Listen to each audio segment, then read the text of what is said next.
Excuse me.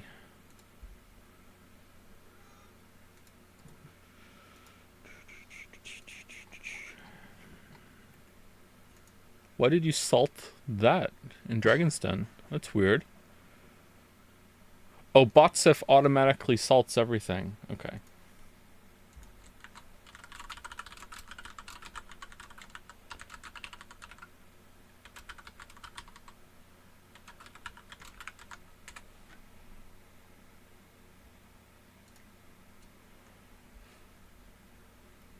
Can you hear me?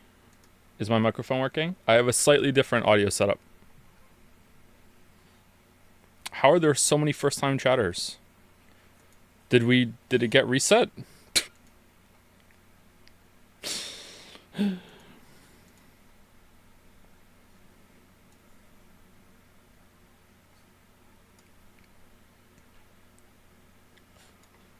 Everyone is a first-time chatter.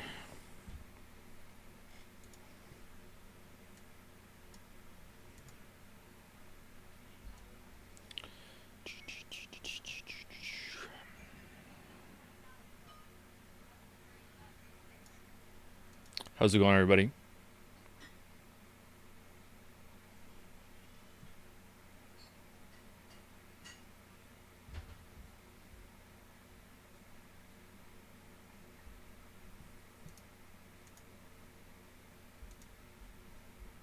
Pre-recorded. Say pizza. Say pizza. No, really, can you hear me? I didn't see any message. Hopefully you can hear me. Yep, people are saying pizza. Okay, you can hear me. All right, cool. All right. Say pizza tower.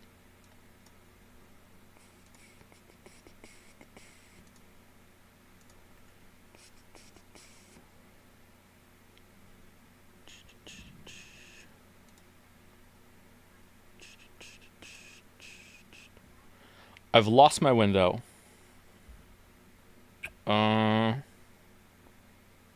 How have I lost my window? How did it just got deleted? What? Oh, there it is. Okay.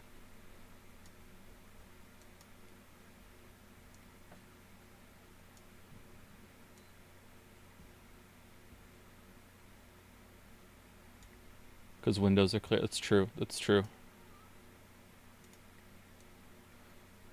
I am still convinced that when Windows wants to update, it intentionally starts fucking up. Like, it stops, like, you from being able to see your hard drives properly. The search function doesn't work. It starts slowing down when it comes to switching windows and folders and stuff. Like, it just, I don't know. It's like every single time I hit, no, I want update later, I just notice that within 10 minutes, the computer just starts being fucky, you know? Like...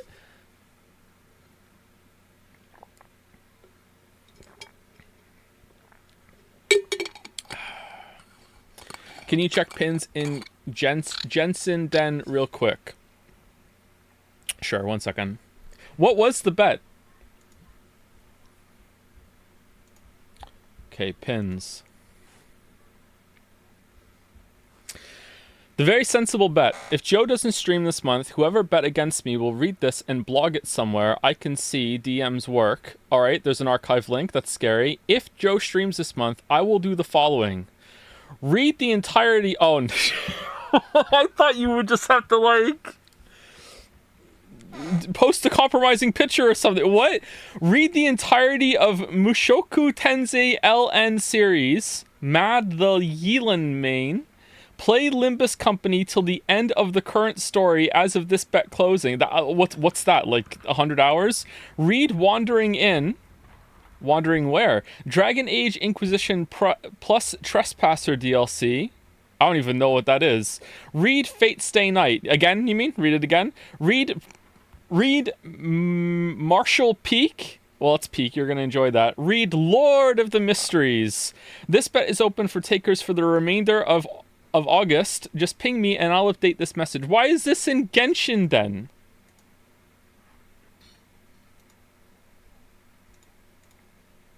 Alright. I kind of feel like maybe secretly you want it to get owned. No longer open...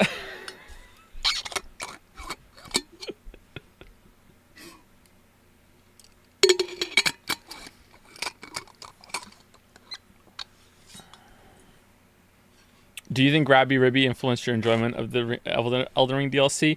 Well, Rabby Ribby has influenced my enjoyment of everything after Rabby Ribby, because I can always say to myself, at least it's not Rabby Ribby. Yeah, for sure.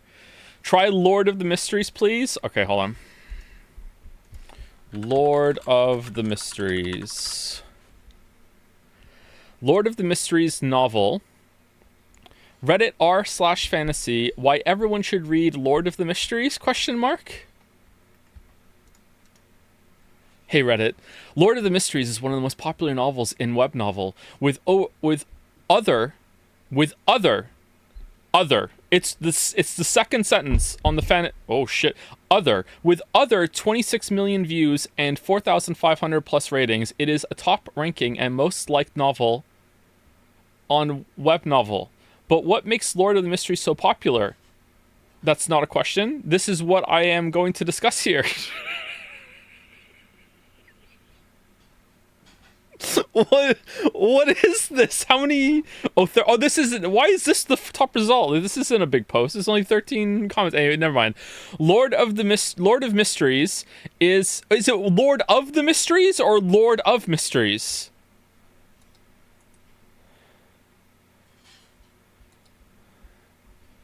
It keeps changing. It's Lord of Mysteries. Okay. Lord of Mysteries is a Western fantasy Zhuanghan web novel written by the Chinese author Cuttlefish That Loves Diving and published on Quidian. At the end of April 2020, the novel finished its 8th and final final volume. Finishing things based. The web novel was officially translated by C.K. Talon, and is that like a NES move from Smash Bros? And published on web novel. In April of 2021, web novel renamed the title from Lord of the Mysteries. It's lore. That's one of the mysteries. What's the title? Wow, it really is Lord of the Mysteries. Why did that happen? What the fuck? Lore of the Mysteries. Holy shit. Okay, so in April 2021, the web novel renamed the title from Lord of the Mysteries to Lord of Mysteries. Lord of Mysteries is a first book of the Mysteries trilogy series, followed by the Circle of Inevitability. Used to be Circle of the Inevitability, but they renamed it. Okay. There's no plot synopsis. What is it about? Volume 1, Clown.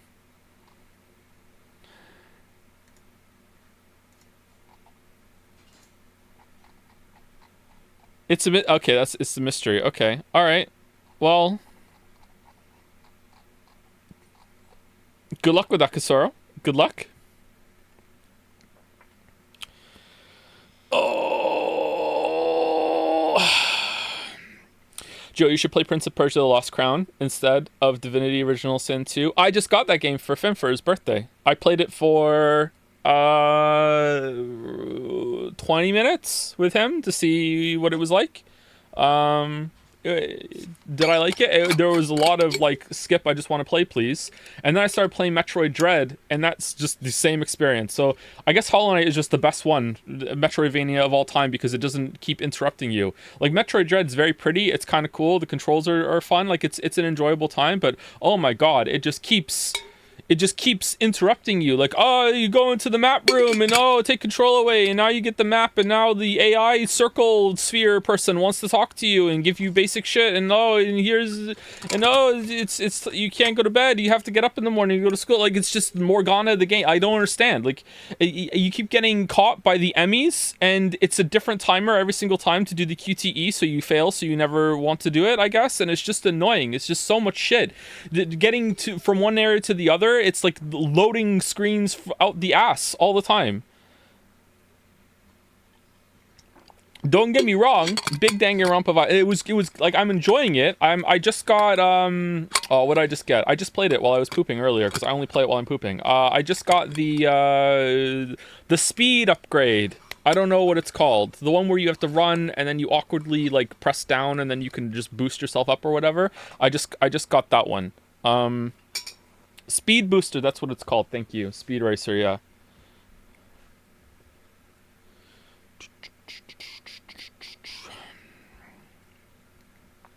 It's almost my Space Memorial Day. It is almost Space Memorial Day. That's true. That's true. That's true. You play your Switch in the shower. Speaking of unhinged toilet habits, I would like to wish a merry fuck you to whichever one of you grown-up words got Mandalore to say Joseph Anderson pink pink sink pissers, not I fucked it up. Oh, I'm out of practice. Sink pissers rise up. What the fuck? Why would you do that?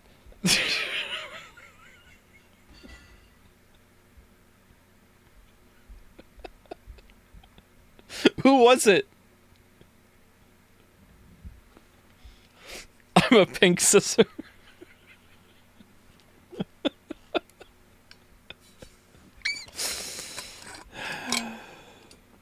Me? It was me? Give them a marble. If you can legitimately tell me who it was, and there's proof, if there are receipts...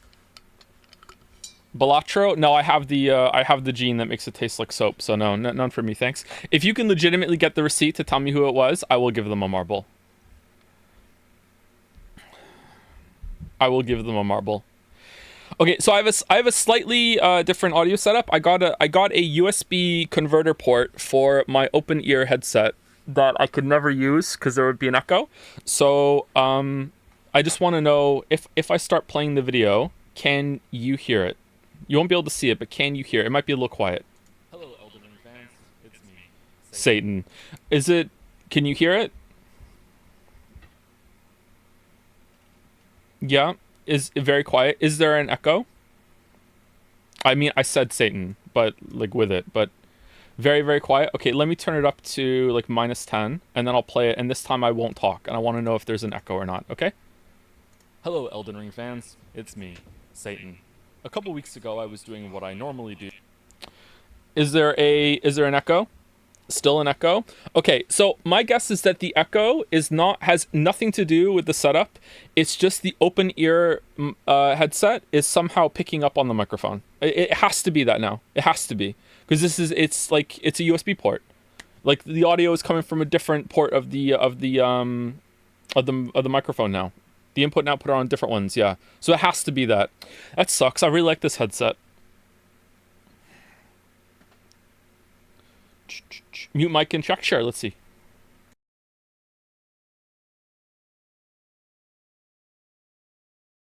Every night, counting all the millions of dollars in ad revenue that my Elden Ring air quotes critique.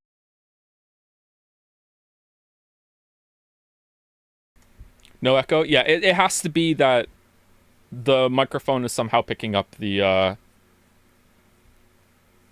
thing. The headset. I wonder if I just turned it down. Would you guys still be able... Okay, let me mute it and see if it still plays. Hello, Elden Ring fans. Can you hear it? It's me, Satan. You should be able to hear it. A couple weeks ago, I was doing what I normally do every night, counting all the millions of dollars. And there's no echo, right? And no... Yeah, okay, so it's definitely... It's just the microphone is picking up the headset. That sucks. Okay, I wonder if I turn it down low then, will you guys not hear the echo? Or would any amount do it? Let's see. Hello, Elden Ring fans. It's me, Satan. A couple weeks ago, I was doing what I normally do every night, counting all the millions of dollars. No echo? Okay, cool. So I wonder how high I can get it. Because I can still hear it a little bit. So we'll see. Almost no echo. Can hear no echo. Someone bought a marble. I'm not doing marbles. We're doing post-serious YouTube thing. Streamer Joe went on YouTube. Now YouTube Joe is on stream. Like, no, we're not doing... okay, what's the marble? What is it? What is it? How do I get there again? Oh, God.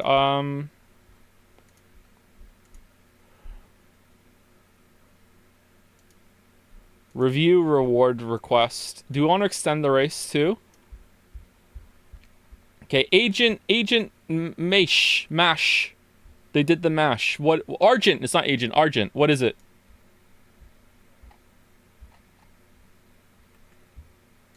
Washed? There's no way there's an anime called Washed. The Monster Mash? Where is it? Coin flip because why not? Is Argent here? Can I watch the stream if I've not played the Elden Ring DLC yet? No, well, maybe. I'm going to answer questions about it. And we might, and I want to emphasize the might, we might watch the video back and I might give like a director's commentary sort of thing. And we'll see if it's interesting. And if it is interesting, then this can be like a little post-video ritual from now on. You know, for all the videos that will come out. So many of them. Because maybe it's interesting. I don't know, might not be. We'll see how it goes. They bought the marble and didn't say what they wanted and left. Based? Holy. Wow.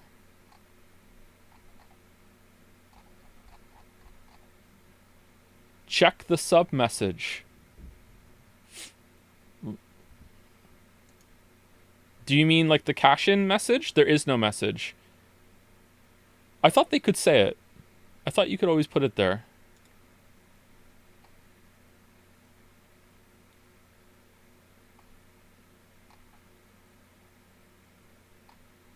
Tomorrow's Reddit. Joseph Anderson considers himself a dark. Yeah, I know, right? It's such a presumptuous way of saying it.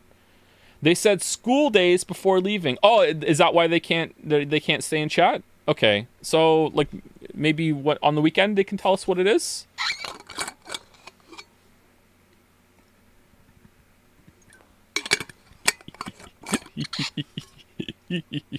All right, school days. All right, are you guys sure? All right, I'm marking it as complete. Mark is complete, and then we're gonna go to how do I get back to oh my god, why is this so hard? Start the anime marble. You guys are 27%? Holy shit. Manage rewards. Okay, okay,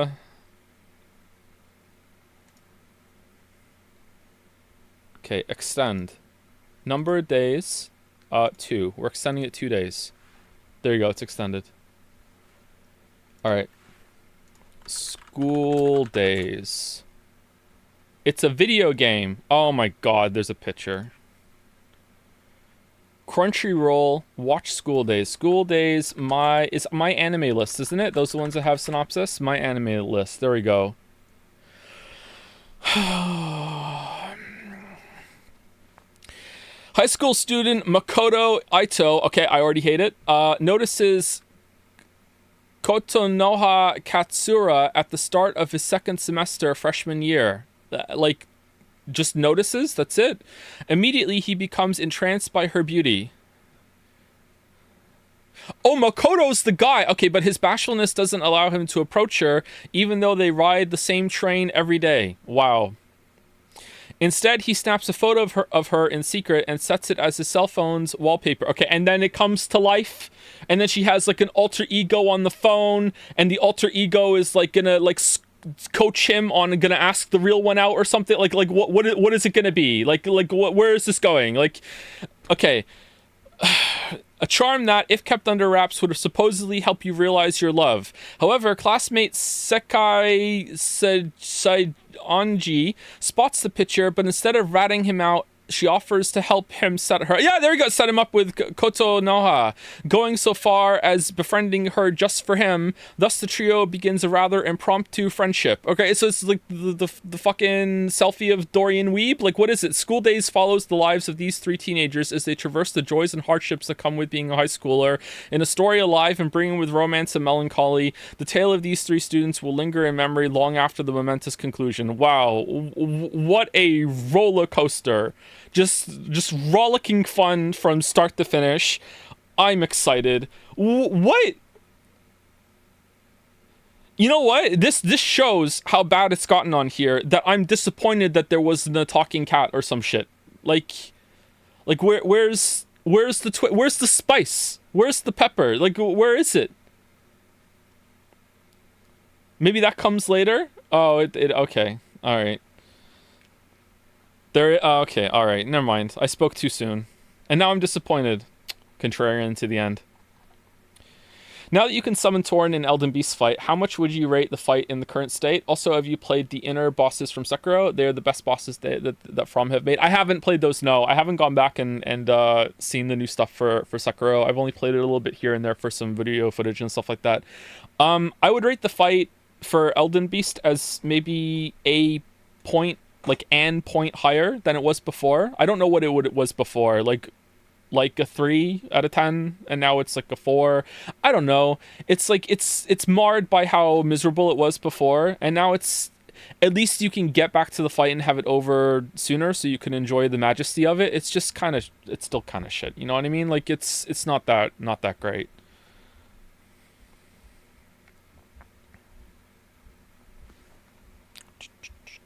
Do you know that Sekiro only has 5 unique bosses? Is that true? How are you counting the rematches? No, it has way more than 5. What are you talking about? Or do the whatever the update makes some more duplicates? Is that why?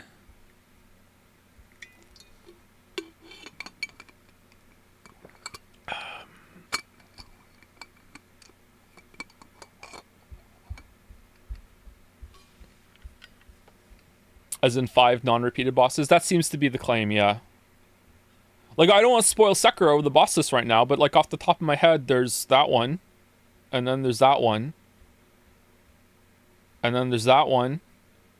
And that one. And I'm already at 5. And then, like 6 for sure. There's at least 6. Honestly, I just remembered another one. I'm up to 7. This is already not true. Oh, the other, 8. I'm at 8.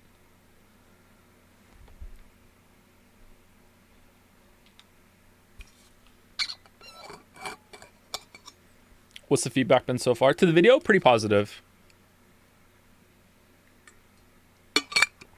Curiously enough, you ended up sharing a very similar experience with Noah Cadwell-Gervais in terms of your Elden Ring DLC experience. Have you seen any of his Souls videos? I have not, no. I'm not a big fan of Noah Cadwell-Gervais, sorry. I don't want to throw shade, like it's like he has his space and people seem like his videos, like respect, like it's not, you know, like an insulting, inflammatory thing, but like I don't really care for his videos.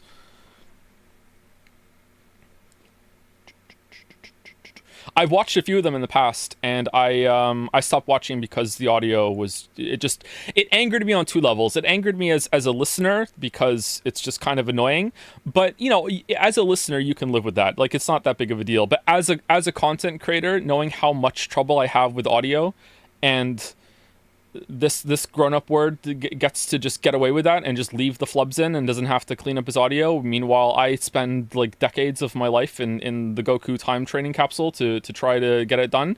It's just annoying. But is that the right reference? Did I remember that correctly? But yeah, I don't know.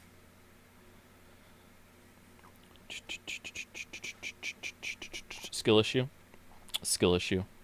Watching your latest vid, I'm interested in Souls games even more than I've ever been. What's the best one to start with? Honestly, I'd play them in order. Because I think that Dark Souls 1 is hard to go back to. I think the one that you could skip, and I'm sorry, because I know a lot of people like this game, I think the one you can skip is Dark Souls 2. Dark Souls 2 feels like it is another series, really. Like Dark Souls 2 feels like it was made by another dev in the midst of that. It just feels very different. I like Dark Souls 2, I really do. Like I like the DLC especially. I think it's a good time, but it feels so different. It's like it almost doesn't belong in that series. And I don't mean feels different like it has a different vibe, because the vibes are kind of there. I mean, like mechanically, the way you move the character around and the way the dodge roll works, the way attacks work, it just feels really different. So I would probably go, if you want to play Demon Souls Remake, that's pretty good on the PlayStation 5. You could start there, or with Dark Souls 1, and then you could go to Dark Souls 3, and then or Bloodborne before that. You don't have to do Sekiro if you want the Souls experience, because Sekiro is quite different, but Sekiro is still really good. And then do Elden Ring last. If you play Elden Ring first, you might not enjoy the other games as much as you would if you did them in order, I think. What's your take on Scholar of the First Sin? Have you played it? Not only have I played it, I've spoken about on stream before. I think the base game version is better than Scholar of the First Sin. I think here's my conspiratorial theory, okay, chat? All right. I think that when Dark Souls 2 came out, all the Dark Souls 1 fans played it, got filtered by having to relearn a new game, bitched and moaned that it was too hard, and then hated it. And then when Scholar of the First Sin came out, they knew the game then, and they played it, and they're like, oh, well, this one's the better version, blah, blah, blah. We can like this one and hate the other one. No. Like, Scholar of the First Sin is worse than base Dark Souls 2, man. It's just worse. The enemy placement is not better, and it adds a bunch of fucking tedium to it as well. Filtered by Covetous Demon, that is just... Is that the worst fight they've ever... Nah, you know what? I bet a Chaos is still worse. I should have drew some comparisons between Bed of Chaos and the last boss of the Shadow of the Erdtree DLC for how it's just trial and error with instant death. And you just have to keep going back in and being like, all right, what's gonna happen this time? And you got the fucking big ramp going down. If you just sit there strapping in for the bullshit, here you go, got my helmet on, all right, what's gonna happen at the bottom? I don't know. Like, it's just such a shit fight. Oh man, I hate that fight.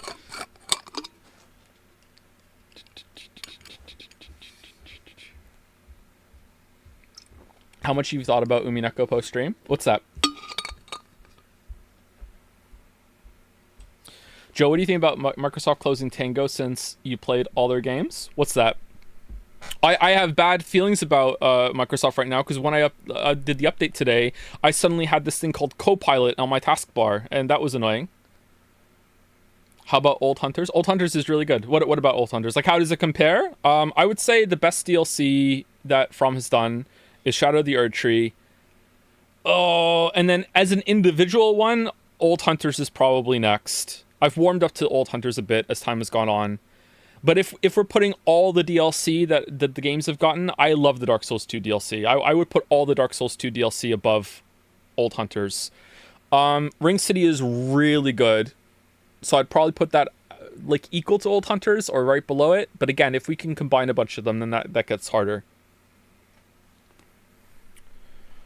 The third DLC is actual garbage. So no, only one part of it is actual garbage. And it's pretty bad. I like the concept they were going for with the frigid outskirts, but like it's really bad. It's really bad.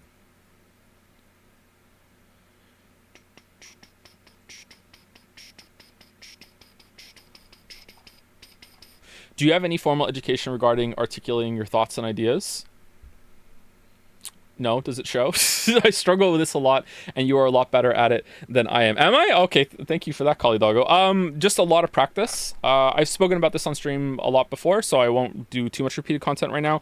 When I was in my late teens, early 20s, I was super cool, and my biggest hobby was reading amateur fiction and critiquing it and giving people feedback. And I always considered that my life kind of accidentally pushed me into the job I have now with all my hobbies and interests kind of coalescing into streaming and doing the video game critiques, because of that, and like the structuring those properly to let people know what I like, what I don't like. I always was really insecure about it, so I always wanted to give evidence, so it wasn't just like, hey, I don't like this, I'm not telling you why. But then also raiding World of Warcraft and pulling apart game design then to lead a guild. I was a guild leader and the raid leader and the main tank for most of it, so I had to do all that while with a bunch of people that weren't really good at the game. And because I had to explain game design to them and learn the bosses myself and explain game design to myself because I didn't know anything about it, and also talk into a microphone, like coordinating a raid of 25 people, well, 24 other people apart from me, while also doing my own shit playing the game, is very much like streaming. So it's like a lot of things like wrapped up together in order for me to get to where I am right now. Squeaky chair, squeaky life. I think that's why, but who knows, maybe I would be saying something different if I had a different job, you know what I mean?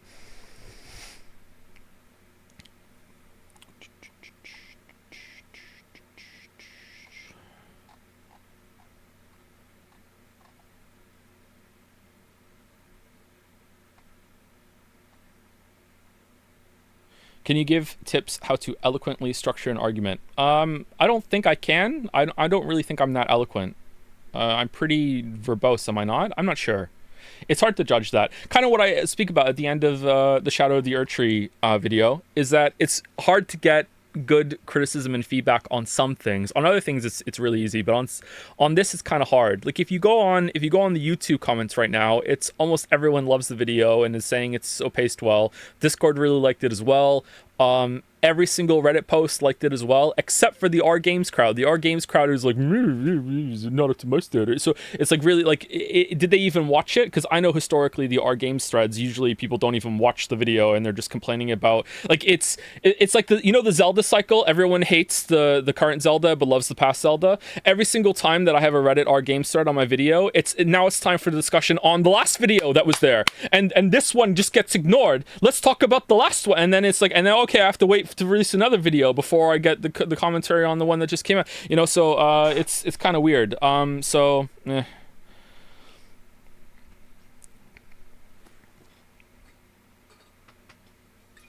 Did you play Phantom Liberty? Is that the preamble for Metal Gear Solid 5? I haven't played any Metal Gear Solid 5. How are you so good at games? You kill most bosses in a few tries. I've been playing these games since Dark Souls 1, and Relana took me 100 plus and multiple loadout changes. I might have just gotten lucky with the loadout that I had. There have been a couple comments on the video saying that I just did dual colossal hit trading again, and I did not do that. I did not hit trade. Sometimes I did get hit after I attacked, but it wasn't my intention to ever just go in and just be like, here I go, except for Meteor. I tried my very best to only attack when it was safe, and most of the time it was safe when I attacked. I might have just gotten lucky and I was powerful with that. The longsword I used was a lot weaker, but I was using square off a bit on it, and square off is a really powerful weapon art. Like that was hitting surprisingly hard when I was using it, but the normal attacks on that were much lower than the double colossals, of course. I don't know. I've played a lot of the games, I guess.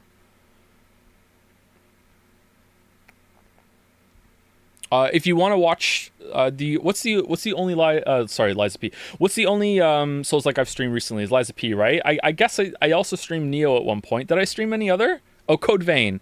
I think Liza P streams are the ones that I best articulated my thought process when I'm going through bosses. So if you want to go and see how I try and figure out how to get a boss dead and respond to its moves and keep track of it all, you can go watch those streams if you want, or just skip to the boss parts. And I think I was trying to articulate my inner monologue for that. I watched your first Elden Ring video premiere. Then I watched the new Elden Ring video premiere. Then I went to watch the first Elden Ring video, and I almost gagged because of the audio quality. Yeah, it's the same mic. It's just different editing of it. I think I finally have it down better, but I said that before and it still gets better. Did people think, I guess we can listen to it, and do we think that the S sounds are still too harsh in the video that just came out? And is it loud enough? I struggle too much with so much with volume. Plosives, yeah. Well, I found a way to fix plosives in post most of the time.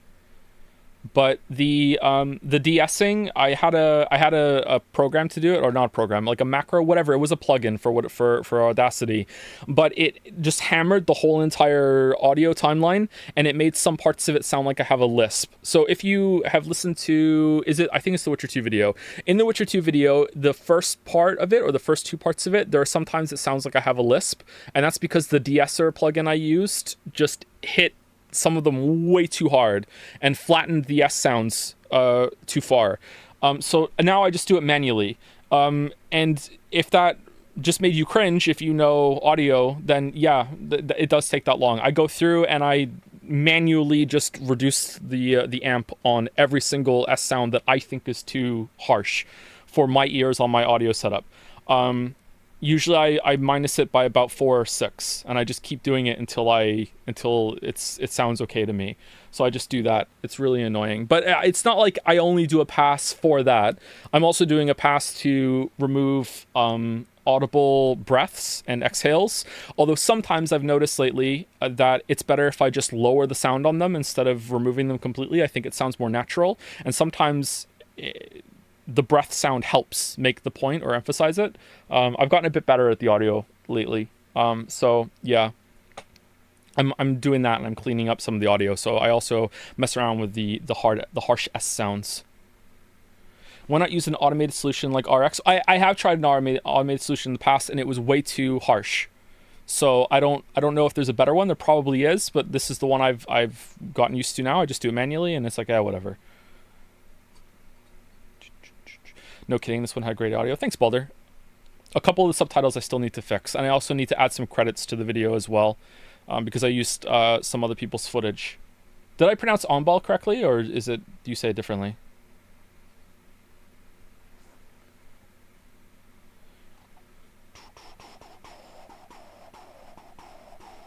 No one knows? Oh, it's Lord of the Mysteries. Okay. I started playing Subnautica recently, and it's kind of crazy how back in your video on it, you said that because some of the bugs from early access made it into the base game, it was a sign that they will probably never be fixed. And now 6 years later, some of those bugs you showed in your videos are still there. Are they really? I haven't played it again, except for... Was there Subnautica footage in the Liza P video, or am I thinking of the Witcher 3 video? There is a video I recently did. I remember having to go back and playing Subnautica for 30 seconds for footage. Was it Liza P? Maybe it's in the Witcher 3 video. I'm not sure.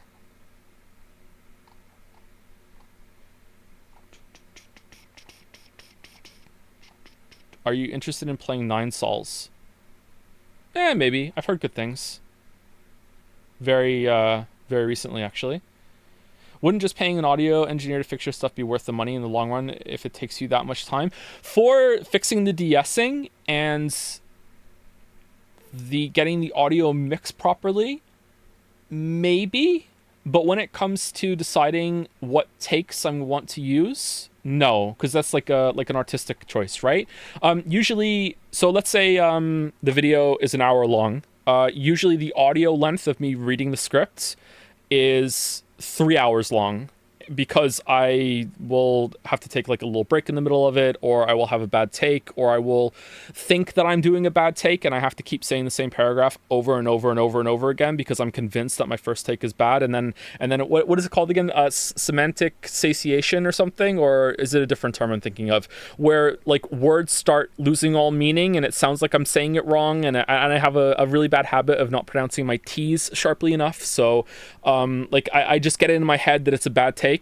And then I listen to it back in editing, and it turns out my first take was the best one, and I wasted fucking 10 minutes saying the same sentence over and over and over and over and over and over. So that, an audio engineer can't do that, you know?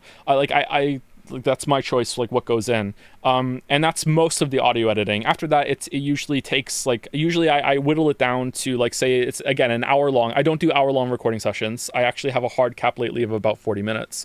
But let's say I did do an hour. Let's say I did do an hour-long script recording session that took 3 hours of recording. It's impossible for me to do, but let's just say, for example, I did. So I took 3 hours of raw audio and I whittled it down to 1 hour. Then the last hour would be just listening back and just being like, okay, let's lower that breath sound, let's lower that DS sound, let's remove some dead air here, and usually it doesn't take me too long. It usually takes me about 2 hours for every hour of that part of it. But yeah, it's still time someone else could do, I guess. This video felt faster paced than the others. Was that intentional? No. Do you think so? What about compared to the Liza P video? Speaking of audio things, first of all, nice to hear my favorite sleeping aid is back. Oh, well, you once pointed lip smacking when speaking, and now I legit cannot listen to videos that do it. Like that sort of thing. Finn is getting into game dev right now, and there's some tutorials that we've been watching, and I don't want to say the YouTuber because I don't want to like throw shade at them, because like their tutorials are really good, but I just don't want to, like, because I'm going to call them out on it now. I noticed that they smack their lips but after almost every single sentence, or they do this little thing after talking, like they just like, so now we're going to go and do the platformer controls. And I just like, oh my god, I noticed it after like 3 videos, and just like, no, just I can't do it, man. Like it's just It's so annoying. But it's good content. It's just a bad habit, or like a mouth tick or something like that. I don't know. Joe about to make a vid on Finn's games. He's making a game in Game Maker, and he's called it Void Knight, and he's messing around with that. I helped him get some things set up with it, but like I don't know coding, so I can't really help him too much. So we did that for a little bit, and he's having fun messing around with it.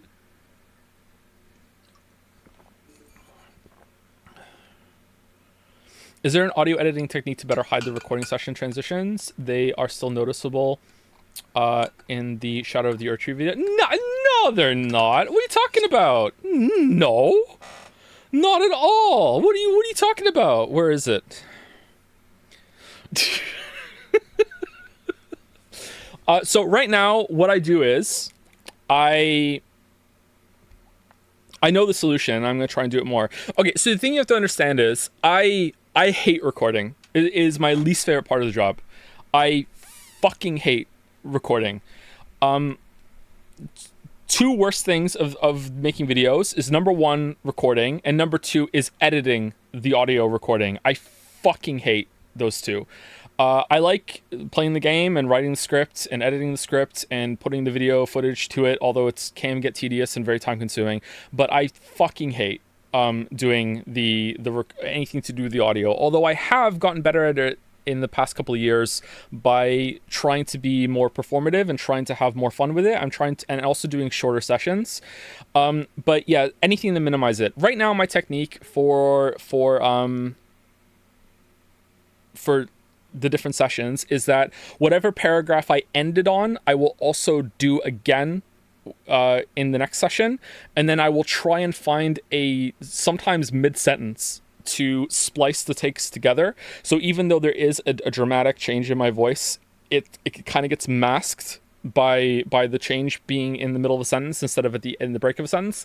But sometimes I can't do it. Sometimes I like try every single different word and I can't get them together.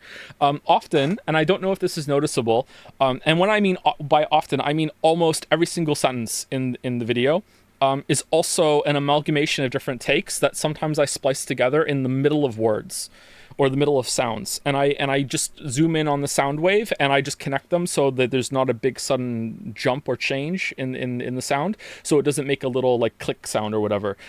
So I do that almost every single sentence now, because it just makes a take that was really good in the beginning but bad at the end, and the second one was really good at the end. I just put them together like that. So I like that a lot, and I don't think that's noticeable, but when it comes to the different sessions, yeah, it can get pretty bad. Where's the one where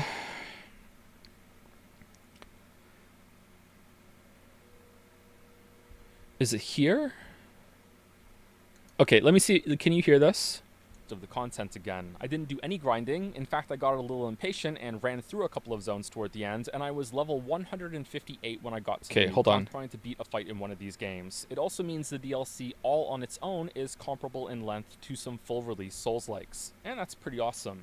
I don't know if this is going to be worthwhile, but here's the path I took in the DLC as a reference, since it's so non-linear and can be approached in many different ways. That's Elden Ring for you. Hopefully it's interesting. Okay, so that was a session break there. That's Elden Ring for you is from another recording session. So those I said the last paragraph in the first thing, and I did it again. That was the last paragraph in the first session was the first paragraph I did in the second session, and I put them together. We can tell, yeah, you can probably tell, but it's not as obvious as the other ones, right? Some people didn't notice. Okay. Some of the later ones are really obvious. I think the next one is better done, but then the last two. No, actually, hold on. I think there were. I can just tell you. Actually, hold on. I think there were 6 recording sessions for this video. Where is it?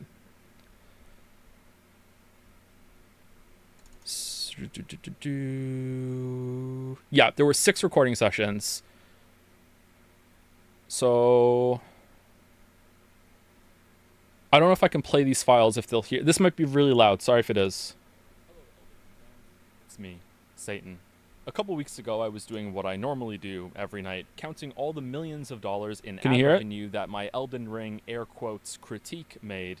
Usually, by the time I'm done, YouTube has sent over. It's really quiet. Is it really? It's quieter than YouTube? Wow. Okay, hold on. Let me turn it up.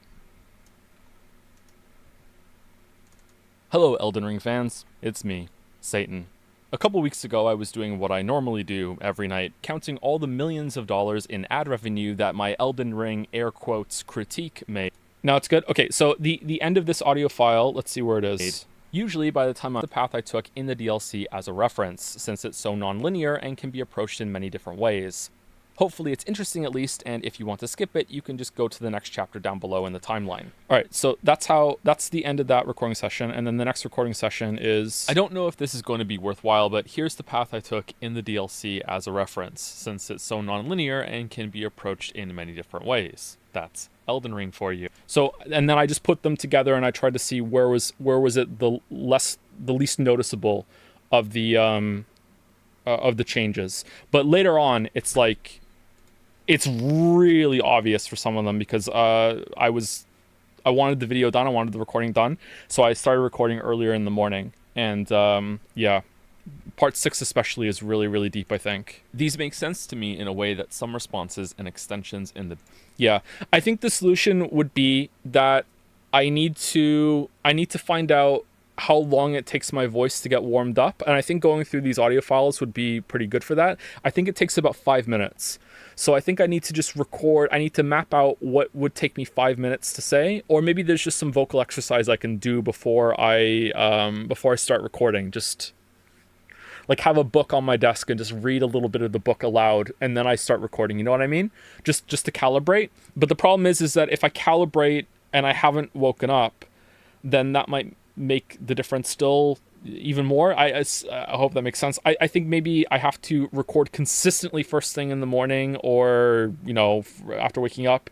Like I have to have the same amount of recording time, the same amount of practice time set up, like warming up exactly as well, to get there. And I also need to limit the amount of time that recording session goes on, so my voice doesn't start to wane. And even with streams, you can notice that sometimes my voice is a lot deeper at the beginning, and then it lightens up as I get tired and speak a lot throughout the stream.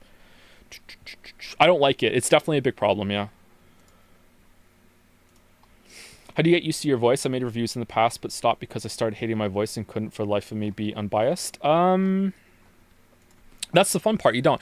I don't mind hearing my own voice now, so there is a light at the end of the tunnel. I think you will eventually get used to it. Like, it's okay. If you want to go like sicko mode on it, you could take voice classes and you could really learn how to be performative and like practice your voice and have a lot more vocal control. I think if you are more in control of your voice and you know what you're trying to do, I think it can be easier to stomach in that case. But I think you can just get used to it after a while. But I mean, like, I've been recording my voice and listening to it on stream and videos for almost 10 years now. So yeah, it's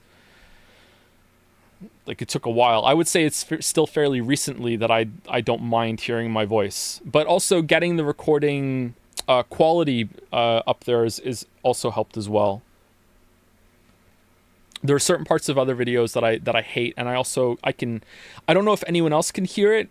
There's a part in the Zelda video especially where I can hear that I'm congested. You know what I mean? Like, I can hear the mucus in my nose that I just could not get out the fuck out of my nose when I was doing that recording session, you know? Like, I could fucking hear it, and it drives me crazy whenever I hear that part of the video. But sometimes it's like, you know, like, oh, it's been 4 nights in a row that I'm feeling congested. Guess I can't do any recording, and I can't do any video work. And it's like, well, fuck it. I'm just gonna do it, and hopefully it gets better. Yeah.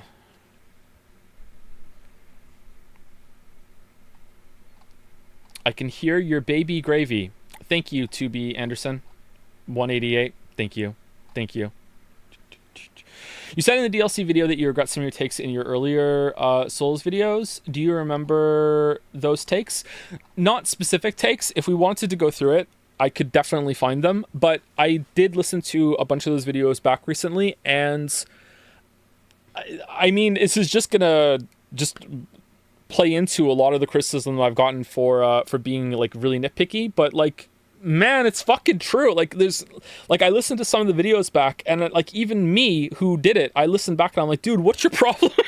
It's like, dude, like what the fuck? Like it's like, yeah, I feel like back then I was so fixated on taking the games down a peg that I didn't balance it enough. Maybe I did and I'm just being too hard on myself, I don't know, but I think Past Joe had this idea that because the games are so universally loved and critically acclaimed, that people are just going to understand that the criticism is coming in and just trying to balance it out a little bit, but that doesn't detract from the fact that they are critically acclaimed. But no, it doesn't work like that at all. Like you have to have more parts where you're like, and this is good, and this is good, and this is good. I think because I started off with Dark Souls 1, and it was such a beloved game back then. It still is, but it was even more beloved back then.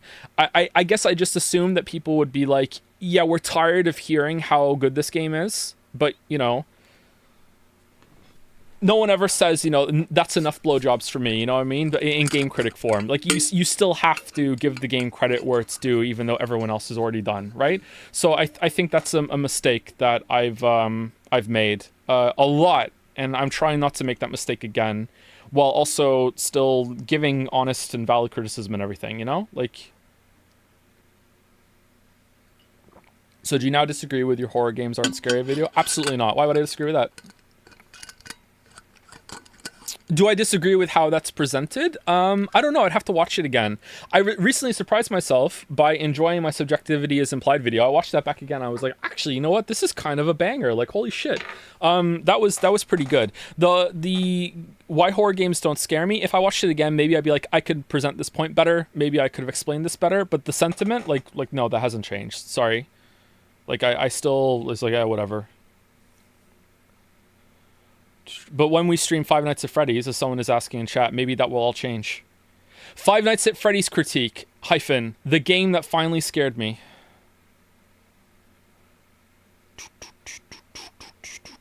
Did you know apparently Scadu is pronounced shadow? Why didn't they spell it like shadow then?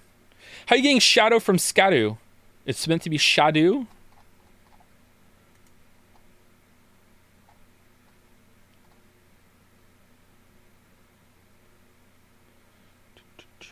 It's never not entertaining for me to hear someone laud something they really like and are passionate about. I don't know if that makes me like too easy to please, like a Cocomelon child, but it just tickles my brain. If that makes me, I think you added the like there. I think the like isn't supposed to be there. It makes me too easy to... Okay, I want to agree, but you brought up Cocomelon and now I just hate you. God, I hate Cocomelon. Oh, I hate Cocomelon. It's pronounced Skibbity, actually. Repeated content from Discord from like last week or so. The kids recently asked me what Skibbity Toilet is, and I had to go and Google it and have Charlie explain it to me. Hey guys, today we're going to be talking about Skibbity Toilet. It really warms my dying gamer heart that the next generation also really likes Valve memes. You know, like I what the fuck is this shit? Like what fucking like Michael Bay's making a movie? Like I don't, how are you making a movie about that? I'm pretty sure I have had in my life a period where I had a recurring nightmare that I was getting flushed down the toilet and my head got stuck. Is that where it comes from? Is that where people got something like that from?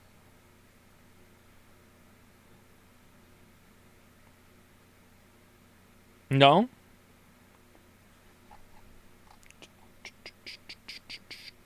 Speaking of repeated content, Twitch needs to know your shit car. Say, no, we're how long have we been into this now? 54 minutes. We haven't even started the video yet. I was gonna go through the video and give commentary about what I did. All the little visual gags and stuff, and see if people are gonna think I'm insane. Have you played the last Poe League? I have played the last Poe League. I played it a little bit. I finally won a build that wasn't Righteous Fire.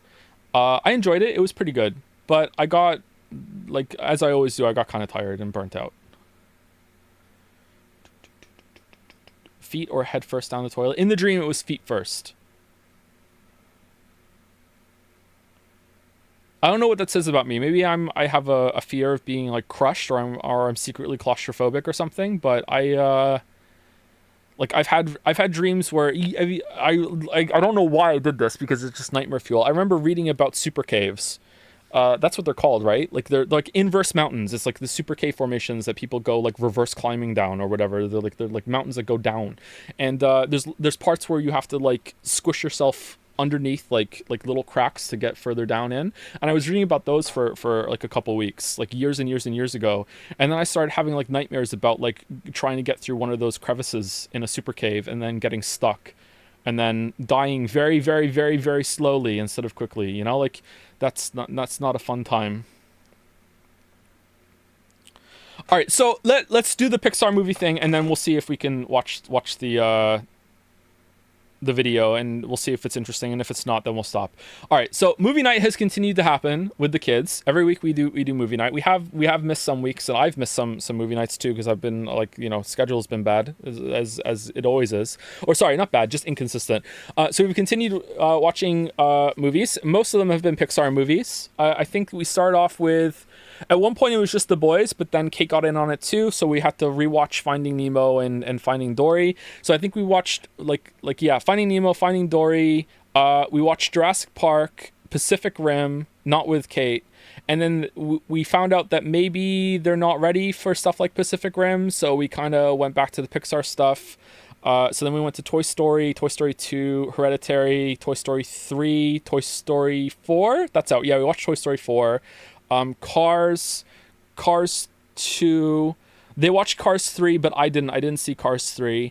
Monsters Inc., Monsters U, Incredibles. This is over like months, by the way. It's not like we watched all these movies like last week. Incredibles was the most recent one we watched. Inside Out, Finding Dory and Finding Nemo again. Aladdin. God, what else did we watch? I was really proud of Leo. And in that part in Hereditary, he turned to me and was like, should have said heads up. And I gave him a high five. It was a really good moment for Leo. Yeah, so my hot take is that Cars 2 is better than Cars 1. Now, I want to quickly qualify, all right? Cars 1 fucking sucked, okay? This isn't like, oh, Cars 1 was good, but oh my god, Cars 2 knocked it out of the park. Cars 1 was a boring-ass movie, okay? Like, I was bored the whole time, all right? Cars 2 was not a good movie, but it had more fun. It had more action sequences. It had more jokes. Like, it was more interesting. It was like this globe-trotting adventure. Cars 1 is literally about Owen Wilson being Owen Wilson, and he has to fix a fucking road, all right? And now, for the rest of time, whenever we're walking outside and the kids see freshly laid tarmac, they turn to me and say, oh, Lightning McQueen was here. And it's like, and every red car that we see, Kate has to be like, look, it's Lightning McQueen. Like Cars 1 is a boring ass movie, all right? How is anyone liking this movie? I will say the opening of Cars 1 was pretty good. The ending of Cars 1 was pretty good, but the whole like the bread was good, but everything between the bread, like no thank you. Boring. Fucking boring. Okay? So boring. I don't know if Cars 3 is better. I didn't see that one.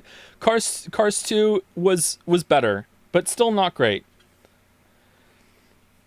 It's a kid's film? Fuck you. Fuck you. What are you talking about? What are you talking about? Look at all... We're kids right now. We're kids. All right. Let me follow up the next punch, all right? Monsters University, better than Monsters, Inc. You before I. It was better. I'm sorry. It was better. Now, the best scene out of those two movies was the end of Monsters, Inc. with the doors. Okay? That is the best scene. Okay?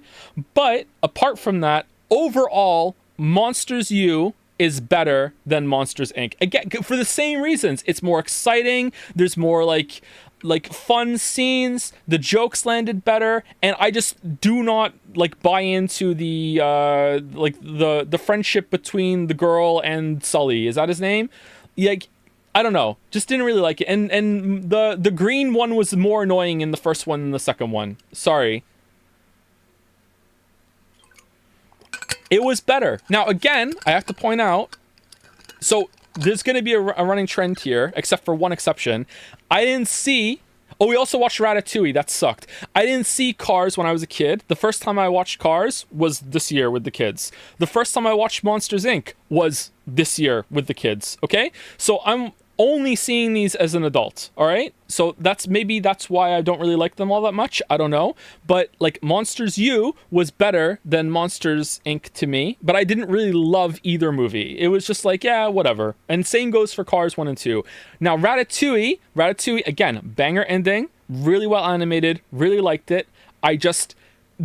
Ironically, the critic brain won't shut off. I can't enjoy it. It just doesn't make any sense to me. The whole entire movie, it just is like, if the rats are so smart and they have this whole culture, don't even get started on that. Cars is even worse. Why do they have seats? I just like, what the fuck? It's a kid's film, but Toy Story is also a kid's film, and they contextualize it all. That's one of the reasons why Toy Story is so fucking great. It's like, they make it make sense.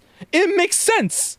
Whereas Cars, it's like, whoa, and then with Ratatouille, it's like, what the fuck? Like, Cars is way worse. Toy Story sucks ass. You don't know what you're talking about. Here's hopefully not a hot take, okay? Toy Story 1, the ending of Toy Story 1 is one of the best endings of any movie, period. The ending of Toy Story, I was watching Toy Story 1 again with the kids for the first time since I was a kid myself. It had been like, I don't know, like 25 years, okay? Like it's been a long time since I saw Toy Story, and I gotta admit, I was kind of bored. I had seen it a lot of times before, like when I was a kid, so it wasn't new, it wasn't novel to me, and I was kind of like, you know what? Maybe this isn't holding up. Maybe I'm not enjoying it as much as I used to. It's like, yeah, whatever, Buzz Lightyear, he's kind of a tool, I don't like him. And then we got to the last scene. Everything that happens after they scare Sid to death is just 12 out of 10. Just like, oh my god, the amount of setup and payoff they did in that last scene, and the amount of times that it just seems hopeless, and then it's like, nope, it's not, we're coming back, and then it's like that fucking chart, like, it's Jover, oh, we're so back, oh, it's Jover, we're so, it happens like 6 fucking times, and each time there's like this callback from something set up earlier, and I'm just like, holy shit, this is just the fucking best ending ever. It's so fucking good. And then it's so stylish too. It's like, we're not aiming for the truck, and then they fucking go through the sunroof into the car, and then he's like, hey, we're here in the car, and then they wink at each other. It's such a good ending. It is such a good, that is the best scene in any Pixar movie, and Toy Story 1 isn't even my favorite Pixar movie. My favorite Pixar movie is Finding Nemo, but that is just the best scene. Oh my god, that is such a good sequence. 3's ending is even better. No, it's not. It's good. Okay, Toy Story ranking. 1, 3, 4, 2. 2 can fuck off. Toy Story 2 is better than 1. Ban this chatter. How can you think Toy Story 2 is better than Toy Story 1? Toy Story 2 is literally Spaceballs meme, put it on Lunchbox to search for more money. It is one of the most soulless cash grabs they've ever done. Toy Story 2 fucking sucked. No. It sucks even more with the context from Toy Story 4. Even more. Toy Story 4 makes Toy Story 2 worse, because if Woody was just spoilers for Toy Story 4.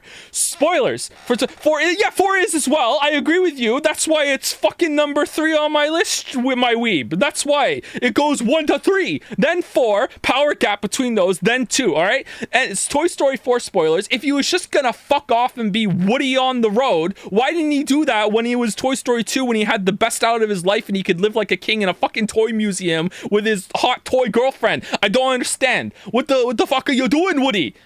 Toy Story 4 would have been better if it was just called Woody and it wasn't called Toy Story 4, okay?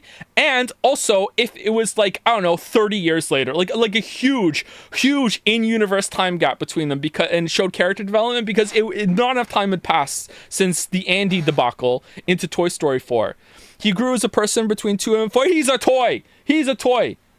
Woody likes blondes. I didn't consider that. Pretty based. Post-apocalypse.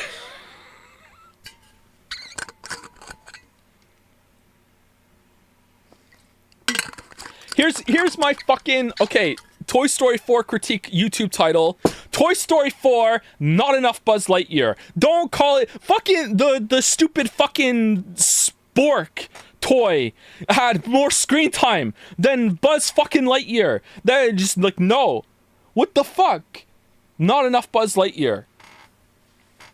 And then you see that screen cap from Toy Story 5. Somehow Woody returned. What the fuck is this shit? I'm gonna have to go and see that in the theater and try not to be angry.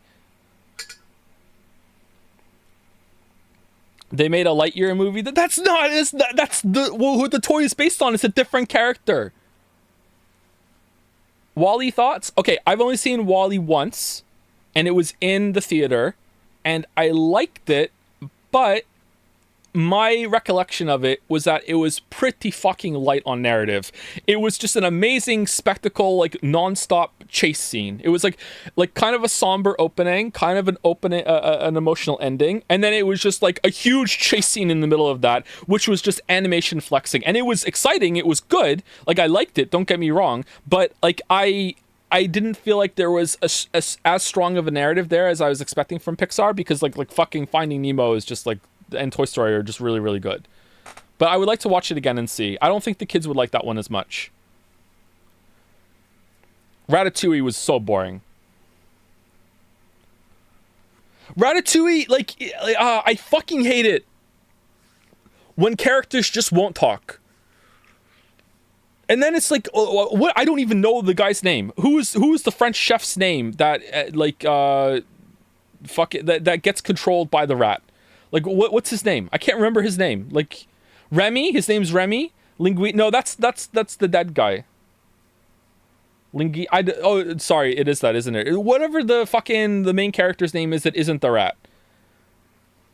Like, at one point, he offers the rat so much, and like, he's trying to give credit, and the rat's like, no, fuck you. And then, without any really big story beats, suddenly the rat is getting jealous of him taking all the credit. And it's like, dude, who asked? Like, he tried to give you credit, and you were like, no, I'm a rat. And now suddenly you want credit, and now you're gonna be, like an itch about it? Like, come on.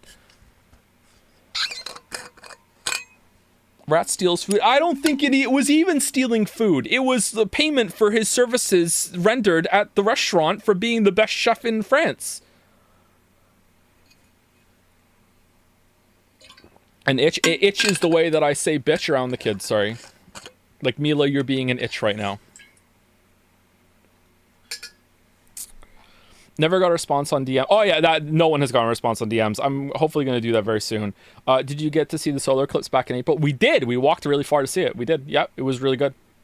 Really good day. The kids loved it. Payments without agreement, aka stealing. So they stole from the rat because they stole his labor? That's true. That's a good point. That's a good point.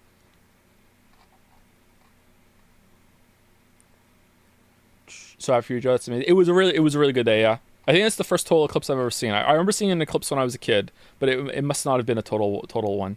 I guess we could trace it back. I was in Toronto for that, and must have been in the mid 90s. So if there was a total eclipse in the mid 90s in Toronto, then I did see a total eclipse.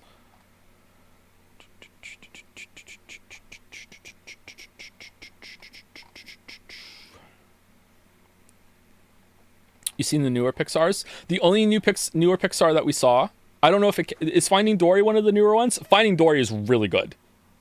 Finding Dory is in my top 5 Pixar movies. I really like Finding Dory. That's that and Inside Out are the only newer ones that we've seen so far. Inside Out was really good. I really liked Inside Out. We were really disappointed last week because we were going to watch Inside Out 2, and it's not on Disney Plus yet. It just came out of the theaters, I guess. I don't know. Inside Out was really good.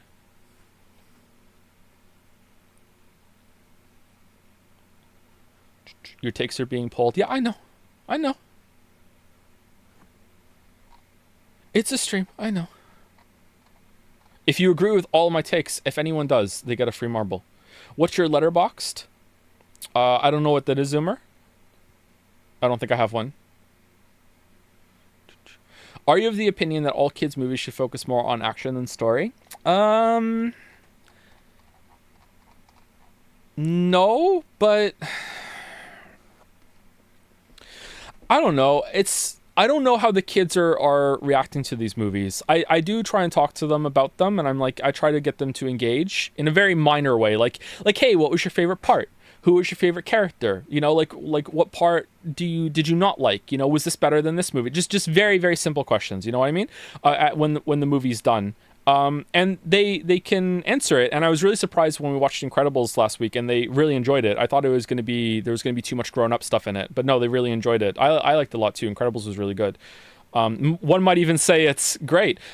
So yeah, but I don't know if they didn't have the second half of Incredibles 1 is way more action packed than the first half. Like the first half to me was really interesting, but for a kid I can see it being boring.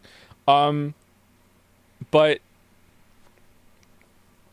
yeah, I don't know if they liked that or not. They were just kind of quiet. They didn't like walk away. They didn't talk through it. They stay engaged. The first half is world setup. Yeah, exactly. You know, and I like that, but I don't think the kids really like that much as much as I did. I don't know.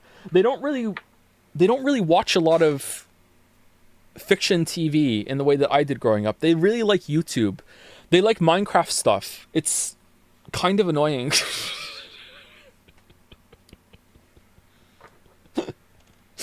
But it's made me realize that I have, as a father of 4, I have a like 10 tactical nukes strapped together of a backhanded like compliment to any other YouTuber that I ever meet, which is I go up to them, be like really excited, and be like, hey Pyrocynical, oh man, yeah, it's really good to meet you. My kids love your stuff. Oh, right in the fucking heart. Oh, holy shit. Oh man, like it would just be like what are they gonna do? What are they gonna do? Like, just damn, they're toasted, man. They're toasted. My kids don't watch Pyrocynical. It was just the first one that came to my mind. Sorry. Sorry, Pyro. They watch, I don't know if people know these YouTubers. The two main ones they watch are Crafty from Minecraft. He's this blue annoying guy. Oh my god, I hate him. I'm convinced they're the same people, but there's two different ones. There's like Mikey and JJ and Chip and Milo. Those they're really annoying. But they're just like, they do Minecraft videos and skits and stuff. So yeah. The kids are mildly obsessed with Five Nights at Freddy's because they watch one of those videos, and don't link it. They watch one of those videos and they spoke about Five Nights at Freddy's in them, and now they're completely obsessed with that. But they can't watch the movie, and they they can't play the games. They're too little for it. But you know, we still got them a Five Nights at Freddy hat. And I told this story on Discord, and we can have it again. Leo wore the Freddy hat out, and we went to the candy store, and I didn't realize that Five Nights at Freddy's was this well known. I didn't know it was the fucking phenomenon that I missed. Like the cashier at the candy store, who was not a young person, looked at Leo and said, "Nice FNAF hat." And he looked at her and just kind of like didn't smile, no expression, just looked at her and went, "It's Freddy."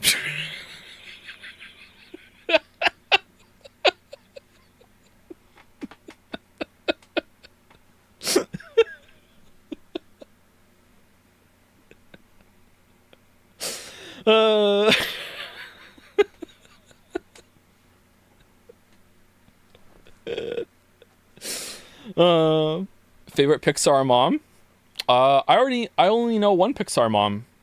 I haven't seen the other one is from Big Hero 6, right? We haven't seen that one yet. But I've seen her without seeing the movie. I like Elastigirl is just like, damn, man. Like, oh man.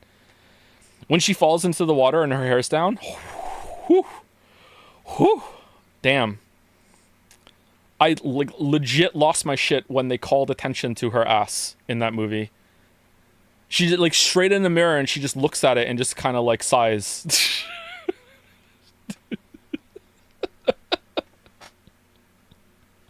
They do. Yeah, they do. Yeah. If only she was blonde. For her, she doesn't have to be.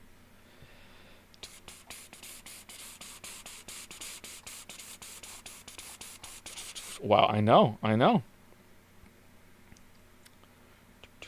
All right, should we watch a little bit of the video and see if we? The commentary is not going to be this Oh man, I should just start off with the commentary. Another Marvel Pixar movie tier list. I don't know. It would just be a mix of Finding Nemo, Finding Dory, and the Toy Story movies, and Incredible in there probably. Thoughts on Aladdin? I don't know if I have any big thoughts on it anymore. I like any time the genie is on the screen is just incredible. Aladdin and Jasmine are kind of boring, but I still like the movie, but maybe not as much as I did when I was a kid. Buy a marble for the race. Safane, what is your marble? The marble is for Eric. Sorry if we already asked, but can we expect a Wukong review? I don't think so. I haven't played that game. I'm a little interested, but I don't really have a lot of time. I think any of my gaming time is going to go to the new Valve game. I played that a little bit with Weeaboo Bill recently, and it was pretty interesting. I like to play that game. Can I just get a marble that's named Eric? Okay, sure. All right, put it on the list. It's for Eric. New Valve game. I don't. The first rule is I'm not allowed to talk about it. Are we allowed to talk about it? You're allowed to say Deadlock now. Thank you, Boulder. You just got me banned. Deadlock. Yeah. I haven't done a match against other players yet. I just did a couple matches against bots last week, like 3 matches. What are marbles? You know what the marbles are. You know what the marbles are. Do you think Mr. Incredible should have got sued? No. Isn't the stupid, like, superfluous litigation meme, like, not even true? It's kind of annoying for it to be perpetuated there in that movie. I guess it makes sense a little bit.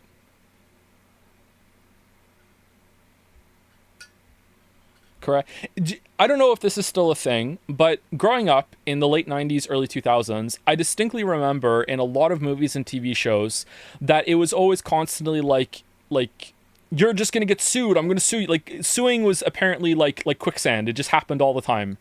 And there was that McDonald's thing about like, oh, like these stupid fucking like lawsuits are killing world morale. But it turned out that was like most of them are legitimate, and superfluous lawsuits aren't really all that common. You know, like it turns out that it's not that big of a deal actually. It was really overblown.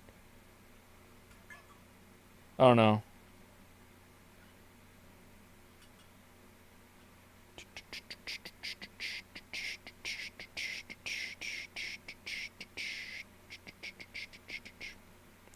Worrying statements to make when you have a Disney Plus membership. I know if I choke to death in one of the restaurants, like I can't sue them. My family can't. I know, right?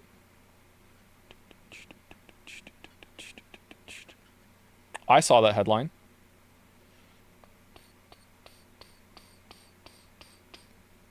Like the Bermuda Triangle. I used to think about the Bermuda Triangle all the time when I was a kid.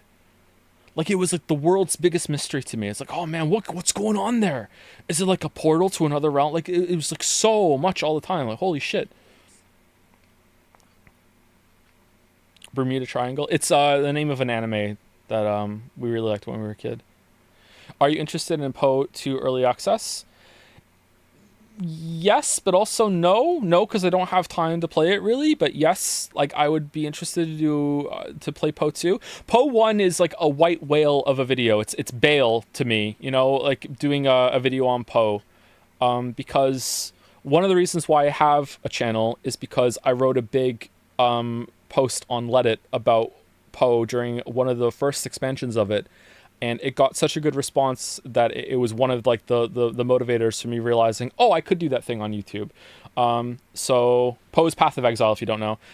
So I've played a bunch of Path of Exile leagues over the years, and I would love to do a video on Path of Exile. But the problem is that I would have to play it even more than I already have. And it's kind of aggravating that the video would be out of date within like 2 months of it coming out, because the seasons come out so frequently, right? But like I have a love-hate relationship with Path of Exile. Like I think it is the best of that genre easily, but fuck, it sucks in so many different ways. The fact it kills me. It kills me that it doesn't have a death log. That I'm supposed to, like, the game is all about building your character to solve problems through skill tree, passive, gear, you know, crafting, and the problems are what's killing you. Every single time I die in Path of Exile, it's a one shot, and just and almost every single time I'm like, I have no idea what just killed me. Like I can't solve the puzzle. I can't solve the problem because I don't know what the problem is. It's so fucking aggravating. So most of the builds in that game are around putting layers of defense up and just being like, oh, hope it's enough. Like, but like there's so much shit in that game that can also scale up the damage on you. So it's like, how much is too much? I don't know. But it's a really good game for progression and stuff. I don't know. In my mind, my really arrogant hot take about action RPGs is that you shouldn't even be able to die. If you can't make it that you can't make it clear what's killing you, you shouldn't even be able to die. It should be like, if you're taking damage or you've taken so much damage, it reduces your damage output as a punishment, so it's still there.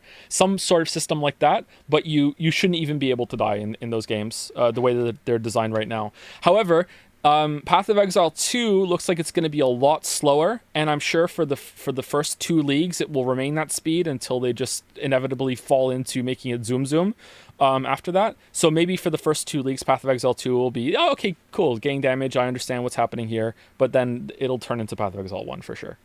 Anyway, let's see if we can do some commentary and see if it's interesting. Hopefully I can show this.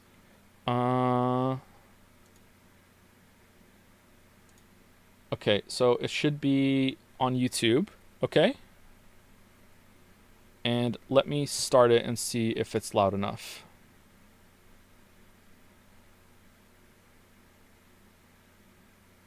Hello, Elden Ring fans. It's me, Satan. A couple weeks ago, I was doing what I normally do every night, counting all the millions of dollars in ad revenue that my... Alright, so how's the sound? Are we good? I was expecting a yeah. Okay, so I can hear it a little bit, and we'll see how it goes. So I don't know. Should I preface this with anything? Okay, so first of all, I'm gonna like maybe play the whole video right now. So if you haven't seen the video, spoilers for my video, but more importantly, spoilers for Shadow of the Erdtree. Okay, like if you haven't played the DLC, like I'm gonna show the video shows almost all of it. Okay, so yeah, just be aware of that. Just there. There is an echo. Don't do that to me. Don't do that to me. Am I breathing too loud?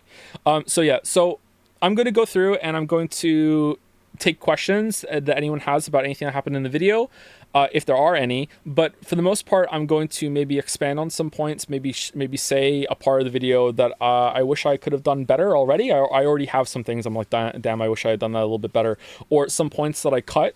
But I think I'm more interested in showing the little visual gags that some people might understand, or showing mostly the moon logic that I have when it comes to connecting some of the things I'm saying with the visual examples on there, because I think some of them only make sense to me, and I'm curious if I'm going to come across as an absolute insane person when it comes to this.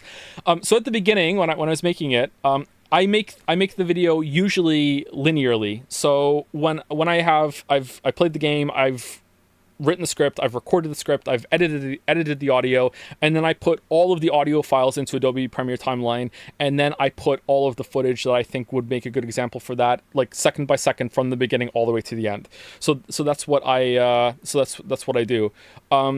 For these videos lately, my process has been that I go through all of my footage that I have, and I will just clip out, label, and color code what I think is going to be good, like worthwhile for the video. So for example, every single time that I fought a boss, I clipped that out and I colored it red.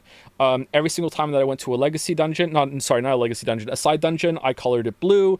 Every single time that I picked up something, I colored it brown. Every single time that I found a scatter fragment, I colored it can, like that sort of thing, and then I could just pull them out of this like almost like palette that I had of the playthrough to be able to put them quickly into the timeline with the audio.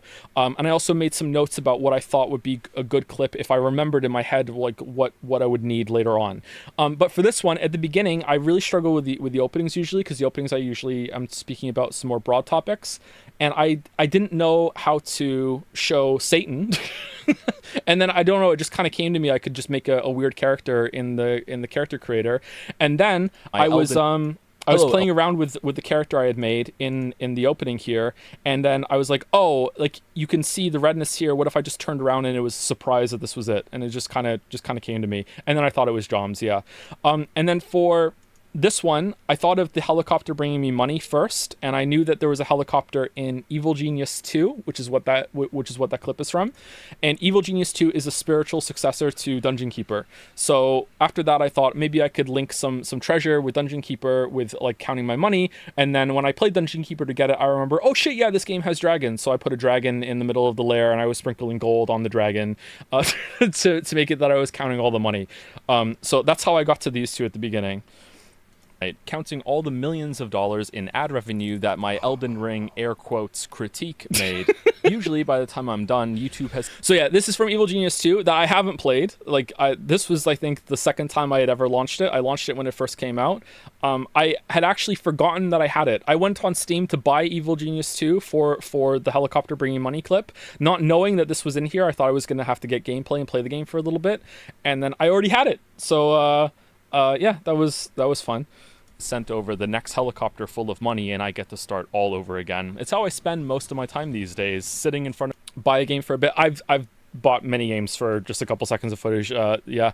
So this is the part I went back and forth on. So I originally went into Cyberpunk 2077, and I went to Judy's room in the bar. It took me forever to find it. I don't know why. I've completely forgotten where Judy's bar was. Not Judy's bar, Judy's room underneath the bar.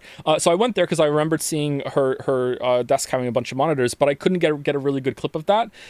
So then I got this one at the beginning of the Corpo intro, and my original idea was that I was going to mask out the three screens, and I was going to show the three screens I speak about on here as an example, so to make it seem like it was more in line with what I was saying. But then there was movement here, if we'll see for a second, of my computer with three monitors on, not working on the and that just made it really hard for me to understand how I could like keyframe that and match it with the movement of the fake screens I would put on there, and I probably could figure out how to do it, but it seemed like it wasn't worth it for the joke, and I preferred to have the movement in the scene. So then I just let it run like that, and then the next part I just fucking just use the examples afterwards. Witcher 3 video. The central one has the Elden Ring critique on repeat 24/7 because I love hearing the sound of my own voice. The second has the comments updating in real time so I can... So how long ago was this? Oh, I purposely scrolled down a little bit so it wasn't the most recent ones. So if you want to go and find some of these comments, you can find out exactly how long ago I recorded this for the video compared to when the video came out. I think this was like a month ago actually. So yeah, it's been a little while. Always see what people... Could you enable CC? Sure. Are saying about it. And the third are the daily stream of emails I received from Miyazaki. So showing Miyazaki's name there is just a reminder that he did indeed make the game. All right, can I get rid of the subtitles? All right, so this took me over an hour. For the Reddit post, I did inspect element or whatever and replaced all of the text in a Reddit post that I found on the Elden Ring subreddit. But for this one, I didn't. For this one, I went in... Oh, someone's going to be funny for this. I took a screenshot of my Gmail, and I opened it in Paint, and I erased every single line, and I wrote Miyazaki, and I copy and pasted, and I did it all. And then I did another text line for each one of these jokes. Why not edit HTML? Because I tried it, it didn't work. Or I couldn't get it working for that one. I did get it working with the Reddit one. I don't know. It wouldn't let me change it. I don't know why. But yeah, so I did this. It took me over an hour. So not too long. Why all that work for 5 frames? Because I got it in my head that it would be funny. That's why.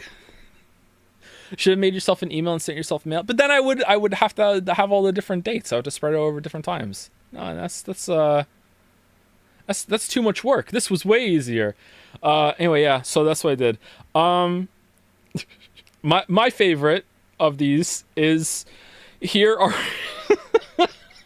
here are my 5 Shibiri gripes with you. You suck.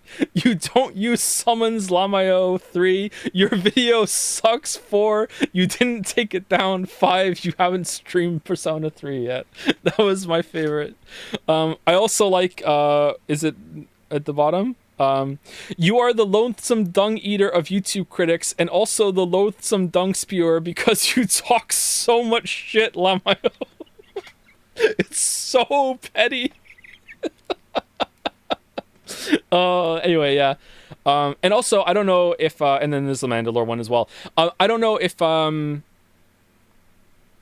this is interesting or not, but I actually went up and down.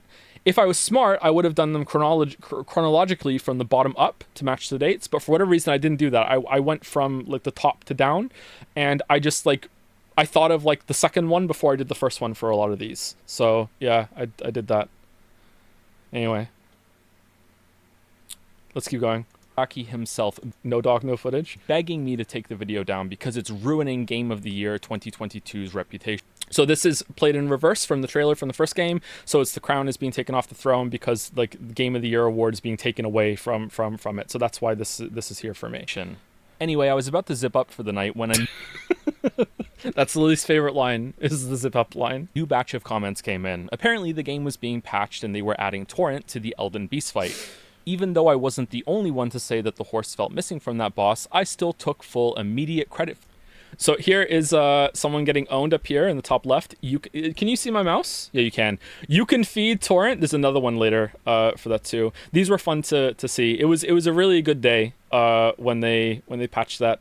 I saw it on my phone. I was sitting. I was checking out our games on my phone for breakfast, and there was a thread on it, and one of the comments was there saying Joseph Anderson's like rolling in his grave or something.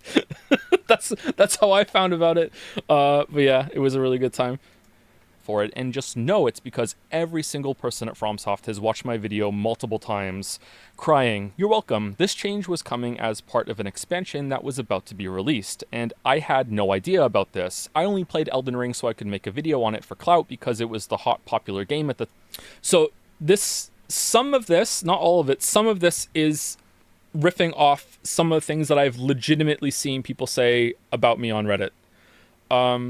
It's strange, the lies that people will say, and I don't even think it's malicious. I think it's just someone said it in passing or memory gets corrupted or something like that. It's really odd, the things that people will say. Yeah, there's videos on the other on the channel of the other games, but apparently Elden Ring was the first one I had ever played. You know, that sort of thing. It's really odd what people will say about you. At the time, I had no plans on even playing Shadow of the Erdtree and hadn't even heard of it. But then the comments changed for a second time. Turns out I was right all along. Again, as I always am. The boss design of the DLC had... So this is trailer footage of the bosses. I usually try and put trailer footage at the beginning of games, so it seems more fair, more of a... Sorry, beginning of videos, because it seems like it's safer than spoiling some stuff. All these people that I'm showing their comments get kind of owned a little bit later, and I didn't realize that could have come across as rude until I had published a video. And I was like, oh, shit. So I hope they don't mind. Only made things worse from the approach they had taken in the first game. People were miserable. Fights were too hard, too unreadable, too unreactable, and Joseph Anderson was prophetic. And I timed prophetic to this one here. And I wrote this, and it just so happened that there was a comment that said it. So I just got lucky here. And I blurred out the F word because I wasn't sure if YouTube would like that on the screen this early in the video. And correct. And getting lucky like that happens a lot. I don't know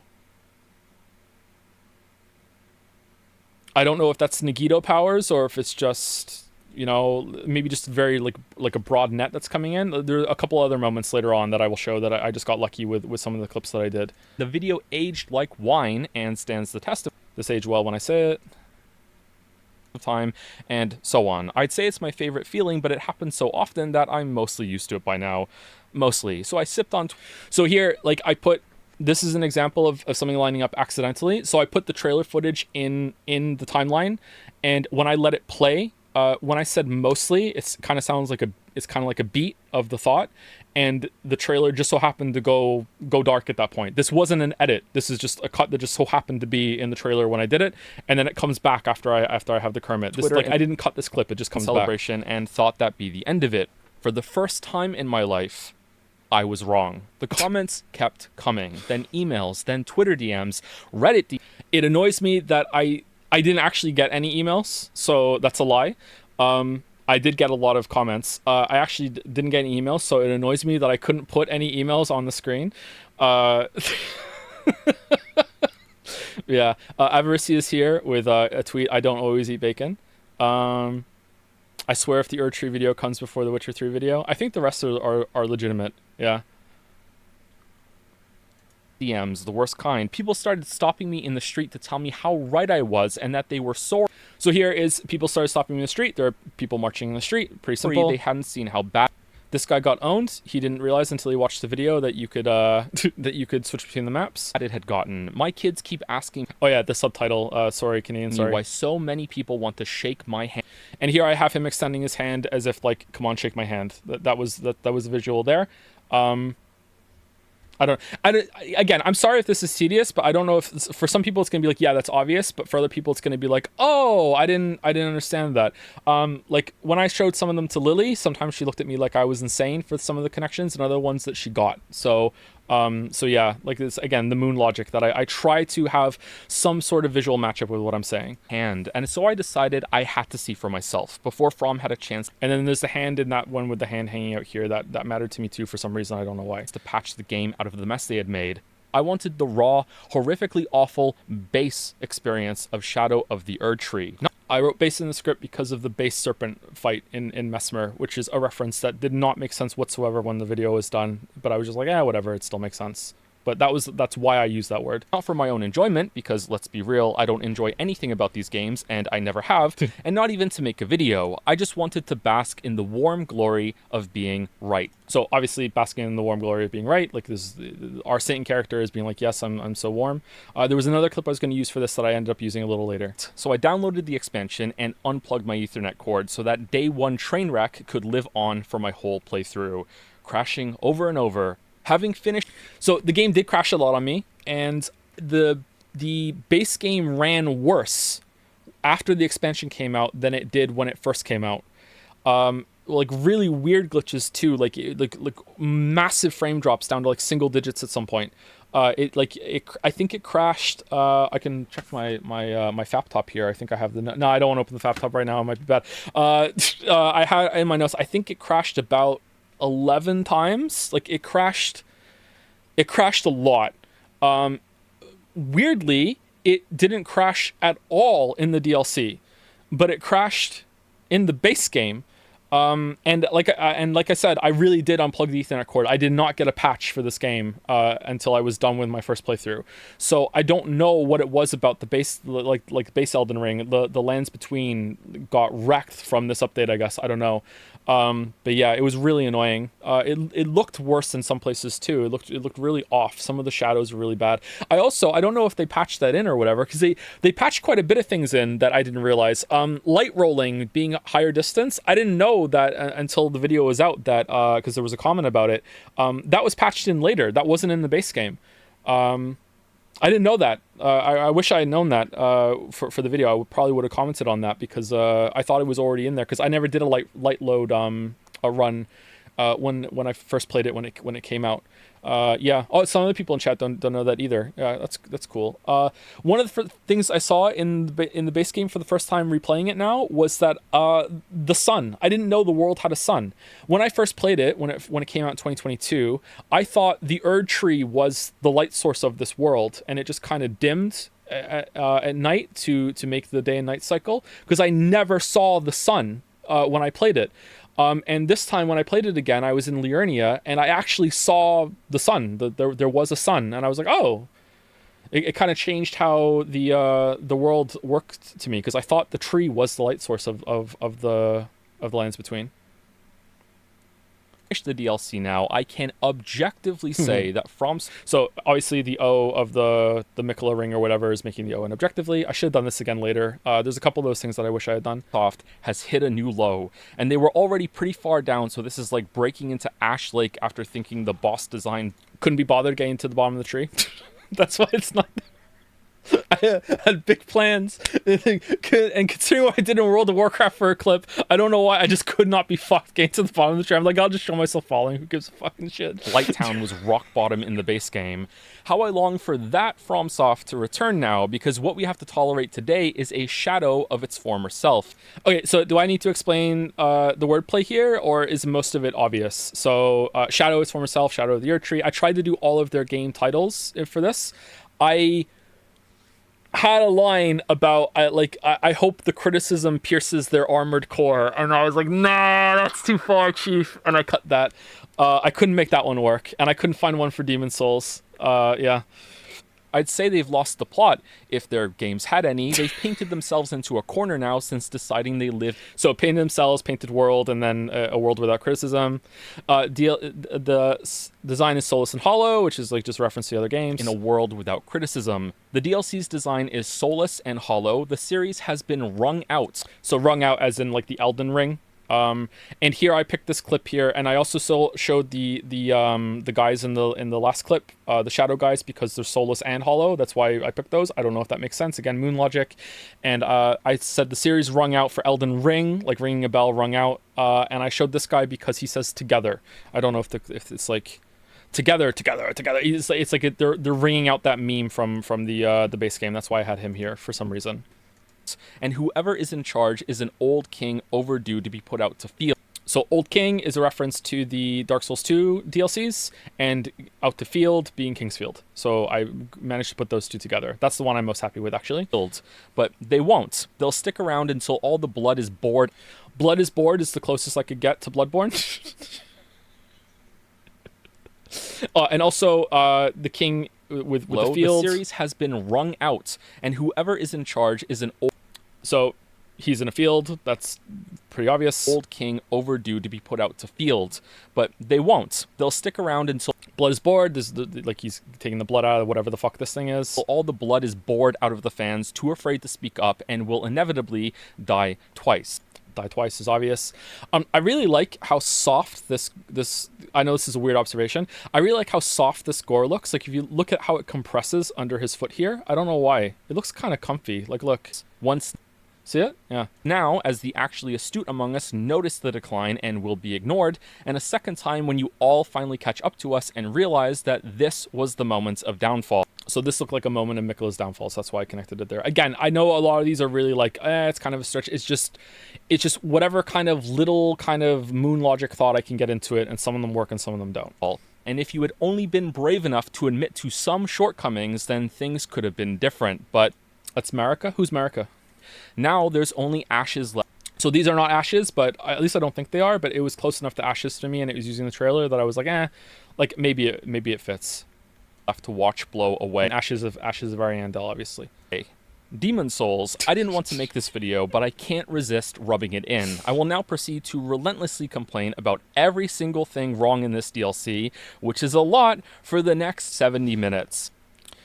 So that's probably the worst part of the DLC is that area in the northeast. I don't know why I used this clip. There was a reason why I used this clip. Maybe because... yeah, again, this only makes sense to me. This makes sense to absolutely no one. I was here for a long time just repeatedly like jump attacking this thing, thinking I could kill it. So 70 minutes, like I'm like really hammering the point home here. I think the original thought was I was going to show more of this later, and then I never did. So that was the thought that went into this clip. Sorry. I will also provide the easily impressionable masses. So easily impressionable masses with the correct opinion. These guys have been brainwashed by Miquella's whatever the fuck. So that's why I use this scene here. With the correct opinion, my opinion. I really like this with his flaring his nostrils.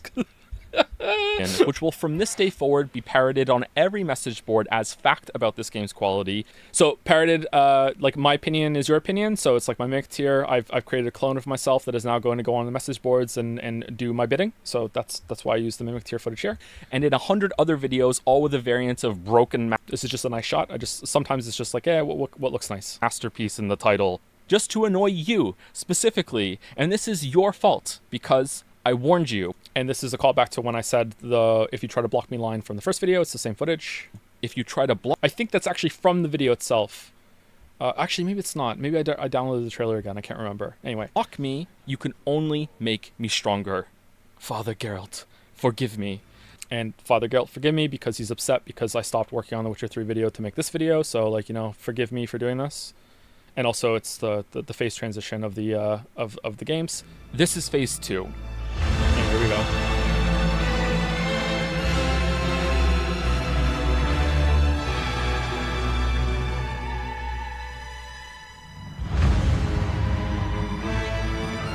Do you get random shots like that while playing, or do you grab them later? The Geralt shot, I have almost all of that footage memorized in my head forever, probably, so I knew what one to use there. The sitting on the throne shot, I specifically went back into the game and played it and got that shot for this part. So that happens quite a bit.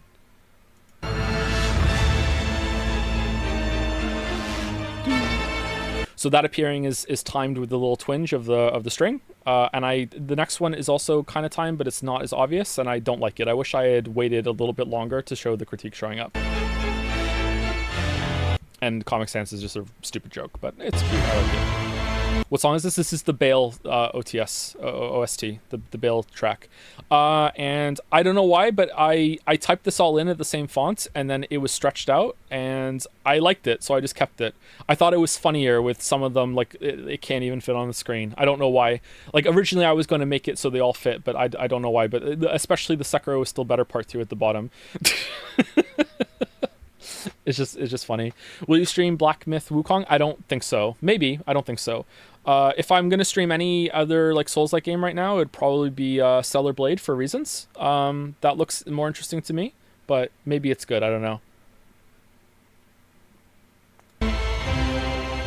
Alright, so that should have gone on long enough to scare off the type of people it was making fun of. Let's begin for real. Spoilers for Elden Ring and all of the DLC, of course. 2 years ago, I made that critique video, and it was probably the best received. Okay, so that was the intro. Do we want to keep going with this, or is it kind of boring? I know some of you might find it boring, some of you might find it interesting. It's a little tedious, but like, I don't know, like it's just like, yeah, it's like why I pick it. I'm not going to have this kind of thing for all of them. Some of them are just obviously examples of what is. It's fun? Okay, yeah, we can continue, all right. Of the big ones that I've ever done. The videos where I give credit to the big latest release for being great, but also don't shy away from a good chunk of what.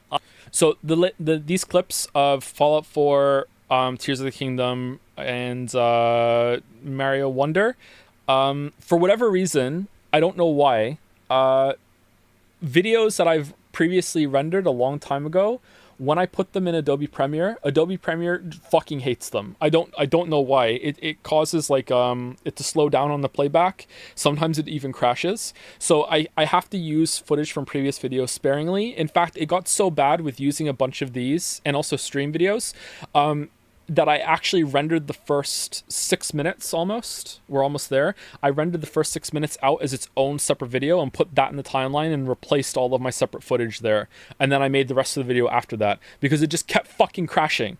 I don't know why. And it just hated some of those video files.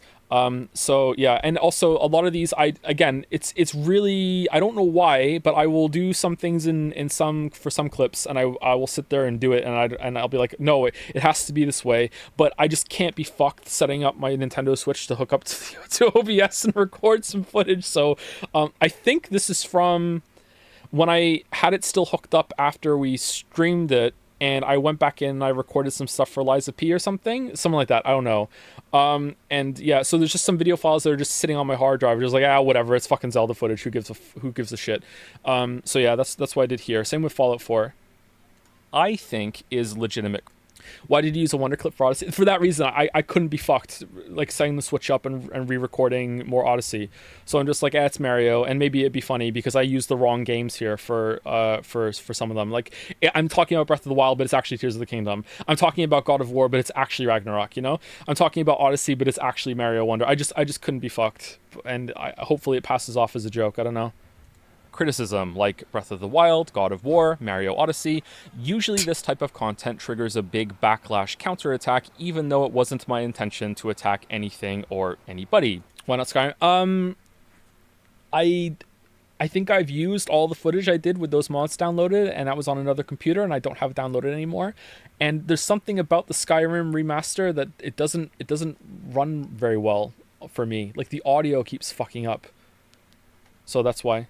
But yeah, I just risked using normal footage now because Nintendo says it's fine. Promise. But I get it, truly. I can come across as really negative sometimes, often more than I actually am, and people love their video games. I do too, we're passionate, it's fine.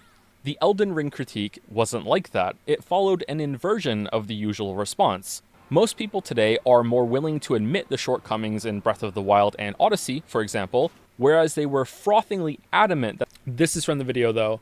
I think I wanted some footage here from the video for some reason, and it made it crash. I don't know why I did that. Your cadence in that first section is weird. Is that on purpose? You did something similar in the first ER video? Which one? The one that we're listening to right now? It wasn't on purpose, no. If there's any audio thing that's on purpose with narration... Sorry, if there's anything unusual with the narration, it's usually not on purpose. It's just how it came out. I'm not really that great at recording and... whatchamacallit? Narrating. I'm not really that great at it. Performing. That the games were flawless at release. Meanwhile, most people agreed with my Elden Ring video when it came out. Gonna get a bunch of comments about that, but I'm sorry, it's true. They really did. It got a lot of support, but over time, some of them have returned to say they know. So this is true, and so far there haven't been that many comments about it, actually. I'm surprised. So maybe I was being a little too negative here. Longer do so. Said another way, the fanbase at large seemed to agree with most of my criticism near release, and a significant portion of them have since gradually shifted conclusions to that the problems they thought were in the game aren't that big of a deal anymore, or don't exist at all and never did, and they had to play the game some more to figure it out, or are the players' faults, or maybe even my faults, not the game's. My first video, like most things that are created, has a few mistakes in it. I'm going to talk more about them and the response it has gotten toward the end of this one, but considering how infamous that critique has become in some circles, it didn't feel right to begin here without acknowledging that. The fake intro also wasn't a complete lie because I really wasn't going to play this expansion at release until the torrent. Base fellow heavy jump attacker. It's revenge for people saying that I didn't use jump attacks enough in the first video when I purposely cut it out. So this part is just examples from the previous video. It's pretty straightforward. There was nothing really fancy going on there except for like Satan Joe like reaching out to is it Melina? Kind of like, you know, here's the bad opinion, I'm going to touch you and you're going to have it because it's my fault that people don't like the DLC. Change News exposed me to so many comments complaining about the DLC's boss design and how much From had doubled down on all of the issues I had pointed out in the base game. In fact, I haven't played a proper video game since December, I think. So there's a match cut here between the execution of or critical attack on Dancing Lion into Lies of P. I feel like I do this sort of stuff too much, but I don't know if is it really noticeable when it happens. I put a lot of effort into trying to match the movement but from clip to clip. So, like, for example, if I put a clip in a timeline and within like half a second of putting the clip in, when I played the game, I suddenly moved the camera in a different direction, I will always like move the clip up to cut that part out, you know what I mean? So it's not really jarring. It really bothers me sometimes when I can't fix that because it's just the perfect clip and I just had bad camera movement, that sort of thing. And I try to match the energy of the different clips moving together, not in a fancy haha look at the match cut kind of way, but in a I just want it to not be, I don't know what the word is. I guess jarring. I don't want it to be jarring that we've moved on to another clip and it's suddenly the character is in a different position. Like sometimes I'll go to the point of the character's run animation. I will try and make it, if it's a similar camera angle, I'll try and match the foot position from one scene to the other so it looks like the character ran between one clip and the other, that sort of thing. I don't know. Again, I don't know if that's worth it or not. I'll see if I can point out a part of it and see. I have no idea if it's worth it. All of the issues I had pointed out in the base game. In fact, I So, haven't like, played yeah, a proper it video goes game there. since December, I think. It piqued my curiosity too much to ignore, and then So peak, jagged peak, ha ha ha, very I funny. really did want to play the initial launch version of these fights to see what all the fuss was about after that.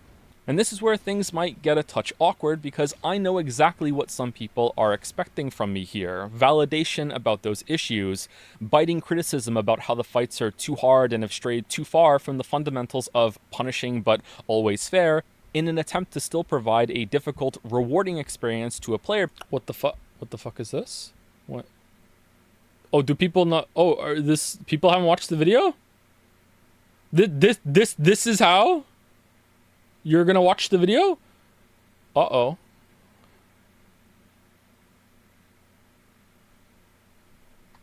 Oh, it was in chat. Okay, my bad. Base that has an incredible amount of banked mastery and improvement by now, gained from the previous games that are like this: Dark Souls, Bloodborne, Souls-like imitators. All right, so I don't know if anyone caught this or if it was just a joke for me. That are like this. Like, Dark when you slow it Souls, down or you Bloodborne. pause it, this is obviously Lies of P. So what I did was, I went in and I chose the weapon that looked most like a Bloodborne weapon, and then I did this attack. I took the UI away so it was less obvious that it was Lies of P, and then I just cut the speed down to 50%, so it was below, so it was like 30 frames per second. That's because I didn't want to set it up and get Bloodborne footage. So that's the joke there. I do it later with the ladder as well. Born, Souls-like imitators, and so on. Sorry, you know what I'm talking about if you're still listening. This is a waste of time. It really pains me to do this. The FromSoft player base has become the absolute worst fan group in video games since the release of Elden Ring. Just the most incessantly obnoxious group of people that feel like they're defending an insulted family member when you say the slightest word wrong in the I love the red hands coming back out of nowhere. It's like, oh, Satan is still here. So, the intent here was like, it really pains me to do this because this is obvious. I'm sorry. I'm just trying to explain everything. So in case I miss something, so I apologize. I apologize for apologizing so much too. So it's supposed to set up like I'm about to get a lot of more of those Souls fans sicked on me for my opinions and blah blah blah blah blah.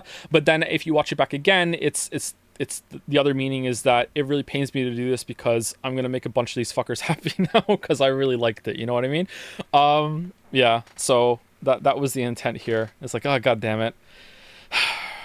It's that the most horrible thing happened, the worst guy made a point you agree with or whatever. That sort of thing. proximity of their beloved video game. They speak like a Pokemon named Get Good. All right, was this funny? I went back and forth on this so much. I almost commissioned something from Merrick about this. Merrick doesn't know that actually. Using the pots and later on the trumpets as a stand-in for weird Pokemon was the visual gag I went with, and I wasn't sure if it landed or not. I think people like the Pokemon joke, but I'm not sure if they like the visuals with the pots. And then it's like, It evolves. so the pot is skillish, is get good, and then it evolves crawling out of the pot into skill issue. Yeah, I didn't know if it was enough. Into a skill issue, so I know full well how much shit I'm going to get for this in the long term, but I have enough history with these games that I feel compelled to do it anyway. I feel like I owe it in some way since this series is what I launched my channel with.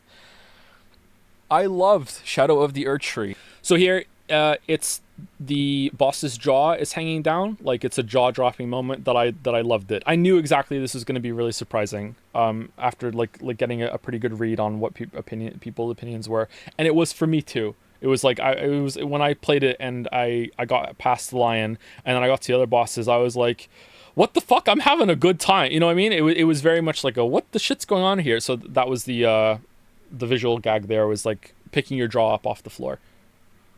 I think it's a big step in the right direction from vanilla Elden Ring and has been a huge relief for me to Read the pin. I feel like you should know about the on-screen celebration effect. People are sticking onto your stream. The redeeming bits to put emotes all over the screen, and it's distracting the chat. Oh, is it? Can I turn that off? How do I turn that off? Big +2. Oh, is that what that is? No, you can't, but you can raise it. I can't turn it off. You can make it $100. Oh man, Oh man, one of the kids is going to college. How do I do it?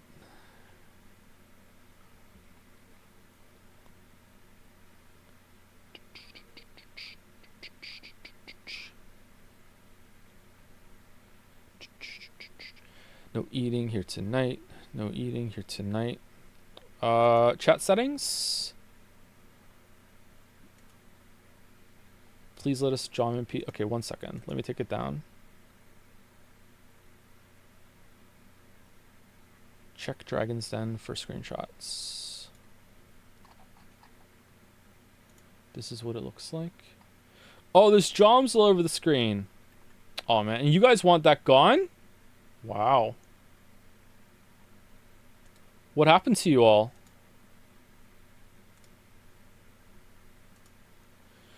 I'm gonna guess it's gonna be under the bits thing.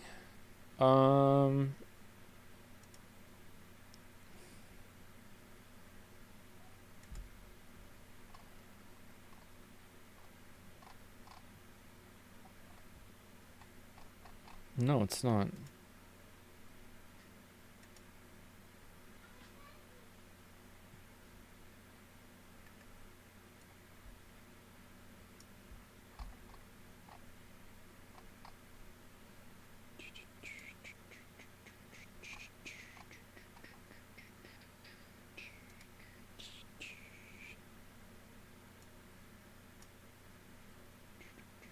You can turn off the on-screen celebration yourself in settings. Each person in chat can do it, you mean? Yeah, but then what if someone doesn't know they can do that?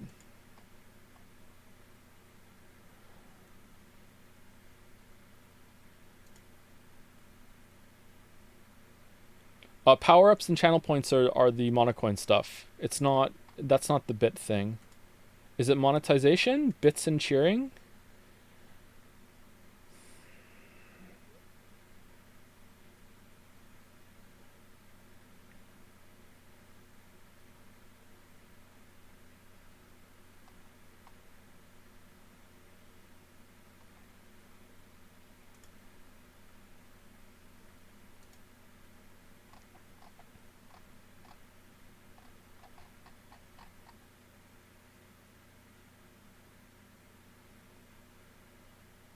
Okay, I'm sorry, I don't see it, chat. Under the power-ups thing, I'm only seeing stuff with, Oh, it's there, I'm sorry. Alright, so power-up, message effects, gigantifying emote, on-screen celebration. Alright, so you can still have message effects and gigantifying emote in chat, but on-screen celebration, I'm not a big fan of that. So for now, we're just gonna set it to, like, as many zeros as I can put. Oh, I can't, okay. What's the highest I can make it? Apparently 1,000 bits is the highest I can make it. It cannot go any higher than that. I'm wrong. It's 10,000. 10,000 bits is the highest it can go. We're going to do that for now, and then we will see if we want it back for future streams. But right now we're doing this, so there we go. All right, just to get rid of it for now when we continue. Anyway, all right, so where were we? Yeah, really like the game. This is just some footage of Rolana to go through. While there is undoubtedly some unfairness in some of the fights, and so obviously a reference to Gaius' bullshit charge, many problems in the exploration and the world, I had a blast overall. And oh yeah, the screen's black. Yeah, my bad. Sorry, 1 second. There you go. Well, obviously it's a link to Gaius' charge because you can't see what to do. And the world. There you go. I had a blast overall, and I was sad when it ended. Dare I say it, I had a yabba dabba do time, and I wouldn't be bothering to make this video right now if I hadn't. I think this is the best DLC FromSoft. So originally I had a shot of the dancing lion again with the feet sticking out underneath the costume in the same way that the Flintstones had to put their feet through the cars to pedal it around, and I didn't think anyone would get that joke, so I changed it to the snake. So yeah, this one I'm really happy with, and I don't think anyone called it out in the premiere, so I was surprised. Maybe it was too subtle. It is made because Sekiro. So Sekiro didn't get one, and there's the red dot that shows up right before John Sekiro pokes the snake in the eye in that shot, and he's the Snake Man, and that's what Due time, and I wouldn't be bothering to make this video right Maybe now it's too subtle. if I hadn't. I think this is the best DLC FromSoft has made, because Boom. Sekiro didn't get one. Now, having made that comparison with the DLC from the other games, I must rush to point out the price difference. 40 USD is a steal for this in my opinion, but it is still so much more than the previous DLC packs and closer to a full price game. So it's a little rough to compare. The best one to put next to it is, unexpectedly, all 3 of the individual editions Dark Souls 2 got viewed as a combined package. Next would be doing the same for the Duo DLC that Dark Souls 3 received. Even when doing that, I still think Shadow of the Erdtree comes out on top. If Old Hunters or Artorias of the Abyss... So again, Liza P footage cut in half for the frame rate. I originally replayed Dark Souls 3 a little bit to get that shot of Ashes of Ariandel, the Painted World, for the video, and then I realized I was going to need Ring City boss footage as well, and I was fretting big time on realizing, like, because I didn't want to play the whole entire game again to show the bosses. And then I went upstairs to my other computer, which is now Finn's computer, really, and luckily enough, all of the footage that I collected for the first Elden Ring video was still on there, including all of my original playthroughs. I didn't delete it. I built this computer right after the Elden Ring video, so all of my video files, usually I delete them after I'm done. I just deleted all the Shadow of the Erdtree footage today. All of my original runs footage was still there, and it still is there right now, and so is my Dark Souls 3 playthrough, so I was able to save a bunch of time doing that. Were twice as big and twice as expensive and kept the quality up the whole entire time, then maybe that wouldn't be true. Yeah, sorry, I wonder if it's a new group of people that hate me now. How dare I? So does that mean the Shattered Masterpiece has been repaired, reforged? It crushed a rune arc. So that's playing backwards because it's coming back together, and then the rune arc crushed the next scene. Pretty obvious. Take down all those YouTube videos with all those titles. Am I back on the Elden Ring train? Choo-choo. What about my thoughts on the base game? And he's doing the like choo-choo kind of emote while riding on this thing that's kind of supplementing a train. Well, it's a bit complicated. I don't think it's... So that was an accident. I accidentally hit B when I was standing there, like twice after I canceled the emote, and then it made me fall off. But then when I put it in the timeline to see, it matched up really well with "it's a bit complicated," and I was like, "Oh, that works really well." So I was like, "Okay, that's cute." So I kept that in for like a little. It's a little upsetting with the script. Yeah, it's true that I have mixed feelings on most of these games anymore. My view has matured to being strongly positive, with some clear flaws that I know exist. And clear flaws in this video: life gems, your life going down with every single death, the green zombie, this boss just in general, your sword is at risk. Just like, god damn. Wish weren't there, but I still adore the games. Love For Dark Souls example, 2. Dark Souls 1 is an amazing work of art and one of my favorite games of all time, but everything after big ONS makes me want to quit, and I have and do quit at that exact spot on so... Look at this pro dodge here, completely planned. I was Daredevil here. I knew exactly where he was. It wasn't on accident at all. Many playthroughs. The DLC can become an alternate end path for that game since the quality is so high, and eerily I wonder if that's what's going to happen to Elden Ring for me from now on. Matching the hands of the DLC intro, so there's a hand for Dark Souls 1 DLC, there's a hand for the Shadow of the Erdtree DLC, that's why I put them together. Why is Joms moving? What happened to Twitch? What's going on? However, there are other problems that are on this level that I want to get into, but I also want to try my best to avoid the whole, oh my god, best game ever, here are 20 reasons why it sucks script style that I can fall into. And having finished the script now, and I'm recording this part much later, I feel like I kind of fell into that trap. So fell into the trap again. That's why I reused this one. It was an accident that I got this footage, but then I thought I could use it. Did I fall into that trap again? I feel like there's a part of the video that goes on a bit too long, but overall I think it was more balanced. I think it was okay. This part here that we're about to get to, no, not this part. The Scadu world design part, I think I could cut about 5 minutes from this and it would have flowed a lot better, maybe even a little bit more. And by cut I mean, like, I wouldn't even have to remove the points. I think I could have condensed the points down with some better construction of my paragraphs. I think I could have done that there. I think that's the biggest flaw of the video is this part here. I feel like it could have been a bit shorter. again, but let's let it ride and see what happens. Let it ride. I played the entire base game again on a fresh logic. character for Shadow of the Erdtree. Even though it's not my favorite, I went with the double colossal sword build because the slow weapon speed was an issue I had before, and I thought it would be a good test to use that same approach in the DLC. So no summons, no magic, no ash spirits, just me, my weapons, and the boss. So there are a bunch of match cuts here. Again, I don't know if people notice, and if they don't notice, that's almost a good thing.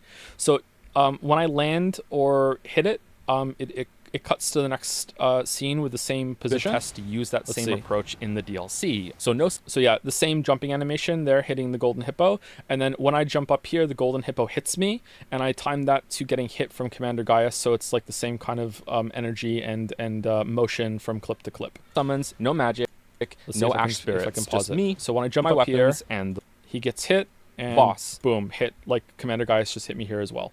Those weapons had also apparently been... This doesn't take me very long. This isn't really fussing. I just usually have the clips lined up, and then I find a way to match the energy going from clip to clip. You know what I mean? Like now and then it does take me a little bit, and sometimes I give up on it, or I can't make it work. But I try to do that sort of thing,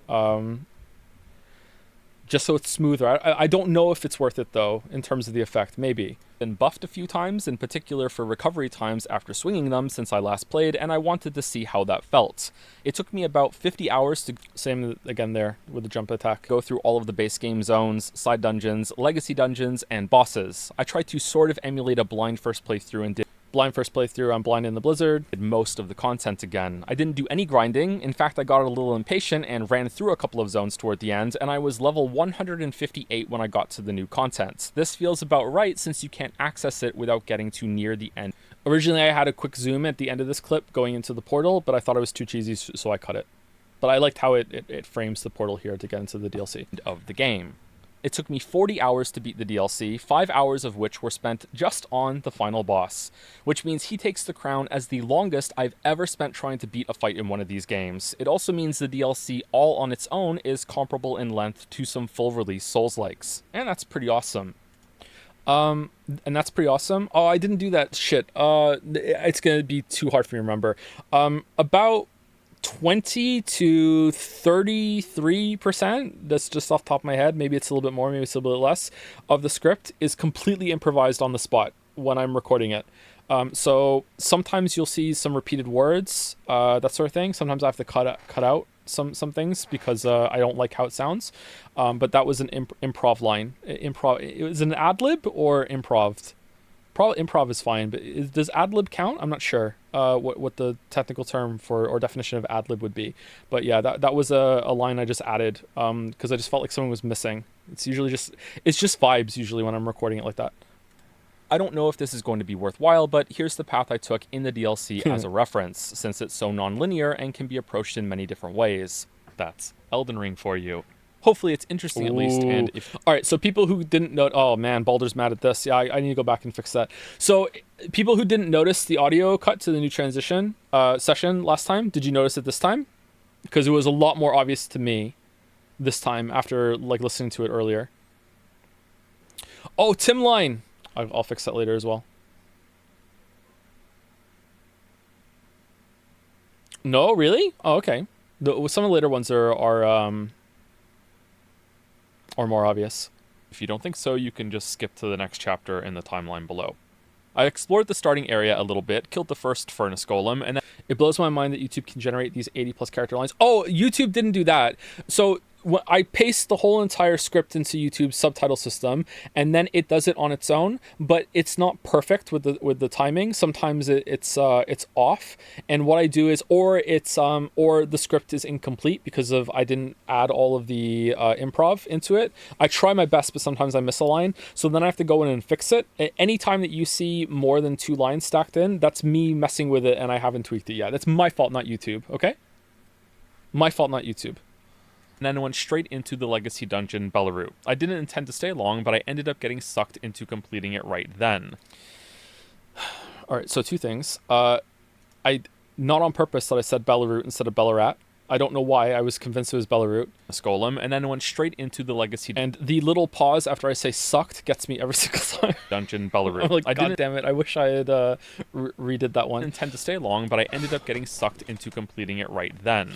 I was at Scadu Fragment level 2 and killed the Dancing Lion in a little under half an hour. I found it quite difficult. Afterwards, I finished exploring the starting area, did my first side content in a jail and side dungeon, and crossed the bridge toward Castle Ensis. So this ended up being the thumbnail for the video, and it was one of the 3 that YouTube auto-generated for me, and I almost always just go with whatever YouTube spits out at me, because I figured that their algorithm knows better than me what to put on there. If they're really, really bad, usually I will make a custom one, but I just went with this one because I think it looks pretty. The only other one that was usable from the 3 they did was a picture, the close-up of Satan flaring his nostrils, and I might change it to that one and see, but to me it made the video look more like a meme video than a critique. But I don't know, maybe it'll get more attention, not sure. I decided to keep exploring, however, and went down the other roads first. I found the alternative way to Scadu Altus through the Spirit Springs, landing you in a different castle. I killed the mini-boss there and found the route to the new zone, but I felt like I had skipped too much of the earlier areas to push into this one, and I didn't want a repeat of what happened to me in base Elden Ring, so I went back to Gravesite Plain. Have you tried the feature that tests 3 different thumbs to find the best? Oh, is that a feature that I know other YouTubers did that, but I thought they were doing it manually. Oh, can I just set that to automatically go for it? Okay, I'll try that later if that's the case. This play session ended with me finding Egon on the ground, cursing some other guy named Bale. How curious. Ooh. That joke doesn't make sense, because that's from the Witcher 3 script. This was improvised? I don't know why the how curious was improvised. I do a recap of each part in the Witcher 3 game in the scripts, where I like say here's a recap of the story of Velen, you know what I mean? And I go through, like, you know, you do this, you do this, you do this, you do this, and at the end of it I say that was my 5-minute recap of the Velen story, and to refresh your memory if it's been a while since you played it, or if you've never played it before. And during the recap, when it comes to some point that I'm going to talk about later with Siri, I just say how curious as a reminder of, like, that's kind of important. And for some reason, when I did the recap of this one, I just slipped right back into Witcher 3 mode, and I said how curious, and then I was like, what the fuck, that doesn't make sense, and then it just ended up turning into this. And I don't know if it's funny or not, but eh. Although he won't give you any specifics about how long it's been. How curious. Non-linear joke, enjoy. Non-linear joke, enjoy. Next up was a spot of Civil War when I had to kill a fellow old dragon man and found my way, surprisingly through a side dungeon, at a new zone, Jagged Peak. There were a few So those 3 clips there, moving out of the cave into Jagged Peak, I tried to match the movement energy going forward each time, so it seems more smooth. I think that works well, actually.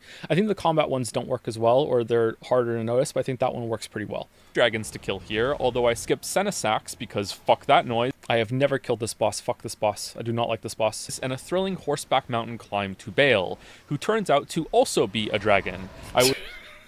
I like this clip. Also turns out to be a dragon, and he just slams down like boom. Like, I don't know why. It's funny to me. I tried to say a different term for Scadu snack or Scadu fragment every single time. I don't know if I pulled it off actually for the recap. Later in the video, after the recap, I'm just like, I don't care, I'll just call them Scatter Fragments now, but I tried to do a different one every single time. I was Scooby Snack level 5 and tried for over an hour to kill him until this happened to me. Twice. This, combined with my damage feeling a bit low. That's bugged, right? That's completely fucking unacceptable, right? Like, there's no way. Are people going to defend that? I think it's fixed now. Is it really? Okay. Annoyed me enough to make like I was at Tim Hortons and roll up the rim out of there. I did. So I matched the roll there to try and match the movement. I don't think this one worked out that well. And this dumb joke is just for me. Try some of the new Colossal Katana weapons for a bit here, though, and thought they were fun, too. I was now obsessed with finding the map stone just to the north of this area. If I had beaten Bale with this change when I first played it, I had already put in my notes that I was going to make the joke that Bale is the fight that made me turn into a weeb in order to kill him. So it's sad that I didn't kill him, because that would have been pretty good. Yeah, so I kept exploring and couldn't find it. I ended up in Cerulean and Charos, finding a sealed doorway at the bottom of a deep chasm, riding through the Finger Ruins down here, which were a big disappointment. I regret that I said this too quickly, because I wish I could have showed more of how I found the chasm and more of Cerulean a little bit there. Not just like, not a big extension, but I wish I had talked for like 10 seconds more there, just to have more space. That's a little flaw in the video there. Thumbs down from me, and then returned to Gravesite Plain to mop up some points of interest before finally heading into Castle Ensis proper. I'm not Canadian, Joe. Can you explain the Tim Hortons joke? Oh, Tim Hortons is a coffee place in Canada. It's probably is it the most famous restaurant in Canada for outside of Canada for non-Canadians, and they very often have a promotion. I think they do it at least once a year, maybe a couple times a year, where the paper / plastic coffee cups you have, you can, after you're done drinking, you can roll up the top of the cup, and there'll be like a prize there if you win, or like you like free coffee, free donut, whatever, and it's called rolling up the rim. And like I just rolling up the rim, being like, I'm getting the fuck out of here. I'm rolling out. This is a dumb joke. It's not. I don't even think other Canadians are gonna find it funny. It's just for me. For some reason, I just like it. Like saying that when I'm really horny, I'm wetter than Niagara Falls in the rain. It's just a joke for me. I'm sorry. It's just like, and it's in there. I was Scadoo level 6 for Rolana, and again, it was a pretty difficult boss that took just under half an hour, like the lion. Scadoo Eltis was next, and I did a pretty half-assed circuit of exploration, including a detour to the ancient ruins of Ra'a via the imbued sword key teleporter before my first foray into Shadow Keep. I was Scadoo 7 for Golden Hippo, and it only took a couple of attempts, probably because I had already fought one as a roaming mini-boss in the southern part of the map. If you played the game, then you know Shadow Keep is quite a large area with many sub-locations. I went through the courtyard-like bit after the hippo fight and found the secret way out to the flooded subzone of Altus. I followed this mostly linear path for 2 more hippo kills and a lengthy catacombs-type dungeon that surprisingly ended with a meatier-than-usual boss named Jory. The Abyssal Woods is gated behind this fight, unless there's another way here that I didn't find, and that was an even bigger surprise. I've seen comments being mad about you saying how long the bosses took. Well, yeah, I've been meaning to say this. I was gonna let it play for a little bit longer, but I'll say it now. I almost cut that because I was just speaking to Sarah about this the other day. Actually, I felt like it might be coming across as bragging, but I don't mean it to be like that. I just want it to be a metric to compare to Radon, but also like I don't want people thinking that I beat a lot of bosses really easily, but also that I struggled more than I did. Apparently I am just the worst player in the world at Malekith when I played the game in 2022, and I was just stuck on him for hours and hours and hours. When I look back at my footage upstairs, I killed him in 15 minutes, my first kill. It wasn't I'm stuck and I'm miserable. It's just, I just don't like the fight. You know what I mean? But I also wanted the comparison of Radon, like look how these bosses were pretty easy, these bosses were pretty reasonable compared to, well, they are easy compared to Radon because of the time difference, but like they're reasonable compared to 5 fucking hours, you know what I mean? That's the issue.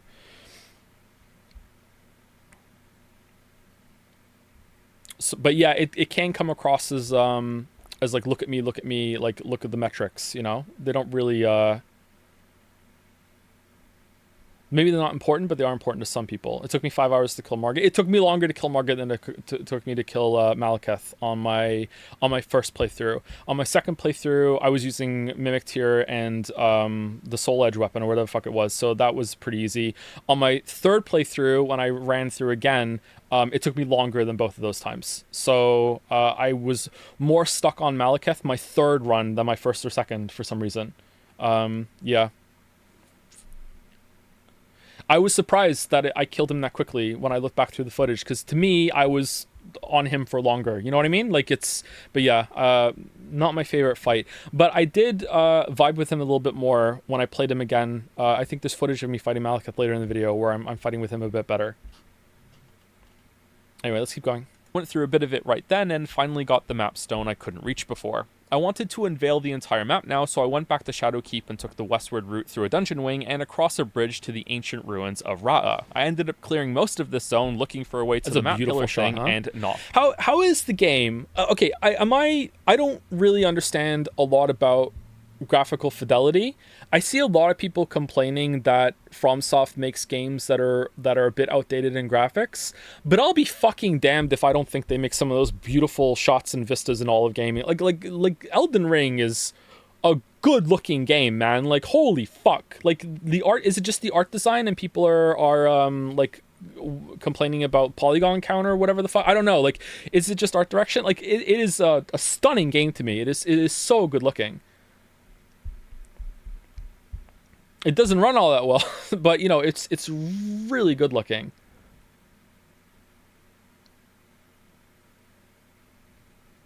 Some people find it muddy sometimes. Yeah,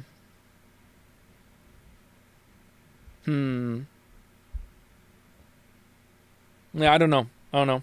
Finding it. My skedaddle power reached double digits here, being 11 for the boss Ramana of the Bud. Dude. So, pothead, dude, bud, weed, dude, Lameo. Yeah, easy joke. And this was the only main fight of the DLC that I killed on my first try. For some reason after this, I gave up on my Mapstone quest and went back to the Abyssal Woods. I reached Midra's Manse shortly thereafter and spent 40 minutes fighting Midra himself before finally winning, which is weird because I think the Lion and Rolana are way more difficult than him. I didn't know bud meant weed. Is that not a common thing? Isn't it like past the bud or whatever? Is that a British thing?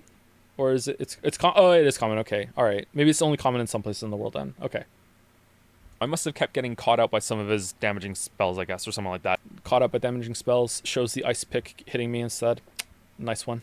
I was still tree power 11 for this boss.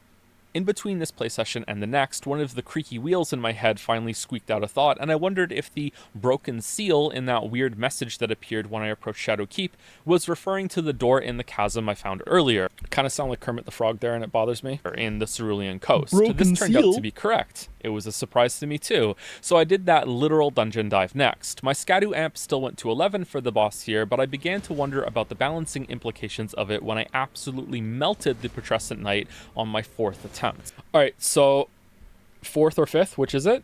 The subtitle is right. It was not 4 attempts, it was 5 attempts. I said it wrong when I recorded it, so that's a mistake. It should be 5. Should I change the subtitle to 4? I don't know. Like, it's inaccurate for what happened, but it's accurate to what I'm saying, right? And the subtitles are meant to be accurate to what I'm saying. Reload the whole video, and also the whole Witcher 3. Yep. I liked this boss a lot more when I fought it a second time with just a longsword and got to see its mechanics. I returned to Cerulean next to explore it more thoroughly, and then did the same for Scadu Altus right after. I did some side dungeons and found a path through a cave that led to the land at the base of Ra'ah and where the Trolley Mapstone was located. With the map finally complete, I first admired the big tree at the top of it. It looks gorgeous. And then spent half an hour bamboozled into hitting every wall around this elevated township and trying every angle to double jump over with torrents because a message nearby was telling me there had to be a way in somehow. I finally did get in, only to... So, this is completely true. This is 100% true, okay? For no reason at all, let's take the subtitles away. This is completely true. And also, this is not a recreation. This is actually how quickly I found the hole after jumping over it. For whatever reason, just go over, turn around. What's that? Oh, that's where it is, yeah. Immediately, and I do mean immediately, find the hole in the wall I was meant to use when I landed on the other side. I regretted not streaming my playthrough in this moment. Sorry, chat. Would have been a good clip. A quick teleport later. Okay, so what are the hotkeys for going back again? Is it comma?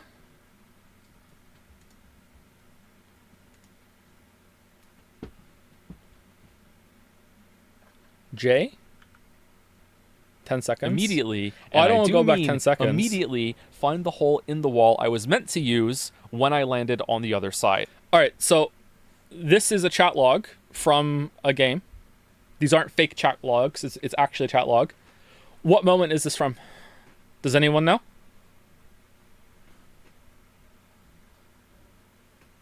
Anyone want to guess? Oh, someone got it. The Strange Space says Outer Wilds or Jedi Survivor. It was Jedi Survivor. What part of Jedi Survivor is this from? What do you think? I regretted not streaming my playthrough in this moment. Sorry, chat. Would have been a good clip. The ledge, confront, you making the jump. It was after I made that jump at the very beginning, and I instantly ate shit and died from the monster boss on the other side. That is what that's from.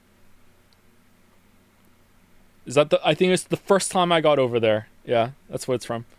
A quick teleport later, fully exploring Shadowkeep was finally happening, or so I thought, because it had a whole other entrance and area I hadn't found yet, so I spent a ton of time trying to figure out how to get to this ladder before giving up. I even found a glitch in an invisible wall that's... Ooh, you totally make that jump. Totally make that jump. What are you doing from? What are you doing? Earlier in the run, in this area, you have to jump on the books and tablets and shit in order to get secret loot and everything. Like, what are you doing? That stops you from getting through here, even if you can make the jump. I'm so surprised. By the time I got to Mesmer, I was Shadow Blessing 15, but was still embraced in his flame for 35 minutes. So if you don't know the game, every time he kills you, he says, embrace in Mesmer's flame in that kind of cadence. Okay, for anyone who didn't play the game. Difficult. This was my second favorite fight of the DLC. I wonder if everyone knows what my favorite fight is now, having just said that. Somehow I missed one of the gaping holes. Where does the ladder go? The ladder goes to it's Commander Gaius, isn't it? That's how you get to Commander Gaius.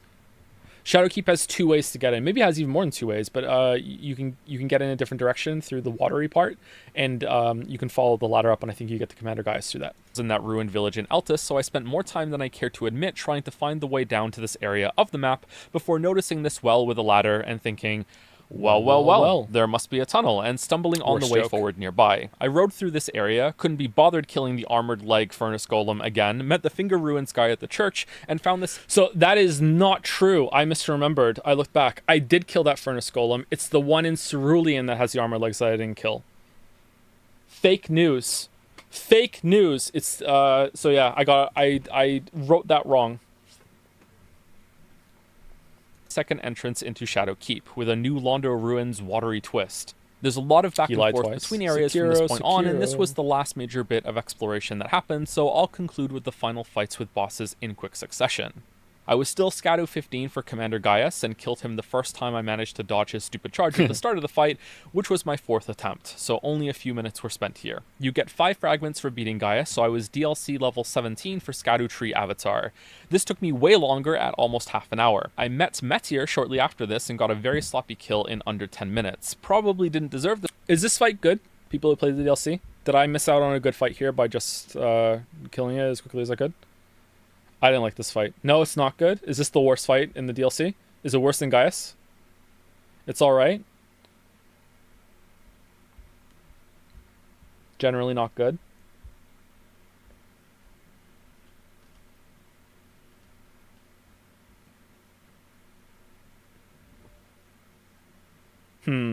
Chat seems pretty mixed on it. Okay. This one, but I didn't like the fight that much, so I don't care. Much to my dismay looking back, I had forgotten about Bale and Dre and fucking boomer ass joke, man. Zoomers in the chat being like, who the fuck is Dre? Thought that burning Mesmer's kindling for the final stretch was all I had left. So I did that, exploring a few side areas. I don't get it. You don't know forgot about Dre? Can I look up the lyrics?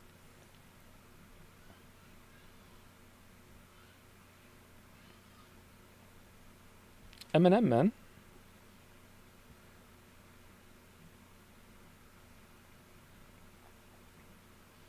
Nah, I'm not going to be able to rap it. Forgot about Dre. Society is forgot about Dre, yeah. For real. Ra'a while I was there, and then cleared a near a limb, or Millie Rhine, as my brain insisted on reading this backwards for... Am I alone here? Anyone else do the Millie Rhine thing? Some reason whenever I saw it. Radon is the final boss, if you didn't know. Spoiler warning was a while ago, to be fair, which made my... Joe, can you explain why you didn't like Gaius? I liked them. I didn't like the charge. I did dodge it once. I rolled through it, and it was really weird. I rolled right through the middle of him. I don't know if I had light roll on for that one. I think it was medium roll, and in my mind, I was still like in his whole ass fucking bore hitbox when the roll was over, and somehow I didn't take damage. It just didn't. It just felt awful. There's something off about that charge IMO, and it seems like a lot of other people are having problems with it too. But maybe we just need the speedrunners to tell us which nostril to look at in order to get through it. But apart from that, like, he's fine. He's just kind of boring. Just a bunch of attacks. It felt like a little bit like a tree sentinel that was made a bit more complicated. I like the visuals. I like that it's a different kind of mounted enemy. And the some of the gravity moves he had were fun. They look good. But apart from that, it's just like whatever. You know what I mean? Like kind of a mid fight. And considering that that's probably the second worst fight of the DLC, if you split off Radahn Phase 1 and Phase 2 is a different thing, because Radahn Phase 2 is easily the worst part of the DLC for me, sorry. Like, if we cut him off, like, Gaius being, like, second worst fight, and it's still pretty good, that's an impressive spread of bosses, you know? I'm so out of practice streaming, I'm sorry. Choice of armor for this playthrough, unintentionally very amusing to me. Yep. The crowd goes mild about this being a returning boss from the base game though, or at least I hope it does. Or maybe the crowd is going wild because there's nothing more Elden Ring than reusing unique event status fights from the base game, right? Everyone seemed to love that. As I said earlier, I spent 5 hours fighting this guy before seeing victory, even though I had reached Scatman 19 with a set of fragments from the last area. That's a pretty big... Does anyone not get the Scatman joke? It just sounds like Scatu to me. Like, I don't know. I did just... Scatman is that song, Beep Bop Bop Bada Bo. Does anyone not know that song? Yeah, it took me 5 hours to kill him, and there was a moment during those attempts that I started to get worried that I wasn't going to be able to kill him. I was getting really... like sinking into pits of despair when it came to this, for the reasons I go into the fight later on. Just learning a lot of those moves was really drawn out. Like some of the projections, I'm like, I have no idea what to do, and by the time I know he's doing it, I'm already dead, or I can't even tell when he starts it. Like I don't know. Like, when I beat him, I didn't really feel any sense of accomplishment. I just felt kind of like, oh, thank God it's over. It's like, oh, and I don't remember, except for maybe Millennia, I don't really ever remember feeling like that with another boss that took me a long time to kill in any of these games. It was just kind of like, I'm so happy that I somehow managed to luck my way into killing him. And then when I looked at my footage back afterwards, I see myself dodging quite well, and I'm like, oh, I was learning and I was developing my strat here for the phase, but it didn't really feel like it at the time, you know what I mean? I was just like, oh my God, I'm so glad I managed to get it done. I don't know how much longer I would have kept trying before I'm like, fuck it, I'm just gonna use a mimic here or something. I just, like, damn. I'm miserable. Big bump in fight duration. Even Bale was a baby in comparison after this, dying in under 10 minutes, but remember, I had over an hour of attempts from earlier in the run that taught me a lot. So yeah, so something I maybe should have spoken more about, and I hinted at with Putrescent Knight, is how big of a difference the Scadu fragments made, for Bale especially. I think when I got there and I was Scadu level 2 or 3, I can't remember what I said earlier on, he killed me in like 2 hits or something. Like, I died really quickly, and like every single time I did damage to him, I would take off this tiny little sliver of health, here, and then I come back and it's just like, oh, 1 hit, it was worth like 5 hits now, you know what I mean? It felt like so much bigger than what the damage bonus led me to believe. It just felt much better. Yeah, it's a huge difference. So he still comfortably comes in second place for attempt numbers. He's in first place for my favorite of the expansion though, and in my heart. Good job on getting that if you guessed correctly earlier. Good job. That was an improv there too. When you restart streams, can we start with Persona 3? I think we're going to start with Baldur's Gate 3, and we're going to see if that playthrough has legs, and if it doesn't, then we'll stop it. That was my run of the DLC, and happily, all the major talking points I want to go through can be found in that summary. Nice that, almost like I planned it. Because I didn't. So almost like I planned it because I didn't. I get like knocked on my ass there. Like, you know, didn't plan it. Best laid plans. Blah blah blah blah. That's the joke there. Biggest problems I think FromSoft were facing when making this expansion were player progression and making an addition to. Okay, so we're into the next part now. Scattered world design. I think this part goes on for a little bit too long. What do we think about the DLC run summary? I think that if you just played the game, it might be interesting to see someone else's path, especially when it's non-linear. These sorts of sections, I think, are good for people who are watching the video way in the future, and it gives the videos kind of like an evergreen quality. And you can also skip over it. And it only took, like 8 minutes? I think with chapters, I think it's easier to justify the inclusion of these now, especially when I say you can just skip it if you want. You know what I mean? I think that it's fine. But I do worry about people who are just like, fuck it, I'm not skipping, but also I'm watching this and I'm miserable. This is ruining the pacing. I don't know. I think it worked well okay here. Maybe I could have cut it down a little faster, a little bit more. Anyway, let's keep going. To the open world formats. DLC for Dark Souls and the like has traditionally been a few more levels with a few more bosses. More of the same structure delivered at the same rhythm from the game's foundation. I suppose they could have done the same here for Elden Ring, but it wouldn't fit as well with the open world players would be coming from. Conversely, creating a second map that would be large enough to feel like you can get lost and explore, which is an important part of open world maps in my opinion, but still not balloon in size and outrun the scope into becoming a sequel instead of a DLC. Alright, so I noticed this. I don't remember seeing this. So the shadow under the bridge gets glitched, and you can see me turn the camera because something flicked in my eyes when I was playing it. I'm like, wait, what the fuck happened over there? See? Watch. Scope into becoming a sequel instead of a DLC would be a balancing act to maintain throughout development. And as we can see with the problems present... So balancing act, these are all suspended, balanced on this thing that moves up. So yeah, that was the logic behind that one. In the game today, it was a difficult one to perform. Let's rewind for a second, though. Oh, he's the backwards. answer to this problem is what we got. A mix of both. Technically, the Shadow Realm is an open world map, but to me, it also feels like one huge open-air Souls level. The Legacy Dungeon sections are more focused wings of... Wings, I show the enemy with wings. This was on purpose, believe it or not. This map, like dungeons within a dungeon, instead of the game's more sprawling and straightforward layout. I wish I used a better shot of the base game than that one. Something in Limgrave would have been better, I think. Or Upper Limgrave. It's a little more Zelda than base Elden Ring, and honestly is pretty damn close to how I envisioned the original game being. In my first video, I spoke about how I collected a handful of questions as I explored the game about unreachable locations, and wondering about them kept simmering as I made progress. Like, getting up to this big plateau in the... Does everyone else's map glitch out like that when they're moving around, or is it just my copy? Hey Reddit, am I the only one that when I move the map around fast in Elden Ring, yeah, everyone else says so? Okay, yeah, that sucks. That's a weird thing that they can't get working, huh? In the southern part of Liurnia. You can't get there until way later in the game. In fact, I actually had given up on being able to get there and thought it was just decorative in the distance, but then Elden Ring was full of surprises. The DLC goes... So, I matched the pose on the horse there from, like, looking around in Elden Ring to the DLC. I don't know why, I really like the shot.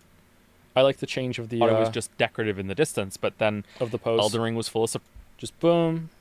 prizes. The DLC goes ham on that idea, perfect, with main content being gated behind engaging with thinking about how to get around, which routes go where, and possible bridging connections on the map, instead of it being for mostly optional content in vanilla Elden Ring. This is probably my favorite thing in the DLC. It's either that or the boss roster of way more hits than misses. That's more of an enjoyable return to From for me, though, whereas this map... Okay, does that joke work? Because I recorded that line twice. I recorded it properly with a return to form, and then I thought it'd be funnier to do return to from, but I was worried people wouldn't get it. They thought it might be a mistake. Chat seems to think it was funny. Okay, that's good. Design is something novel and interesting. I think it was a huge success in structure and rewarding the player with eureka moments, while also allowing the map to feel more substantial when it's quite a bit smaller than the lands between. It's a dense dungeon island versus the loosely interconnected continents. It gave me way more to think about and mentally work with instead of it acting as a hub for content. That's not to say that the base game is devoid of this. To be clear, some of the best parts have this same quality, just that it's at a higher concentration in the DLC. But then we have to speak about that content. First up, those scattu fragments. How do you give players a way to continue leveling up when the majority of them will have endgame characters hitting the soft caps on many stats, have finished their builds, and therefore see runes as mostly worthless? Should I start with Demon Souls? Yeah, you can start with Demon Souls, yeah. Enter a new layer of character progression. Find these items, use them at a grace site, and get stronger on top of whatever power you've came into the DLC with. Both damage and defense scale up with the same fraction. How better do you think the dungeons were? I thought they were flat out better in every way. The side dungeons, yeah, this is something that I should have mentioned. I don't know why I didn't. I think I probably could have kept talking for another hour or two, especially when it came to more talk about the base game and how I feel about it. That is always the case. I could keep rambling forever, so I'll ramble now instead.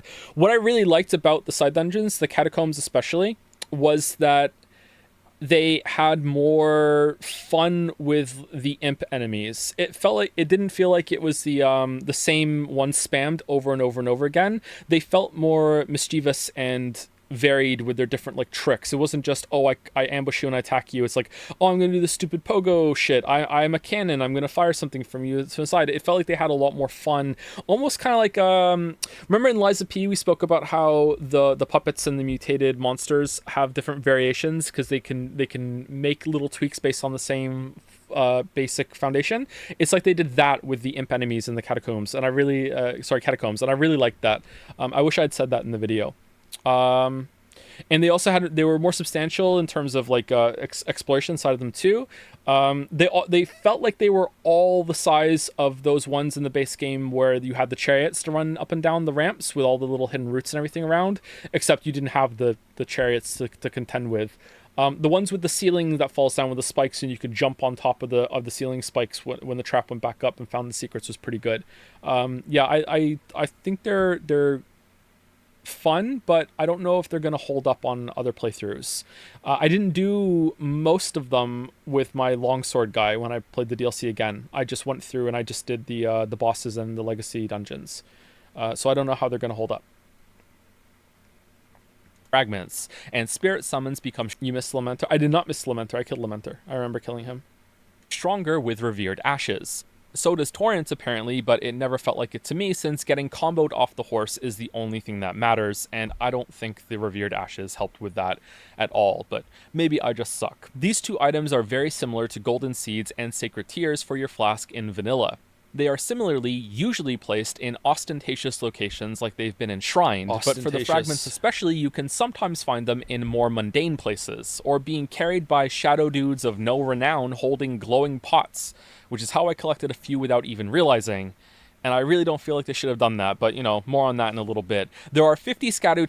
So I say more on that in a little bit, and I don't bring them up again. That was an improv line, and I don't know if my intent was to bring them up again improv style when I spoke about the Scadu fragments, but I left it in because I think it kind of goes without saying that when I say there weren't enough fragments in the world, and they weren't placed all that well for rewarding exploration. So I think it still works, but I almost went back and cut that line out because of that, but yeah.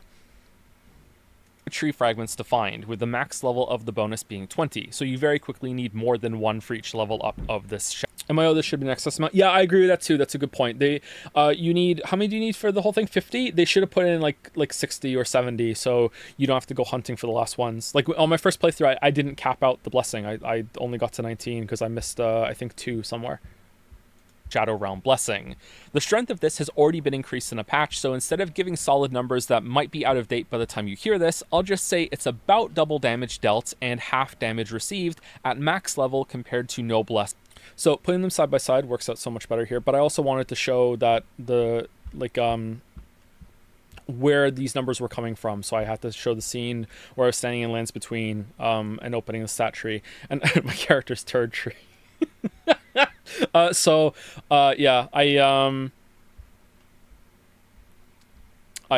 think it works well here. I made another character before that, and I didn't like the name, so I changed it. But I typed in, because it was Shadow the Erdtree, right? I typed in Shadow the Patchhog, but there aren't enough characters for that, so it turned out being Shadow the Patcho. But then I went with Erdtree instead. At all. There are only 25 Revered Ashes to find for a cap of 10 blessings, but at maximum, the buff it provides is comparable in power for your summons. That means there are 75 of these pickups to find. All right, so that was a change to a different recording session there. Did you notice before I pointed that out? Let's see if you can hear it now. Of 10 blessings, but at maximum, the buff it provides is comparable in power for your summons. That means there are 75 of these pickups to find in the DLC. How many lootables do you think there are in total, though? Now, obviously, I can't go through and count them all to make a comparison. Exactly, I can't. So we'll just... This is also a secret reference to something I do in The Witcher 3.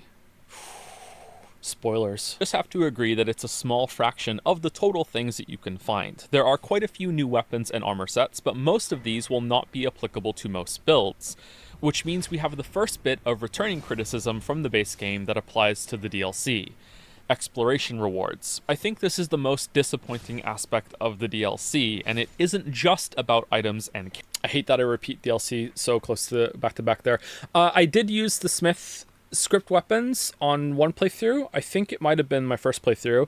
I put the Smith script spear in one hand to have like a throwing weapon that if you don't know what they are, you can throw them and they come back to you. I almost said a spoiler for another game. So it's like a unending throwing knife. A gag in the video also is that I think in almost every single clip I have throwing knives equipped, even though I never used them.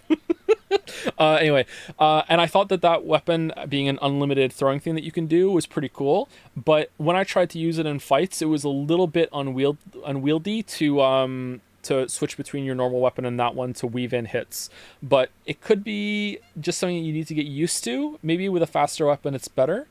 I think they're a really good inclusion, and I hope that they're more easily accessible going forward. I think they're a really good idea. Character progression. The worst parts of Shadow of the Erdtree feel like the very best parts of Starfield, which is a compare. Oh, okay, so that's one of my favorite lines of the video. I also matched the red of the flower fields with this clip here. I went through. I actually found the red flower field first for that clip, and then I wanted to. I went through Starfield and I found this. I think this is from a stream. I don't think this is from when I played Starfield on my own. I think it's from a stream. Comparison no one wants to hear. Empty locations and vacant stretches of land that commit the crime of teasing that they will be far more interesting than they end up being. What experience led you to that belief? Let's go in order here. Items fare the best out of these issues. Weapons and armor sets and talismans are fairly common, and even though they don't always... You did the moving character thing there too? Yeah, the falling from the Starfield clip into falling into the Elden Ring clip? Yeah, I did. I don't know why I didn't pause to say that one. Have universal appeal, they're still more fun to find than low-level smithing stones and the like. They have the potential for unlocking new builds for future runs or tempt you into making a change for the DLC. Outside of that, though, and where the findables bleed to character progression, is a missed opportunity for a new type of upgrade, an alternative progression path which, at an extreme end, could be like a much more in-depth and much more powerful Wondrous Physic Flask that I could ignore and then complain about my own choice for not using. So here I'm kind of not so subtly referencing the P organ in Lies of P, but I don't know if this is too cautious of me or defensive. I don't know. I was afraid that if I compared Lies of P in a really favorable light to Shadow of the Erdtree in the video, that some of the fanboys might just start hating on Lies of P, and just like, and the game doesn't deserve that, man. Like, both of the games are good, you know what I mean? So I wanted to try to keep the comparisons to an absolute minimum between those ones. I didn't want to be like, oh, this other game is my darling sweetheart, and if only, From would learn from them. But yeah, I think that something like that could have worked better. Maybe it was a mistake not to do that. Maybe I could have done it. I don't know. Maybe I was too precautious. But no, seriously, a new tier of weapon upgrades would have been great here, and a new level of Crimson Flask upgrades would have worked too. Maybe there were worries about PvP balancing, or that a spike in player power would ruin the end fights of the base game, but they're bad already, and I think there could have been ways to mitigate that concern. Can you hear the smile on my voice there after I say that? Because I can. They're bad already, and I think there could have been ways to mitigate that concern by putting limitations on the power buffs like the Scadu fragments work today. They only function in the Shadow DLC realm. It's a bit clunky, but if you're already in Clunky Town, then just kind of go crazy with it and build some more. At the very... That's an improv, believe it or not, the Clunky Town bit. I don't know where that came from. At the very least, there should have been a new upgrade stone that allows you to improve any Yeah, weapon this was in tedious as one hell. shot from whatever level it is to level 25, or 10 if it's a somber version, as a cool new thing to find that also alleviates a lot of busy work in getting another weapon up to snuff. Some of these suggestions could have also been a part of breaking the endgame power boost of the Scadu fragments into Monkey small... Town. It's not Monkey Town anymore, it's Skunkton. Monkton stinks lately. Oh, man. And there are, like, so many mice around. I don't know what the hell is going on, but the city stinks. It was cold today. It was really cold today. 1 second, chat.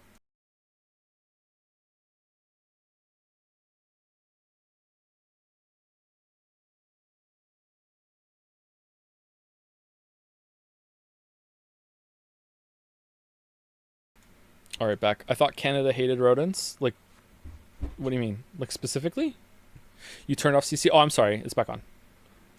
Smaller chunks. Like I said, the current ultimate bonus is about double damage, and I think it would have been better if a new tier of weapon upgrades and the Scadu boost still resulted in about that level of power. To reiterate, in this imagined different progression system, you would upgrade your weapon to level 40, say, with DLC stones, and when that's capped and you found all the Scadu clumps, you would still have roughly the same power output as you do in-game today with just the blessings. Just so there's more stuff to find in the world and you get to improve your weapons some more as well as your character.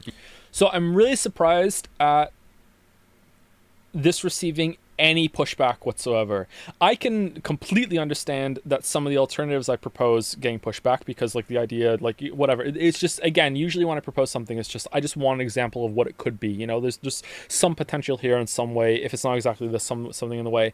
But, like, this is, like, man, this is the biggest missed opportunity of the DLC. Just like, fuck, there's just not really much to find at all. And some people say, well, it's the reward is like finding the place itself, and it's like, yeah, true, like finding the new place and like the fights in there, like, yeah, that's definitely part of it. But at the same time, it's also fun to find things. That's why the base game has like the room progression and the finding what weapon and selling on your build and some of the talismans and also like upgrading it. Like that's a big part of it, is getting stronger as you explore more. And like the DLC really does not have that at all, and the Scadu is not enough.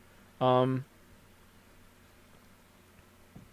do wish that you could just play this game by itself. I think it was Iron Pineapple. I saw Iron Pineapple did a video yesterday.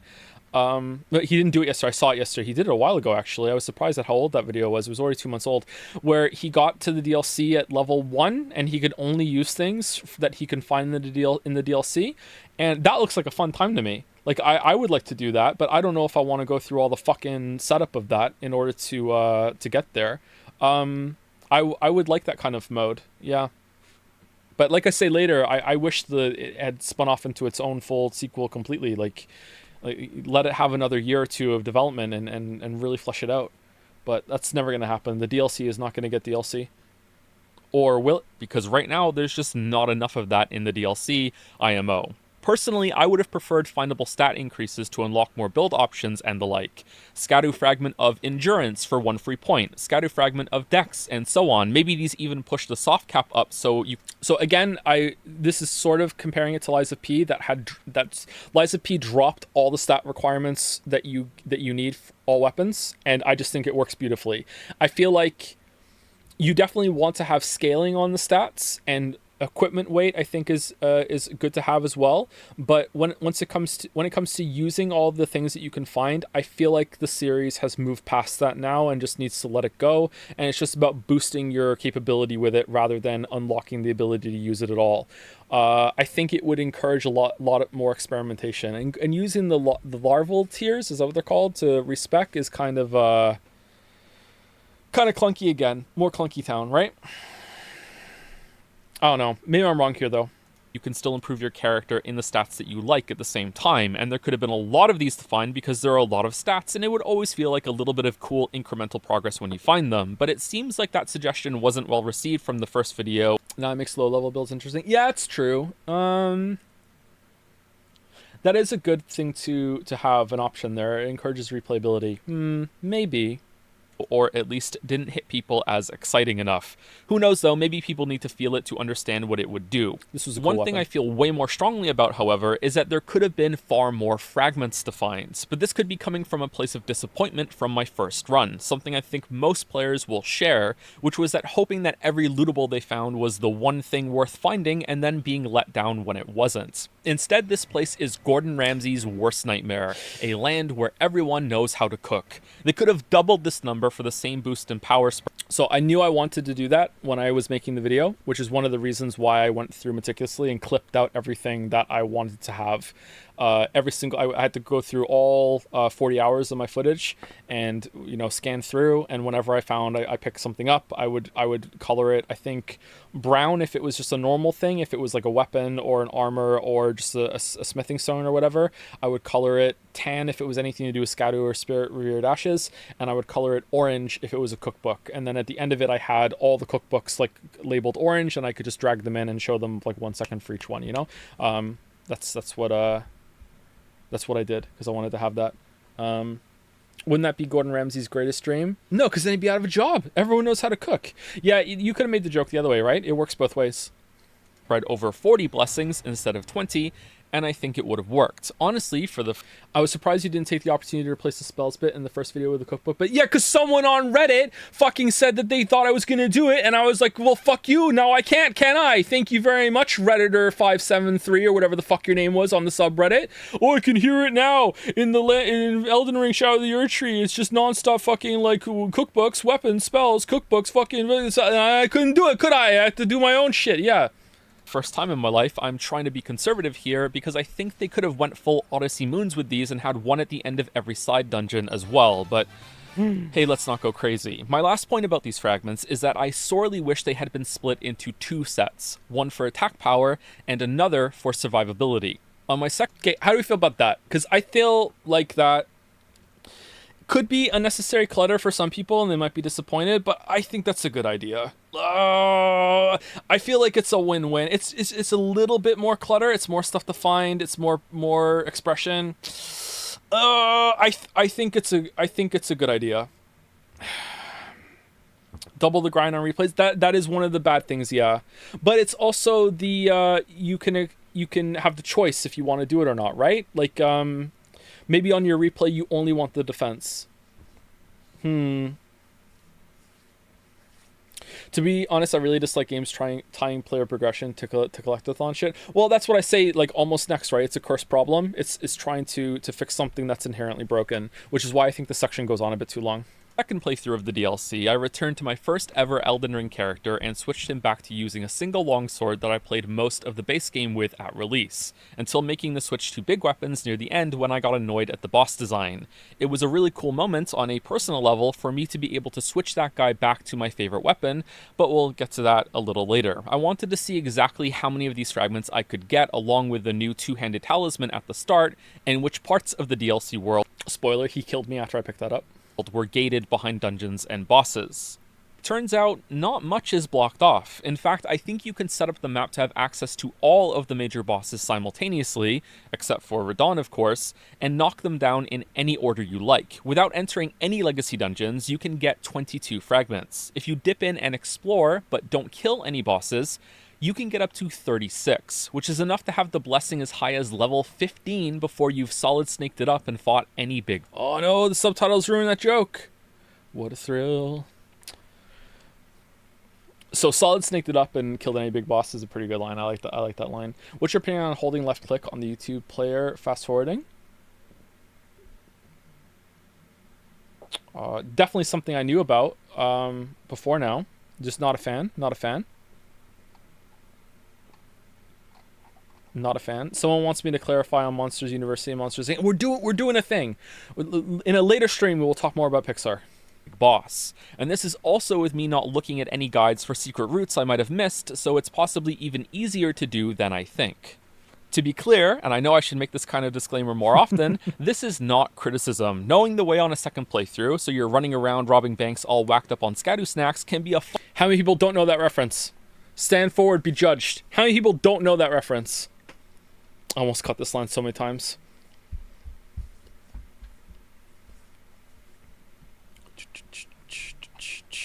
Joe, you called fun-loving criminals boomer music in chat, and I aged like the Nazi at the end of Indiana Jones and the Last Crusade.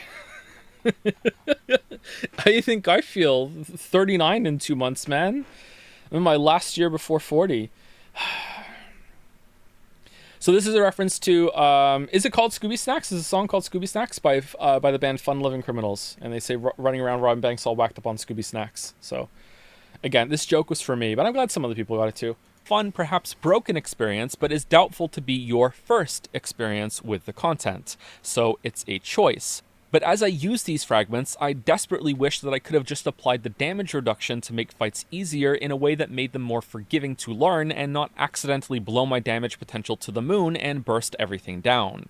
Turns out my weapon for this run made that okay, but with the double colossal build, that was a lot of damage toward the end. I don't see a real downside here because it provides greater player choice and agency in character progression and allows the amount of fragments to find to be literally doubled, since there would be the... It was really important for me to show you that it made me get to level 15 on the blessing, apparently. Offensive and defensive variants. Who knows, maybe it would have allowed the defensive side of the buff to go even higher, since boss damage can still hit real hard at the end, even with heavy armor on. Yeah, okay. I don't know if we want to talk about that now. That's something, again, like I said, I could talk about some of the problems in the base game more in depth now. I understand it more now. Like, I feel like... So, the end of Elden Ring base game has so much shit crammed together that I don't like. And if they just space it out a bit more... Like, it's not just about the Malekith into Millennia group or whatever. It's like the Godskin duo as well, you know, and the corrupted tree sentinel in front of him as well. There's a lot of kind of like at the end there. I really like the dragon fight though, and I should have praised the dragon fight more at the end. And I just wonder, like, how much better would it be if you just didn't fucking die in like 2 hits toward the end? Is that really all the difference it would have needed?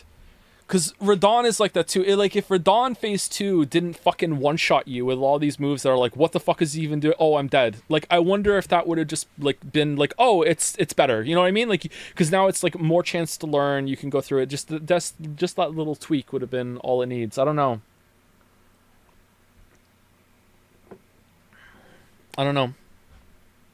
Anyway. Other worry is, how do you handle this on those subsequent playthroughs? It's very straightforward to collect all these, and it's not like boring time-invested grinding since you just go and pick them up. It takes minutes, not hours.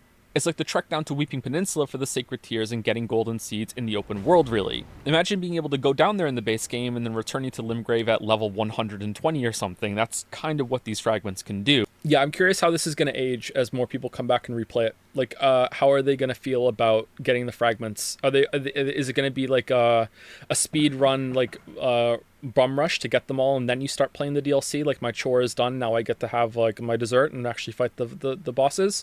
Or are they going to just find them naturally as they play? Because once you know where they are, you know what they are. You know what I mean? Like, I don't know. I don't know how most people are going to do that. It could turn into busy work at the start of runs or a test of willpower to keep yourself from exploring into a big bump in power, but also, is it? I don't know how to judge the balancing here, and I wonder if having more fragments all over the island would have made it easier to just go in whatever direction you like, zone by zone, and know you're getting a pretty even increase with each one. It still is a player decision ultimately, but it might be a difficult one to judge what's best. I also realize I'm kind of just describing a basic leveling system here, so... I don't know. On that note, really though, this is... Show the note when I say on that note, and they show you where the fragments are. Someone said, isn't that just like leveling? Not really, because, like I said in the video, I think we already passed that part actually, like leveling takes a while, right? Like grinding up to level 100 or whatever, that could take you hours and hours unless you know like a farming strat or like a cheese that kills enemies for you, especially early on in the game. Getting a really like a really high level somber weapon might be a good comparison, because I think if you know where to go, it's really easy to get level 7 somber weapon before you've even killed any boss, isn't it? Like you can get that done, something like that. So maybe that's the comparison to go with. How many people do that when they play the game? Probably not a lot, so maybe it's okay. It's just so much easier to go and get the fragments. This is a cursed problem, and I'm wasting my time talking about it because I'm trying to stay focused on changes that are easier to imagine and implement. In reality, this needed a ton more time and attention from the developers and some big exciting shakeups. And maybe this should have been a separate game mode, or maybe the fragments shouldn't have existed at all and this should have grown into a full. So the tree here is dying and it didn't get a chance to fully grow. So that's the visual here. Should have grown into a full sequel. This, back to moon logic. Sequel, because these two problems are the minor ones in comparison to the world just having so much damn nothing in it. And I am really okay. This is something I didn't speak about either, and I wish I had. Like this in another one of these games, this tunnel would have been like a little mini legacy dungeon, right? Like, it's weird that if you played the game, this tunnel goes on for a fucking while and there's nothing in there. Like, this should have been like open up some gates and you kill some shit in there and everything like that. This feels really unfinished, this part. And also it's like the torches come alive as you're going through. It's weird. Really curious how this happens. On the one hand, I highly doubt FromSoft was happy with a bunch of the side attractions they had in the base game, like the stupid turtle hunts, the Korok beetle puzzles, and the copy and pasted ruins. Apart from a couple of those beetles, these aren't back really, but there's nothing to replace them. Similarly, I criticized the ending of the game for reusing loading screen, maybe? Yeah, maybe. I don't know. I feel like they could have done something there. For the shot, I went here and I killed all the enemies in this area and then rode through so I could show what it looked like with all the enemies empty, with the location empty. This was my second attempt at it. First attempt, I rode through and there was a fucking hand that I missed and I had to kill the hand and then go all the way back to the beginning and start the shot again. Enemies too much, and for the final trek in the mountains, suggested that having straight up nothing there would have been an improvement for the mood and gameplay pacing compared to Where's the empty corridor? I completely forgot in game. That's the way you get into the flooded part of Shadowkeep. So when you go down to the down in the crater in the village in Scataweltis, and you go up the well and you go across the bridge and you ride past the furnace golem with the armored legs, and then you go through the big tunnel in the building to get to the other part of Shadowkeep. Yeah, and I feel like that should have been like its own little legacy dungeon there again. What they went with. The key part there, though, is what they went with. Unique, well-thought-out encounters with fresh enemies would have been preferable. With the DLC having so many stretches of actual nothing, I wonder if they had even more recycling at first and then took it out, or if new content just couldn't be made in time. Or I didn't understand these instructions. I need a VLR style map transition. Okay, so you start off in Scataweltis. Beep, beep, beep, beep, beep, beep, beep. Now go down the crater. Now you go up the ladder. Is the bit over now? Are we done? Third option, they couldn't get it to run well enough. This is a much more layered map with more overlapping routes and intricate pathing. It could be that it was a performance problem on consoles, or even on PC. Todd knows the game isn't lacking those already, but my best... Okay, so do the frame drop show here with me running from that light, because whenever he did this ability, my frame rate would fucking tank. Even on PC. Todd knows the game isn't lacking those already, but... A little bit, right? But not as much as I think the footage should be. I wonder if it was dipping... It wasn't dipping too far below 60, but it was dipping more when I was playing it. Like, it doesn't show in the recording. I'm not sure. This is pretty bad. All right, so what do we think? Do we think the DLC, first of all, if you don't agree with it, it's fine. Like, you don't have to agree with the assessment. Do we think that the DLC was lacking in stuff to find and it was a bit empty because of performance problems? Or do you think that they forgot? Sorry, do you think that they ran out of time? Like, they didn't have time to fill it? I don't think it was the performance problems, but do you think so? I think it's ran out of time.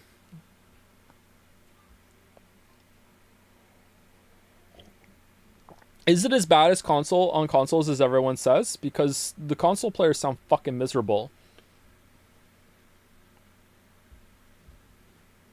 Both?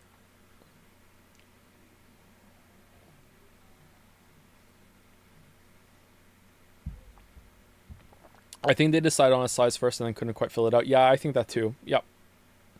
My best guess is that this world was so difficult and took so long to develop that they ran out of time to properly fill it with stuff to do. True. Take, for example, that the expansion still manages to have so many moments of stunning beauty that you suddenly come across as you exit a cave, or follow a turn, or emerge from a building.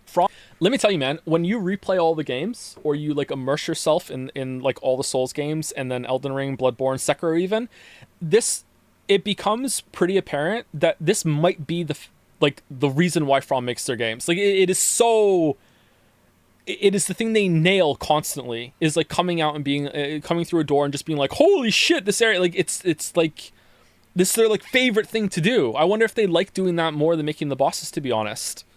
Rom loves these scenic blasts, and so do I. So imagine how carefully the world had to be constructed through... I wanted to put the Ace Attorney blue sky there, but I couldn't find a way to make it work. Through planning and editing to allow them to happen, while also providing so much freedom in how the player gets around and explores, while also having interconnected routes going from zone to zone, or wing to wing if you subscribe to the idea that the island is more like a big dungeon than a hub world. All the while, these introductions have to be carefully and naturally hidden from the player's view, so they...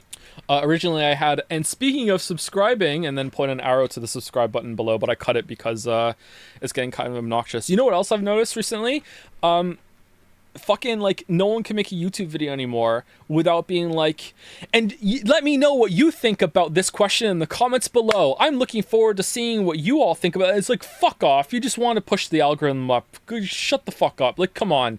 It's so obnoxious. The ads are getting bad too, right? So many ads all over the place. And they're long.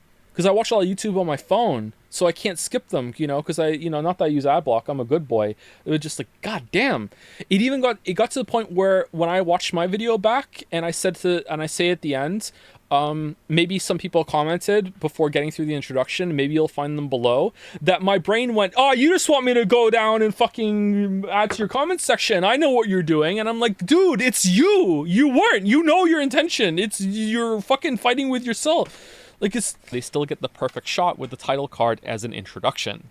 Cerulean and Charos is one of the most beautiful double zones that From has made. It had a really enticing, infectious aura when I arrived there, going from the whiplash of repulsion from the mammoth dragon carcass to the alluring beauty of the contrasting flower fields. I love the shot. It felt like a reprieve from the rest of the DLC's mood so far, tucked away as far from the dying tree on the skyline as possible, and made me feel like I was back at the Fountainhead Palace in Sekiro. It was serene in that way. Yet this place is, now that's what I call Elden Ring and... Alright, so this is what Marek made for the video, because I did this part, made it, showed it to Lily, and she was like, I don't get the joke. And I was like, what do you mean you don't get the joke? And she's like, what? I'm like, those albums that we used to have when we were kids, you know, now that's what I call music. Did you have those here? And she's like, yeah. And I'm like, well, that's what that is. And she's like, what do you mean? So I was like, okay, I'll add a visual. I think it works a lot better with the visual, so it worked out. But yeah. Oh.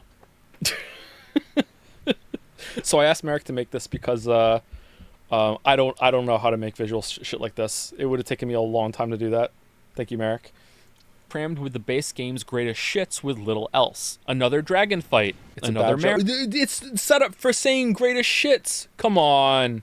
It's okay. Mariner fight. Another deathbird. Demi-human queen. Oh, look, a lobster. And there are the annoying hand enemies right next door. I'm not opposed to the game reusing these mini-bosses, since many players will be returning to the game just for this DLC, and might have the perspective of, oh yeah, those things. I remember those. Sure, I'll find another one of those. It's like everything is a remembrance boss. But when that's all there is, it becomes a problem for me. I don't know if that joke is staying in. That was really dumb. That was improvised. Unfortunately, this isn't the worst of it, because most of the northeastern part of the map frankly feels blatantly unfinished. The area around the church is the most forgettable part of the DLC to me, but that's only because the very last... Alright, there was a recording change there. I think that one's more obvious than the other two that we saw before. Last zone up here was so disappointing that I can't forget it. 2 more tree sentinels, another falling star beast, and the second middle finger ruins that go nowhere. This part, in the other finger ruins to the south, genuinely made me feel like I was playing vanilla World of Warcraft again right at launch, and had gotten to one of the... So what's the character's name, chat? Oh my god. Oh, why did I do this?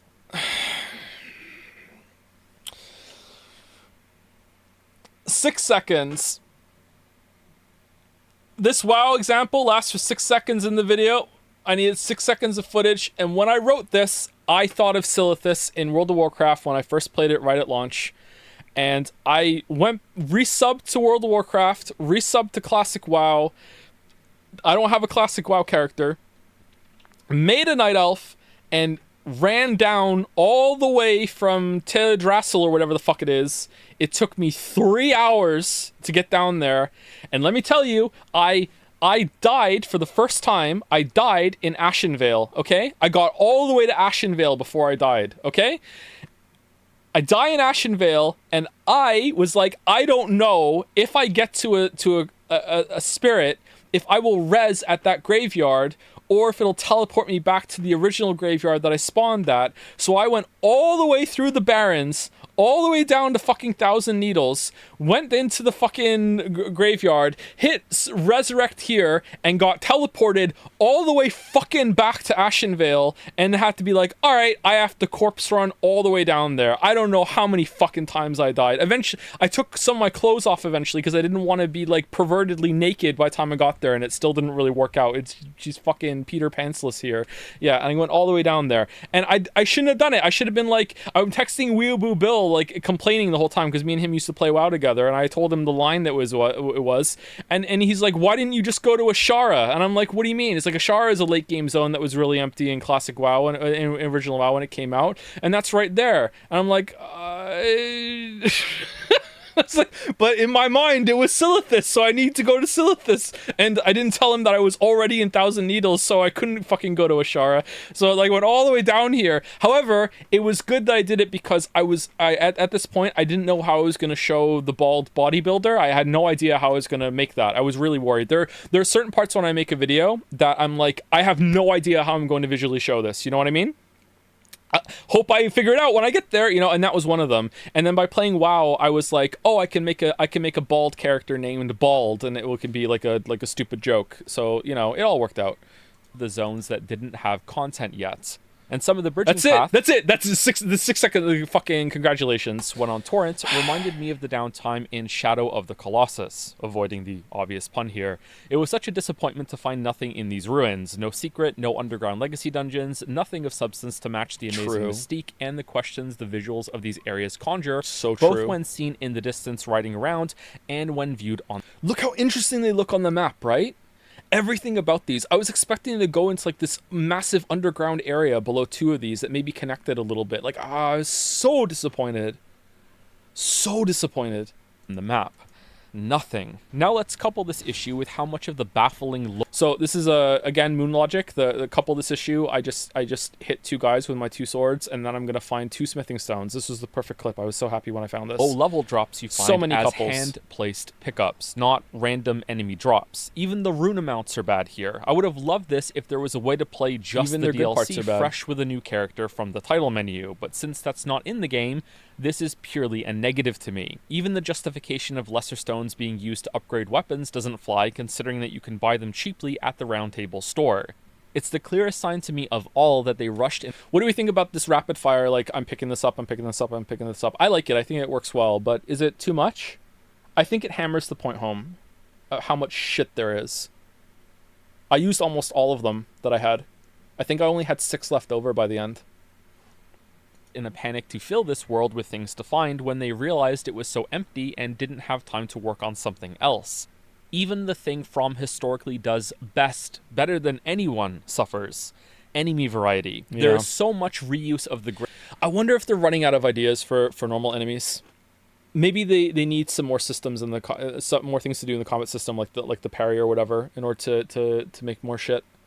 I'm really surprised at this, because the boss variety was so good, and the bosses seem to be the focus. Like, man, they really dropped the ball with enemy variety. Brave Birds and Blood Fiends in particular, try to match up the motion there as well. And not much diversity within enemy palettes at each zone. It was quite a surprise to see so much of the same enemy type spammed in some locations. Even the New World boss, the Furnace Golem, was boring to me by the time I watched a second one fall over. These suck, I love the visuals of these, but they are pasted too much around the map for how long they take to kill, and I don't recall anything else that was new trying to fill this field boss type of encounter. Let's pump the brakes here. That was 10 or however many minutes of constant criticism. Didn't I say this was my favorite deal? So pump the brakes, he's pumping me full of fire. That was intentional, but I don't think it comes across, actually. That's probably a bad example there, but it's fine. It looks flashy. DLC From has made. How can I do this in almost every video? Foreshadowing. Well, first, I'm the special type of asshole that likes to pick at what they love to make it better. Thoughts and prayers to my children. I genuinely think good criticism is a gift to creatives, and I have benefited so much from it myself in this YouTube video work, streaming, writing, and so much more in my personal life. This isn't just dishing it out, I like to receive it too. So dishing it out, cooking. And I think I did the writing award when I said writing with the streaming, right? I think that was it.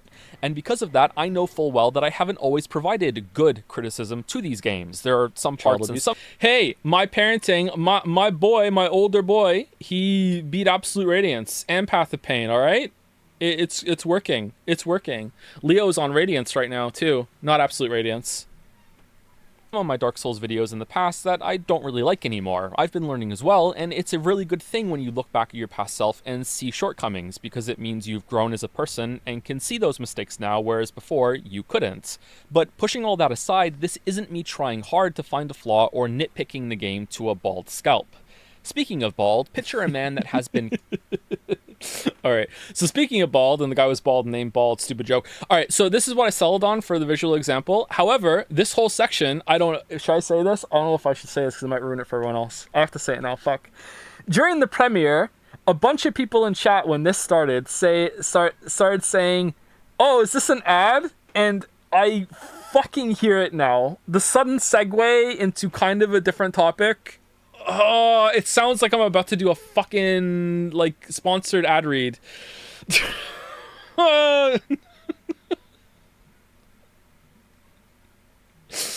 Oh, shit. I like the footage I used here, too, of him doing, like, squats and stuff with the dumbbell.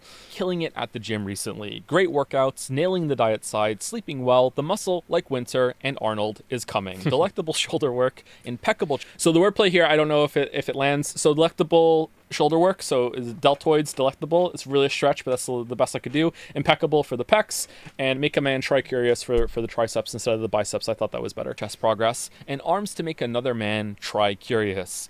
But you know what he's missed week in, week out? His lower body. He has quads, calves, and hams that should be served deep-fried at Arnold Popeyes. Coming. You don't know the famous clip of Arnold talking about working out? Go Google Arnold coming. Actually, you know what? Googling that will probably get you to the right clip. He spoke about how when he gets a pump going, when he's lifting weights, that it feels like his muscles are having a climax, and he's like, so it's like I can't do an Arnold voice. It's like all the time, all day I am coming and coming. It's like something like that. I don't know why he's Von Karma, but yeah, that's the joke. Shadow of the Erdtree is that. It skipped leg day. So while I can admire and enjoy so damn much about all of the greatness in the rest of the DLC, I can't ignore a part of it that does not match up in any sense of the imagination. Just like this envisioned bodybuilder having these really tiny legs with this huge jacked upper body that you can admire big time, but, you know, look down and it's like, hey, dude. So chicken legs, he's a chicken. Yep. What happened? I think this is something some people don't understand about some of my past critiques on great games, and it must certainly be my fault. I just so happened to have some of that footage on my hard drive for some reason, so I was like, oh, I can actually show part of God of War here. I don't know why that's still there. Some of my files have gotten corrupted, and I don't know what to do about that. None of the Witcher ones, happily, and I have like 2 backups of all the Witcher files, so it's fine. But some of the past stuff I have has become corrupted. There's like gaps in some of the video clips. I don't know what to do about that. Some of the past streams as well. It's kind of bad. Incredible successes of them are the reason why the shortcomings are so glaring and sometimes unbelievable to me. It's like Shakespeare missing an opportunity for a pun, or Streamer Joe missing an opportunity to dunk on some weebs. Look, we're about to get into the boss. I wish I had been able to match him jumping up and down with me talking there. So Shakespeare with David Cage being video game Shakespeare was the line there. And also I wanted the 28 stab wounds to be in there for Jad's talk, which is more positive than the rest, but I do want to make... We're about to do boss talk. We're about to go through the fog door. 2 final points about the DLC's world. The first is that, despite what I said earlier about its structure, I do think there's a lack of that Legacy Souls feel. Shadowkeep is great, but it's at least a full tier below Stormvale Castle and Lindell if you include the sewers, both of which were the highlights of my base game replay. The flooded section was a pleasant callback to... So there, he lands on the roof in the same way that he just landed on the ledge in the last clip, something like that. I don't know if that matters or not. I don't know. I really did like the sewers on my replay. It was fun. Dark Souls 1, but then paid out very little in interesting exploration or even being an achievement to drain. You kind of do it really fast after getting there, with yet another reused boss as the key feature instead of something new and exciting lurking in the water waiting for you. Yeah, when I saw this, I was like, oh, what's that? That's going to be a boss we fight here. And then I looked at it a little closer and I'm like, it's just another fucking ulcerated tree spirit, isn't it? It's just another one, isn't it? And then it dipped out of the water later. I'm like, fuck, it is. The side dungeons were less frequent and more substantial, so a big thumbs up from me, but I don't know if they'll still be enjoyable on replays. Belleroute was a pleasant introduction, but more so for atmosphere than level design, which is similar to my thoughts for part 2 of this later in Millie Rhine. Bad Romance Ruins was quite cool since it was a dungeon on horseback, and that's new and novel, but... So later on, I try and say rah rah ruins so people understand the Bad Romance Ruins joke, because I thought some people might not get it, because again, it's just for me. But Bad Romance Ruins or rah rah Roma. I love that song. Spend a bit too much time in the same boxy type of tunnels for my liking. And then we come to Midra's Manse, which had an amazing introduction, and then was teensy tiny. This is related to my second point. So showing him because he's small, teensy tiny. Most of them are straightforward, but again, kind of moon logic. I keep saying moon logic over and over. I need to stop. World is very interesting, but lacks the surprises of the base game. The unexpected regions to the north, the underground map revelation, the meteoric change after Radon, the secret Sifra connections, and how the game feels like... I still said, it's Sifra, isn't it? Not Shifra. It's Sifra? I think I still said it wrong. This is true, right? I think this criticism lands possibly better than what we said before. It was, does it? The Abyssal Woods was a nice surprise, but then it doesn't have a payoff. Whereas the underground section in Elden Ring base game is just fucking magic, man. I don't know. I think it lands. Like, it could go on forever. And look, I get it. It's just surprised you didn't mention the 3 bonfires, Imager's Manse, all so close after shortcuts. I went, yeah, I'm surprised I didn't say that too. Yeah, I remember writing it in my notes, and it ended up didn't make it in the video. Yeah. That was kind of silly. I don't understand why they did that. You unlock the shortcut and the grace point at the same time. It's weird. Just a DLC, but it's DLC of more Elden Ring, and there is nothing more that screams Elden Ring than these sections in my mind. The Finger Ruins should have been this, but they weren't, which is why the Abyssal Woods is so relevant, because it's where Shadow of the Erdtree does come close. At some point in my exploration, I vividly remember thinking that I was seeing an empty area of the map when I looked down at this. Some inaccessible pit for lore reasons, how poetically apt for how I view the story of these games, with decorative foggy treetops that some other YouTuber will speculate on for hours. You can barely see them with the encoding. They were more clear when I was putting the video together. So getting here was a great surprise, made even better by what I think was a purely intentional misdirect of a side catacombs being the way you access it. The atmosphere is incredible. I love the gameplay jump scare of getting dismounted like a slap out of nowhere, and the twist of Torrent not coming back after that because he's scared. So I didn't see that line when I first got here on my first playthrough, I don't think. Or maybe it's when I came back later and tried to summon Torrent. Because after I got knocked off, I thought it was just... I went to an area that I just got dismounted from, and then I was like so busy looking around being like, oh, that's cool, that when I tried to resummon Torrent, I didn't see that message pop up. It wasn't until I came back later. And then the disappointment cascade began. What are these tutorial messages doing in a secret endgame area in a DLC? Why is there a forced stealth section? I can't... I'm sorry for the hyperbole. I can't believe how bad this was.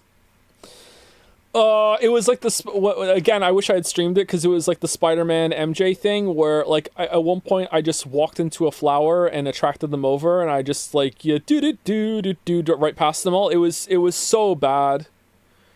Oh, and is there a third one? Because to me there was only 2. I feel like I skipped one over. Like, it's, like, I can understand what they're doing with Radon. I understand that they want to make it like difficult, whatever, I can get there, you know? Like, I don't agree with it, but I can get there. I don't know what the fuck they were thinking with this one, man. Like, this is such, again, hyperbole, I'm sorry. It is such a, like, amateur fucking, like Nintendo making their first 3D Zelda move. Like, what the fuck are you doing? This was so bad. There's 6, is there really 6 of them? Really? What was wrong with the messages to you? I think they were pretty atmospheric. Made me even more spooked. It was the payoff. If I went through here and there was some like fucking like Ludwig monster from Bloodborne that I'm like, holy fuck, like it's like really difficult, like really like chasing you around, or the snake from Sekiro. If it was something more that lived up to it, then I think, okay, the messages are fine. But it was just these little shits that even when you get caught, it's like, okay, I guess it's a little unsettling that it's getting so in your face, but not really. Oh, and then you just get teleported back. It's like, all right, whatever. It just it's the payoff doesn't match the setup for me. Section with enemies that don't look nearly as scary as the introduction here set up.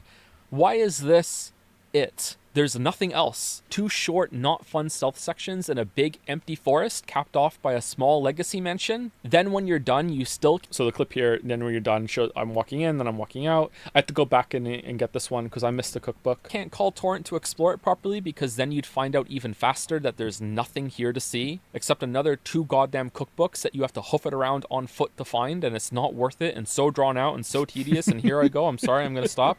The biggest missed opportunity of the DLC, in my opinion, because the Northeast Zone and Finger Ruins were so lackluster that I can't even think of what they could have been, was not intertwining the outside forest with a supernaturally huge, twisted, Frenzy Flame themed mansion castle legacy zone. And yeah, and when I said this, again, I didn't want to draw too many comparisons to other games.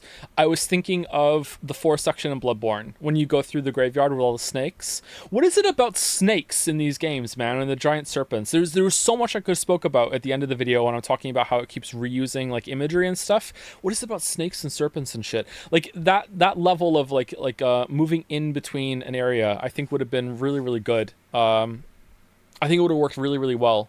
Or at least be kind of like what's the castle called in Elden Ring base game with all the hands in it, where the horse boss is before you get to the towers where Ronnie is. Caria Manor, thank you. Like something like that would have worked really well with certain, like if that was in the middle of the forest and there were like walls around that you couldn't get through, and then you had to go into the manor, and then you go out of the manor and you explore like a wing of the forest, and you go back into the manor, that sort of thing. If they had that sort, I feel like Caria Manor in terms of structure was better than this, and this is like a big part of the DLC. And this area was so short, man. It looks so good too. And I can think of no better fuel than this for a different fire. The DLC, so fuel for this different fire, this kiln is not lit. I wish we could light it, isn't finished. Probably due to time constraints. And this the sword looks like it's gonna like bind over you when it moves over. That's why I thought constraints when I showed it. I don't know if that tracks though, maybe. The stealth section was a quick fix to fill up space that needed to be filled.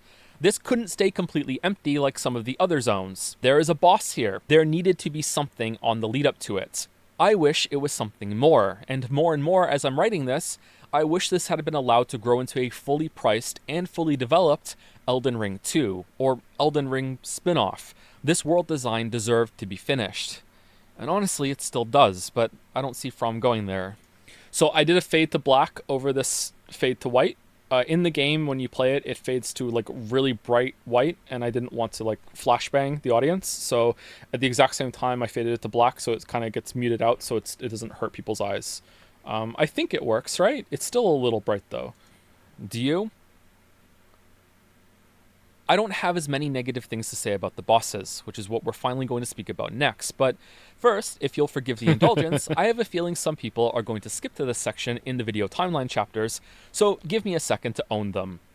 So this is meant to be like a little scary, like you skipped here and now the abyssal eye is staring at you with judgment. Wow, so just jumping right here, huh? That's all you care about? Boss opinions or bust? Don't care about any of the context this section might draw from the rest of the video? I see boss in So this is a complete accident. He is pointing exactly to where this chapter. This was not intended. Complete accident that it lined up. I love that it did. But yeah, and then neuron activation, he's grabbing his head in the next one. Timeline, I get neuron activation, go back to the start and watch the whole thing. Do not collect 200. So he's stopping you for out to 200. He's like slamming you from off screen. In a weird mood for this one. Sorry. So weird. It's going to get even weirder. Like Geralt being with Triss is the weirdest thing. So yeah.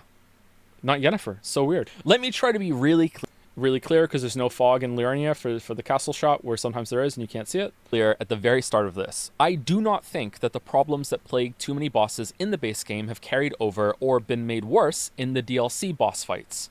But I also think those problems are still present in the base game. I experienced them again fresh when replaying the game before the DLC, and after doing the DLC, I went back and fought some of them a second time, and I still think those problems are present. The DLC fights are a huge improvement. In fact, I think Shadow of the Erdtree has the best suite of bosses that From has ever made, and that might even hold true when... This was really hard for me to accept.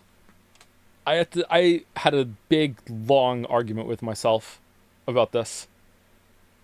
And I just couldn't deny it. As I'm thinking, and I'm like, you know, like not all of them are bangers. There's some that are kind of like, whatever. But like, there's no bed of chaos. You know what I mean? Just like I'm just sitting there, and I'm like I think maybe yeah. Like really, like if I'm gonna fight another set of bosses again in a row, I think it would be those. You know, like those are the better ones. Better than Sekiro's. Oh, I didn't include Sekiro in that. Sekiro, it doesn't seem fair because Sekiro has a different combat system. Sekiro is not included. I'm just talking about Dark Souls 1, 2, 3, Bloodborne, and Demon Souls. Sekiro would probably win. I didn't even think of Sekiro when I was going through that. And putting whole previous games up against them. It gets a bit silly though, because I have to break off DLC packs to do that. I think the Erdtree array is better than the spread found in Dark Souls 3, for example. So spread because he's spreading out. Originally this was the Orm clip, and then I switched it over to the giant one later for giant guy with a sword. Yep. But if you add Sister Frieda and Ring City's bosses to them, then that's now better than Erdtree's set, I think, if that makes sense. That's pretty high praise still, and I think it's justifiably earned.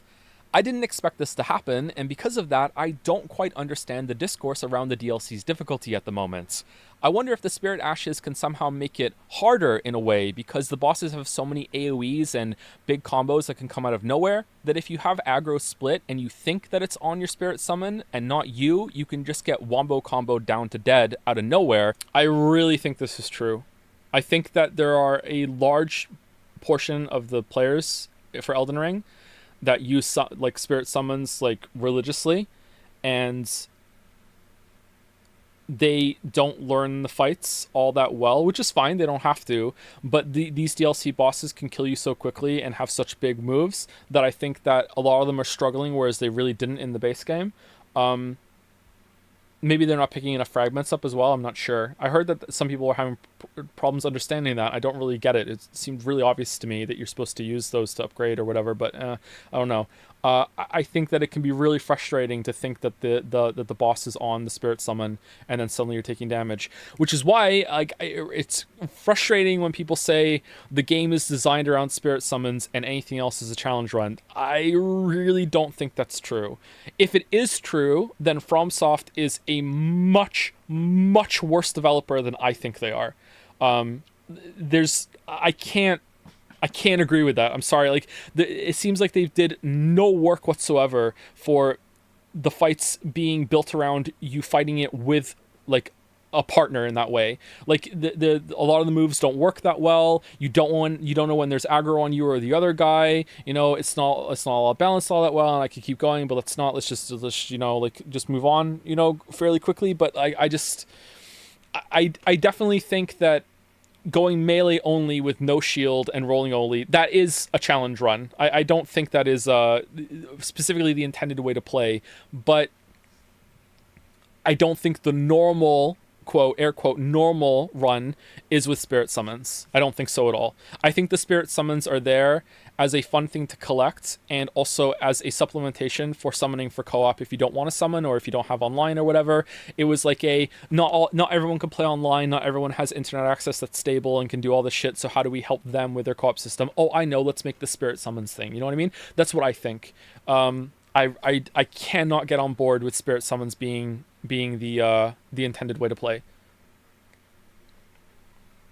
Does it become normal if most players do it? Maybe, but it wouldn't be. It wouldn't be normal from the design space, right? Like if most people sped run the game, right? I wouldn't say it wouldn't become the intended experience from the devs, right? But it would be the normal way that the community engages, and then the next game would have to be built around that, I guess. Yeah. So maybe that's where some of the difficulty talk is coming from. Or I'm worried it might be my fault a little bit, which is another reason I'm making this video when I really shouldn't be. It's similar to how people were speaking about the end gauntlet in the base game. This is a little arrogant of me. I'm not sure. Thinking that I swayed opinion enough that some people are bitching about it when they wouldn't be because of my video is a bit arrogant. Not sure about that. I agreed wholeheartedly with the majority back then, but this time I can't see those issues. Can't see those Bosses issues are, on the by dark and room. large, exceptionally well animated for telegraphs, have clear punish windows in addition to... That boss is awesome, by the way. The flower is a really good boss. It's grown on me as more time has passed. Opportunities to slip in hits in the middle of combos, and don't chain attacks forever in unclear ways. And even when they do have these big, long, spectacle explosion attacks, if you deal with them, they usually have a big punish window as a reward for getting through. Growing on me. Yeah, let me do a react to the stream, and I'll say that was my intention there. Moon logic there was the flower was growing. At the end without getting hit, knocked down, and having to heal. I know many Elden Ring fans are getting angry that I'm still describing the base game bosses in it. So these are Elden Ring fans getting angry and roaring, and then it clips over to the bear roaring as well when I say bear with me. Negative way like this, but just bear with me. We'll get to it, I promise. Cinema. And hopefully we can find some middle ground. It's cheesy, but I like it. These 11 bosses felt like the best fights in Dark Souls 3, taken up a notch or two in complexity and dynamic reactions that still felt largely fair and reactable, all with Elden Ring's far better game feel for basic movement and attacks, plus the jump as a new addition for defense and offense. Again, this is something I could have spoke about a lot more, and probably it's a big flaw in the original video too. Although I can't remember, did I talk about it in the original video? If you haven't played Dark Souls 3 in a while, I highly recommend playing Elden Ring, or if you just played Elden Ring, the DLC, go play Dark Souls 3 for a little bit. It is really evident how much better just moving is in Elden Ring compared to Dark Souls 3. The jump from Elden Ring feels better than Dark Souls 3 in the same way Dark Souls 3 feels better than Dark Souls 1. It is Dark Souls 3 is also, I don't know if it's just aged badly or patches haven't gone all that well or something. Dark Souls 3 also looks kind of like ass to me now. Like there's a lot of alazing and a lot of the shit. It just, I don't know, kind of like the Witcher 2 thing, it's burnt. There's just something fucking off about Dark Souls 3. Dark Souls 1 might be my favorite looking of the Dark Souls trilogy. I don't know if that's a bad take or not. Like, it just, like, a lot of the shit looks really good in Dark Souls 1. It's aged better. Dark Souls 3 just fucking looks weird in a lot of areas, and even a lot of the character models, especially the player. I don't know. Like, it's... I didn't think that when it first came out, though. I thought it looked better. But now, like, I don't know. Now there's more time and they're, like, closer in my memory. I don't know. I think Dark Souls 1 looks better. Big disagree? Maybe. The shields and the reflections in Dark Souls 1 look so good. Like, fuzzy. Yeah, fuzzy. I don't know. Maybe it's, maybe I have a setting turned down on it or whatever. I'm not sure. But yeah, anyway, enough about how it looks. Like, it just... Elden Ring feels so much better than Dark Souls 3 does. Whenever you roll in Dark Souls 3, it feels like the animation's kind of fucking glitching out. Maybe there's a little stutter in it, so it's trying to indicate you the iframe time or whatever. It's just something's off about a lot of shit in that game. I don't remember it being quite that bad before. So maybe it's my system. I'm not sure. It's not awful. Sorry, maybe my language is being a little bit too strong right now. I really like Dark Souls 3 a lot, but just movement is really important to me, and moving in Elden Ring is a lot better. Then on top of that, the variety is here too. It's not just big armored guy with a sword, only the big armor is a bit different and a bit bigger, and sometimes the sword is a hammer or curved in another direction or has a little enemy dangling on the end of it, Artorias 3.0, 4.0, 12.0, and so on. They're visually... So two things. I was really happy when I found my Dark Souls 3 footage upstairs because I didn't want to replay the game for that. And secondly, I didn't mean for that to just be Dark Souls 3. I put those bosses in the timeline for Dark Souls 3 expecting to run out, and then I would go to Dark Souls 2. But then I just didn't run out. So I'm like, okay. That's it then. Sorry, Dark Souls 3. And thematically fantastic and lots of fun to fight against. My least favorite fights of the main ones are Commander Gaius and Matir, and I don't even think these two are bad, just kind of meh compared to the others. Maybe Matir's Let's bad. go through them one by one for some commentary, but we'll keep to at most one paragraph for each since we're already 20 minutes. Merrick said he told you Redditors would get mad you called the Mesa Hammer, and I did exactly that on my stream. Did he? Oh, yeah, Merrick has a DM that I haven't read yet for me. Yeah, I thought the exact same when I put that together. I was going to show Smo, but then I just had the Dark Souls 3 footage, so I'm like, yeah, that's close enough, and then I don't have to go find Smo. Yeah. Did they get mad at me? I wonder if anyone else got mad at that. It's overtime. I'm so bad at this. What do you mean your stream? You stole you React Andy? Jelly. Wow. Was it fun? How long is left on the video? It's another 20 minutes after this, isn't it? The Lion and Rolana are the only two here that make me worried that I lucked into having a good time with them. For my first few attempts at Lion, I was thinking that all the comments I read about the DLC boss designs were right. I really did. It was a difficult boss. Yep. Hold on. Let me see if I can find it.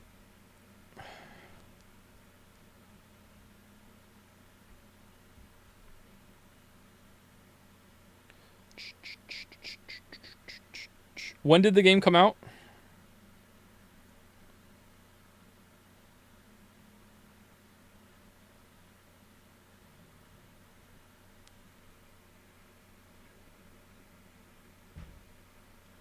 (21st of June).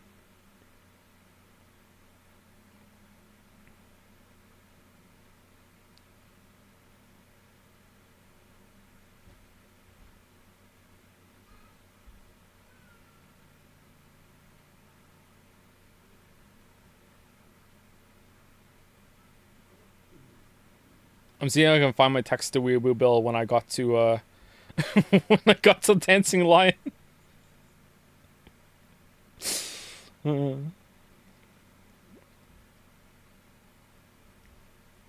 My weebs, you sell infinite amounts of them for a pittance at the Round Table shop. All right, bitching about the fragments. That's good.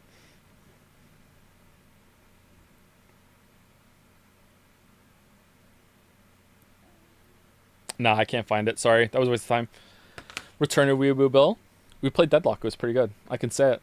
Lion's music is so nice. It's really good presentation, right? Yeah, I was pretty worried when I fought this for the first few times, but then yeah, like I say in the video, I don't know, it just kind of clicked with me, and I'm like, okay, I can dance back. Like I'm getting it now, and I was really worried that it was just luck until I went back and fought him a second time with the longsword, and it was still fine again.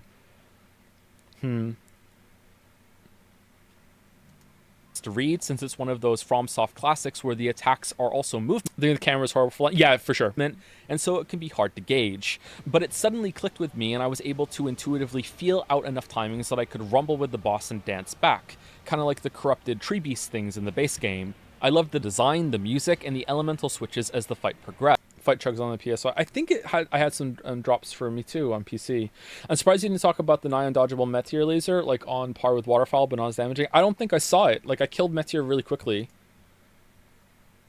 And I hate that the boss was casually repeated in Ra Ra Ruins, since this one felt really unique with its fancy cinematic introduction and everything. Not many bosses in the DLC get one like this, and yet this is the one that's repeated for some reason.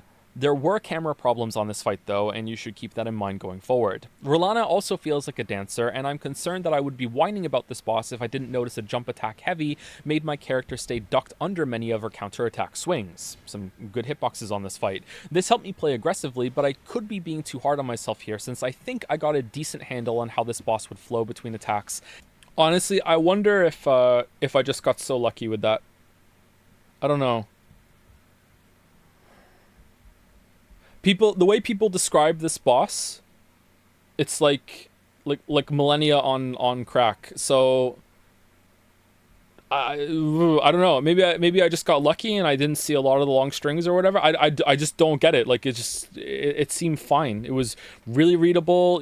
Pretty good openings. But maybe the being able to stay dodged under some of the attacks just made me coast through. I'm not sure.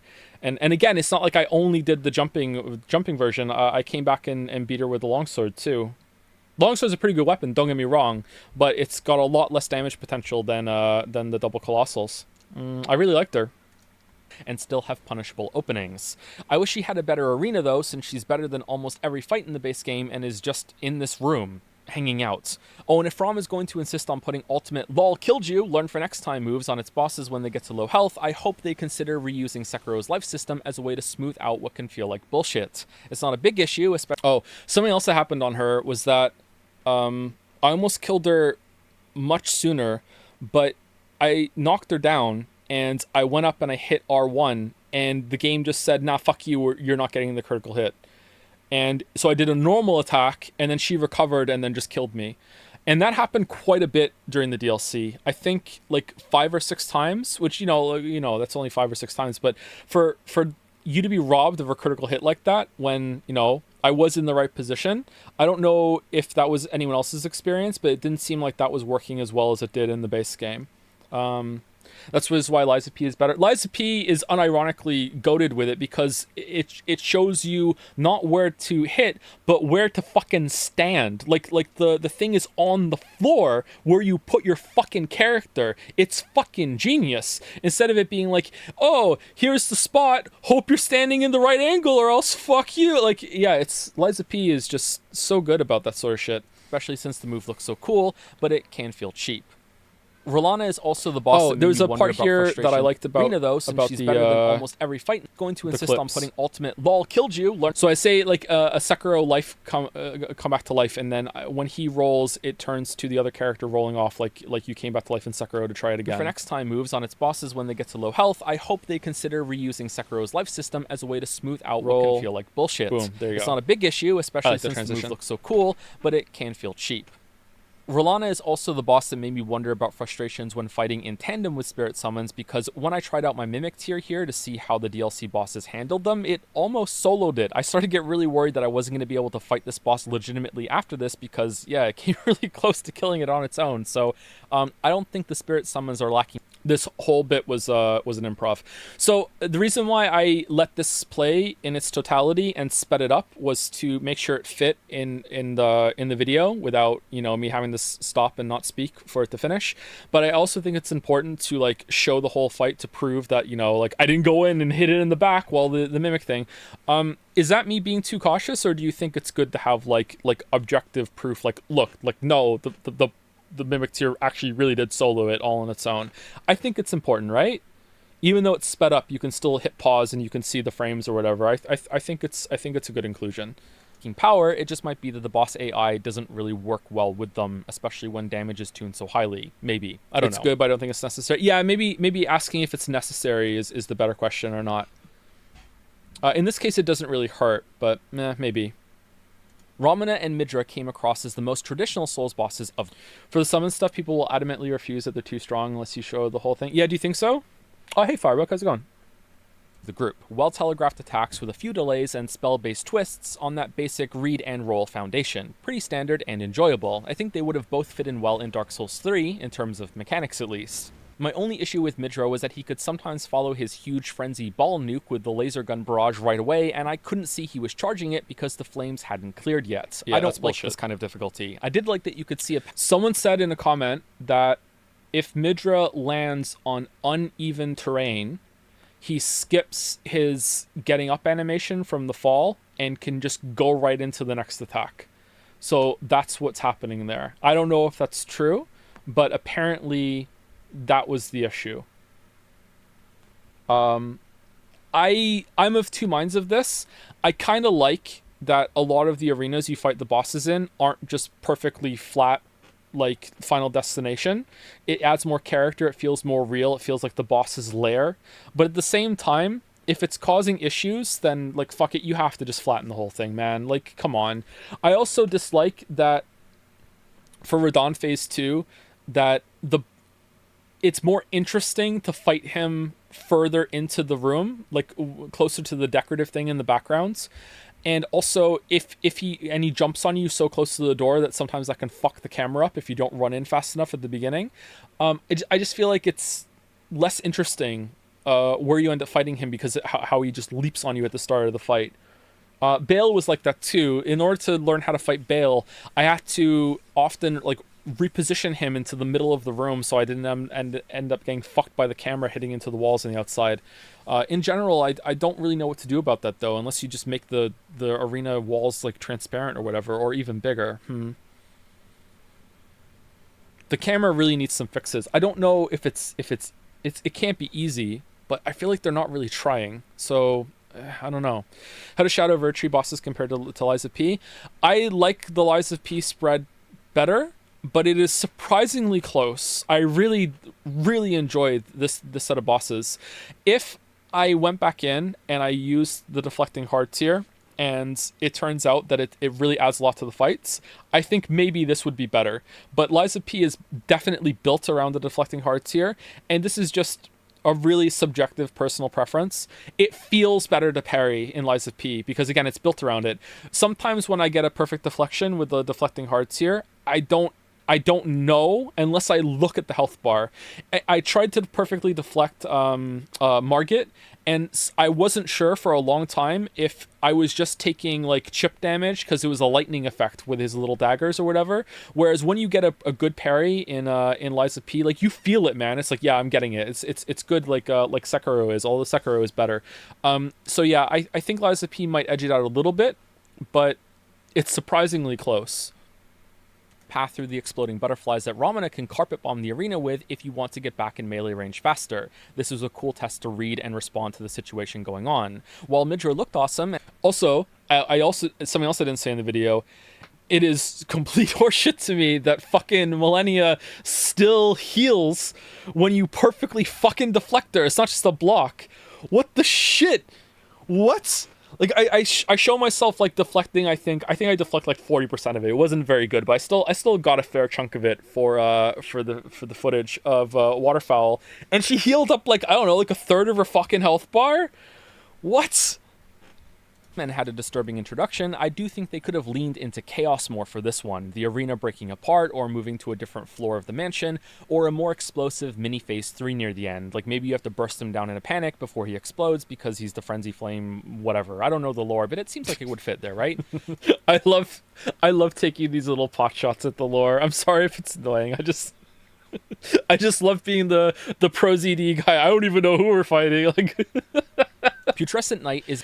Alright, so here I tinted the cave to be the same color as Medeir's cave at the very end of the clip. Did anyone notice that? In a similar place, and also a familiar place. Whoop. Medeir is just around the corner, apparently. This is a very long drop as a tension-building introduction. I think it really into a shows very it off large that it's area, only it's for the pretty much boss the to exact ride same into area. view and make you squint in the distance.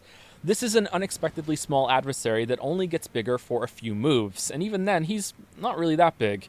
It feels like a truly gigantic, monstrous Phase 2 is missing here, and considering how much the DLC does feel unfinished, I wonder if that was the intent. This move was cool. I still like the fight a lot on my second time through. The double coordinated attack from both the knight and the horse was a highlight to learn how to properly punish. There is a rage all caps comment in my note file for Shadow of the Erdtree about what happened here.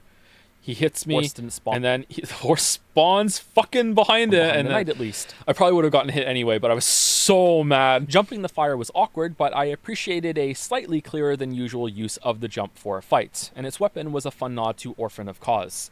Or some say Cosm. For a brief intermission here... All right, speaking of intermission, I don't want that YouTuber to be mad at me about the piss break. So let's oh shit, I just hit the microphone. Sorry about that. Let's take a quick break. I'll be back in 5 minutes. I'm gonna go pee. Everyone else should pee too. Go brush your teeth. Be right back.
How many of you watch the videos with subtitles on? As a general rule, like on YouTube and everything, because I don't. I never use subtitles when I watch YouTube. Can we have a poll for that actually, mods, if you don't mind? Oh, there's already one. Cool, thanks.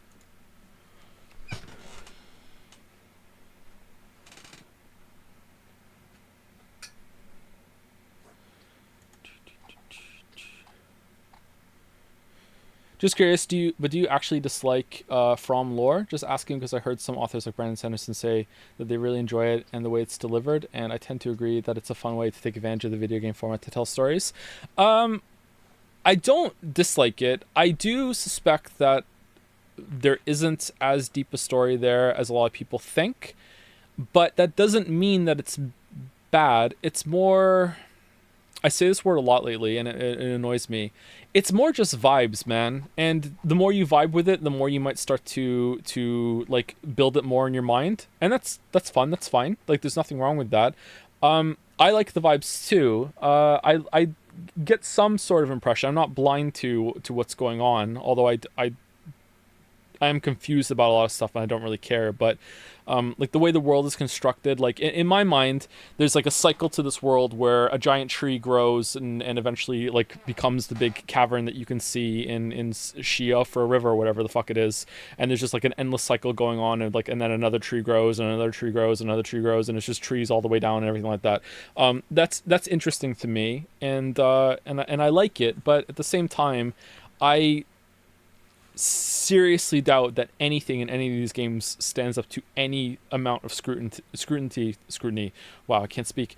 When it comes to like making sense, like plot construction, like that sort of thing. I don't want to like be dismissive, because I know a lot of people like it and I'm happy for them, but I just don't care. But it's not I don't care, it's like, oh, that's bad, therefore I don't care about it. It's just like, it just doesn't really, I don't think there's going to be something there for me that I'm really going to enjoy, so I'm just not bothering, you know what I mean? Yeah. I do think that when it comes to environmental storytelling that some people look into, that you can't just like pick the stuff that you think makes sense and celebrate it and then ignore all the rest of it. Like, you can't say stuff to me, and I know a lot of people are going to disagree with this, and that's fine. I don't think you can say stuff like, oh, it's so great that the stairs in Anor Londo have different sets for the different sizes of the citizens that were there because there were giant citizens that need giant steps and all this other shit, and then also not talk about how there's a fucking statue in the middle of a room that could never have gotten into there, or that there's just some undead guys in Undeadburg just like training up their fucking grip gauge like in Metal Gear Solid 2 for like endless eons, just in case you somehow get to walk down there at the same time to ambush you. You know what I mean? Like, I don't think you can just pick and choose, oh, that makes sense, therefore I'm gonna like it and talk about it. But this other shit that's just video game contrivance, like that's clearly the gameplay part. Who cares about that? You know what I mean? I'm not really a big fan.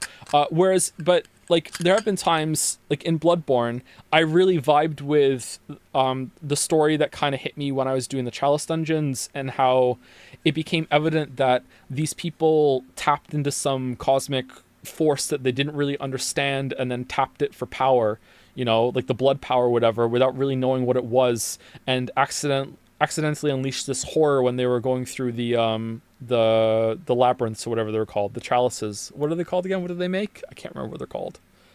There was a certain name for them, wasn't it? Was it labyrinths? Like, I like that, but not enough to be like, oh, I'm now gonna study this and try and peel it back for hours at a time. It's like, whatever. Chalice, aren't they called something else? Didn't they have a different name in the story?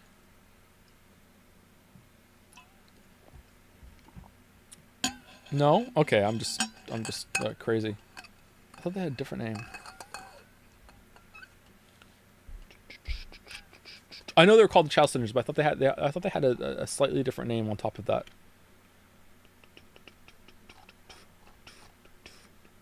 They're called Labyrinths as well. Oh, are they? Maybe that's where I'm getting it from, yeah.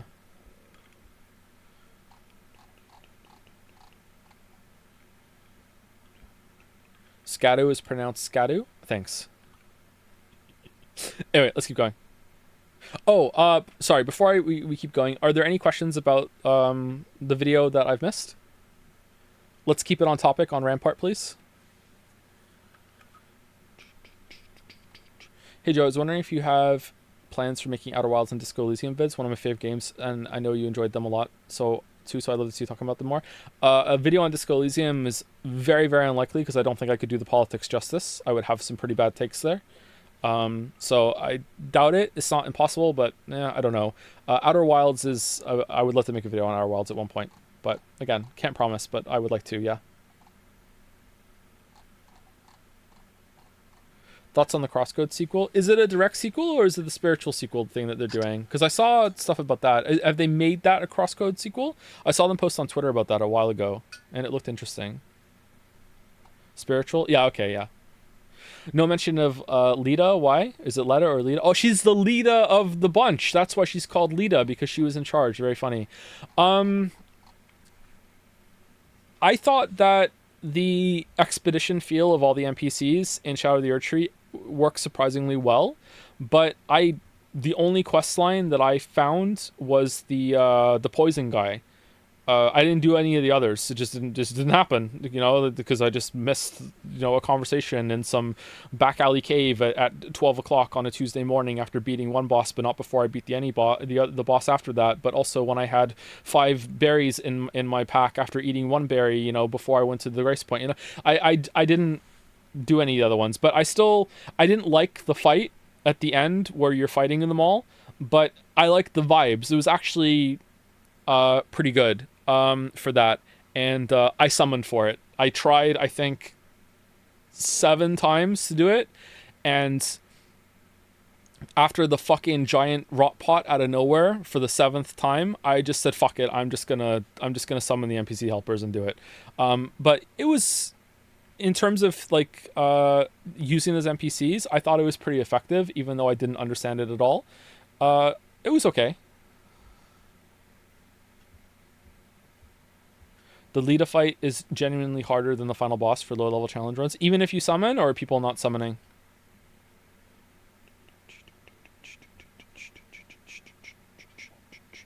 Joe, can you explain the missile and Siri scene at the end of Time of Contempt? It made me sick. Nope, I can't. I agree with you. The fucking yikes for me, Chief. But, maybe. Oh, you got me witchering again! You cunning fox. If you liked Outer Wilds, you should play Tunic, similar knowledge base. Not only have I played Tunic, I played it on my Steam Deck. Tunic was okay. I liked a lot of the surprises and secrets and the cool things about that, but the combat was kind of Bit off topic, but how many times do you usually replay the game before, during making the video? I almost always play games twice for videos now. Sometimes it'll be 3 times. If it's a very linear story-based game, I will only go through once, but that's pretty rare nowadays, just like videos in general. Did you find the items in the DLC that let you turn into a dragon? Just the dragon hearts? I didn't use them, though. How many times did you play Lies of P? I think 4, didn't I? Once on stream, 3 on my own, I think. Just watched The Expanse recently. Would you ever consider making a video on the show? Okay, alright, that's what we're doing? Alright. Here are some passing comments on side bosses. I didn't like any of the Phantom-like fights, and it's odd to me that they turned some invader encounters into rooms to find instead. Yeah, these fights kind of sucked. Were both pretty cool. These ones were good. To have these duels at the end of some side dungeons instead of a normal enemy with a boss health bar. It makes doing these dungeons again on a second playthrough a lot more enticing. Likewise, Monkey Enya, Blade of Curious George, was a fun surprise at the end of his. So you can thank my children for helping with this one. We were sat at the dinner table, and I said to them, "What's funnier? Monkey Enya, Blade of Curious George, or Monkey Enya, Blade of Ooh-Ooh-Ah-Ah," and they all said Blade of Curious George. So that is the one that we went with.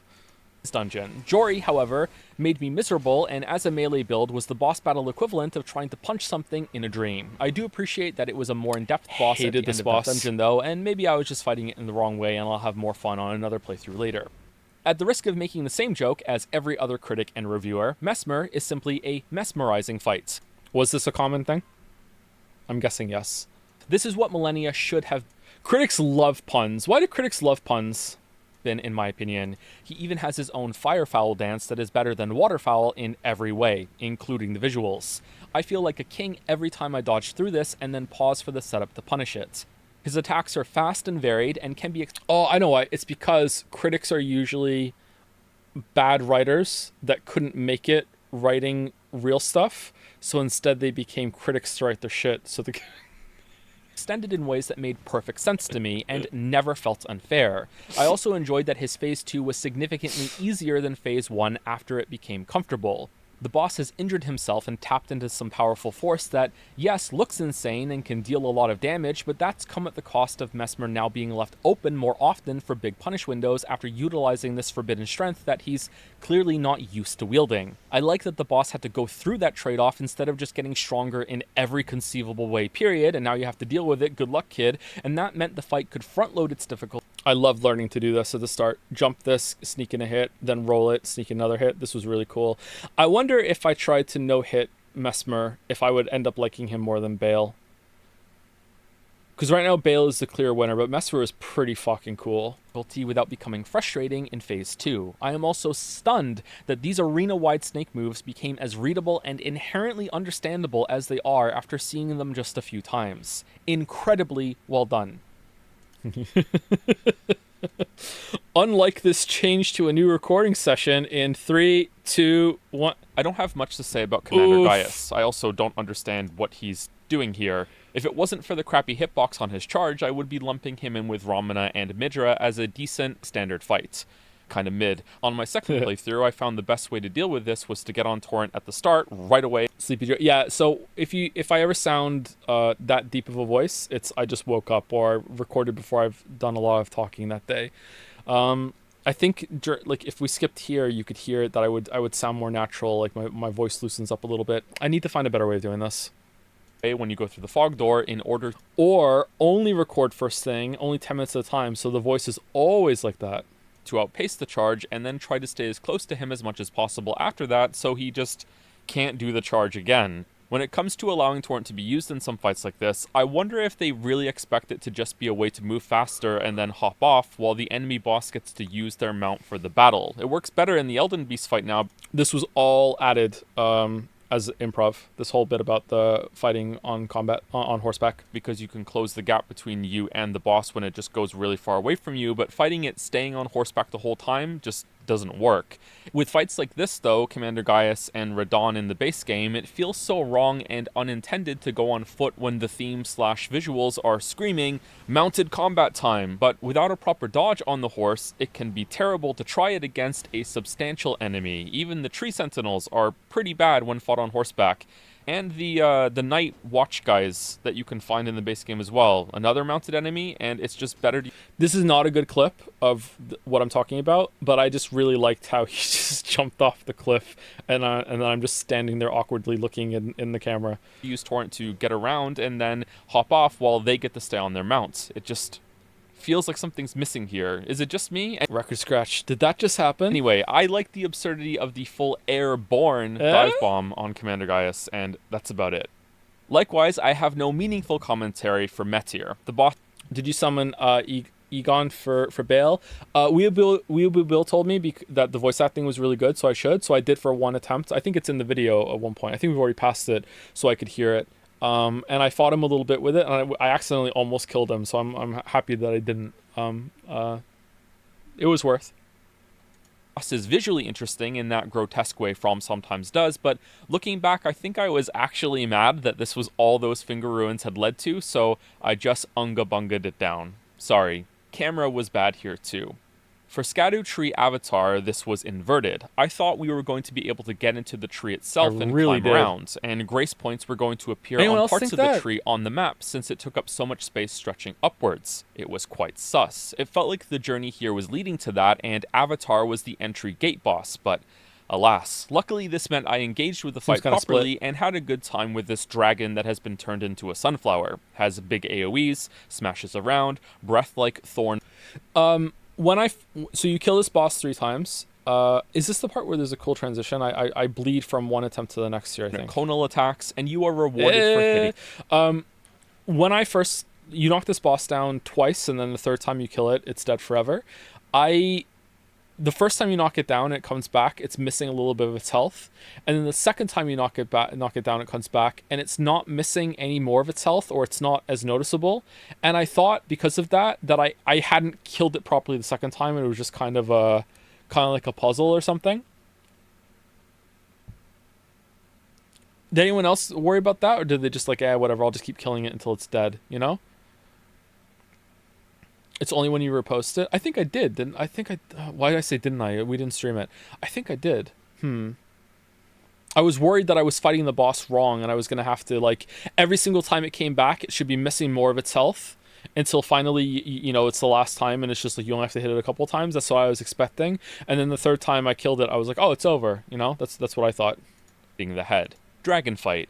I enjoyed the twist of needing to kill it 3 times, and I think each phase is appropriately squishy to account for that. It also has some odd timings to learn that match its unusual visual design, and it's another boss I think you have to respect and play on its terms to learn to land headshots in order to enjoy it more, but you still have the opportunity to go in and hit the stem if you want, so it's not like you have to do that. I think this boss was great and could have easily ended up as a stupid gimmick fight in a darker timeline. Instead, it flourishes as a great alternative boss type from the usual archetypes flourishes like a flower that still functions as a normal fight. It was also nice of From to have Witcher music for this boss. Really makes me feel the overwhelming sense of dread about a ridiculously overdue project weighing down on the fight, just like the dying, overbearing tree above us. Next level gameplay and ludonarrative harmony here, 10 out of 10. It really did sound like Witcher music to me. I should have played a little bit in the video. That's a good question, actually. I think I asked Merrick this, because Merrick got to watch the video before everyone else. Was it fine that there was no music backing it? Most of my videos usually have just the OST just playing randomly in the background, and for this one I didn't put any music. Is that preferable, or is it like, yeah, whatever? Sometimes I use the music well. I use the music in the Witcher videos purposefully, especially for the transitions. It's the same for the Witcher 3 video. There's music all throughout the Witcher 3 video. But I'm curious if going forward, if I should not bother putting music. Has more of an ASMR effect without the music, right?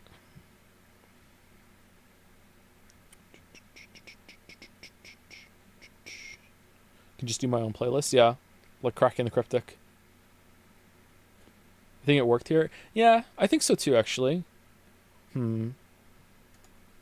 Which means we have 2 left to look at. Bale and Radon. Bale was my favorite, and spoil.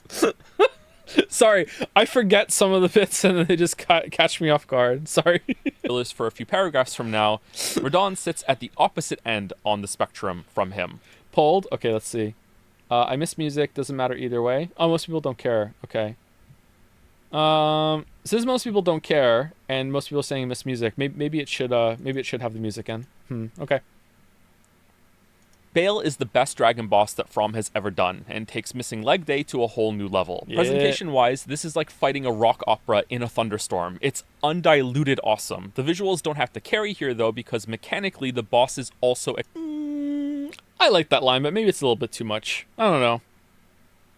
I wonder how I'll feel about that a year from now. Exciting and engaging. Bale is aggressive enough to not feel like an animatronic theme park attraction that you get to hit between his movements, but also not so relentless. When anyone there for the premiere and they see like people who noticed the F versus people who didn't notice the F, and everyone's saying F in chat at the same time, and there's people like, why are you all saying F? What's the F for? And then someone was like, oh, I see. He's spelling something out in the video because there was an S now. What is he spelling? Maybe he's spelling FromSoft. And people were like, what the fuck is +2? Why is everyone doing +2?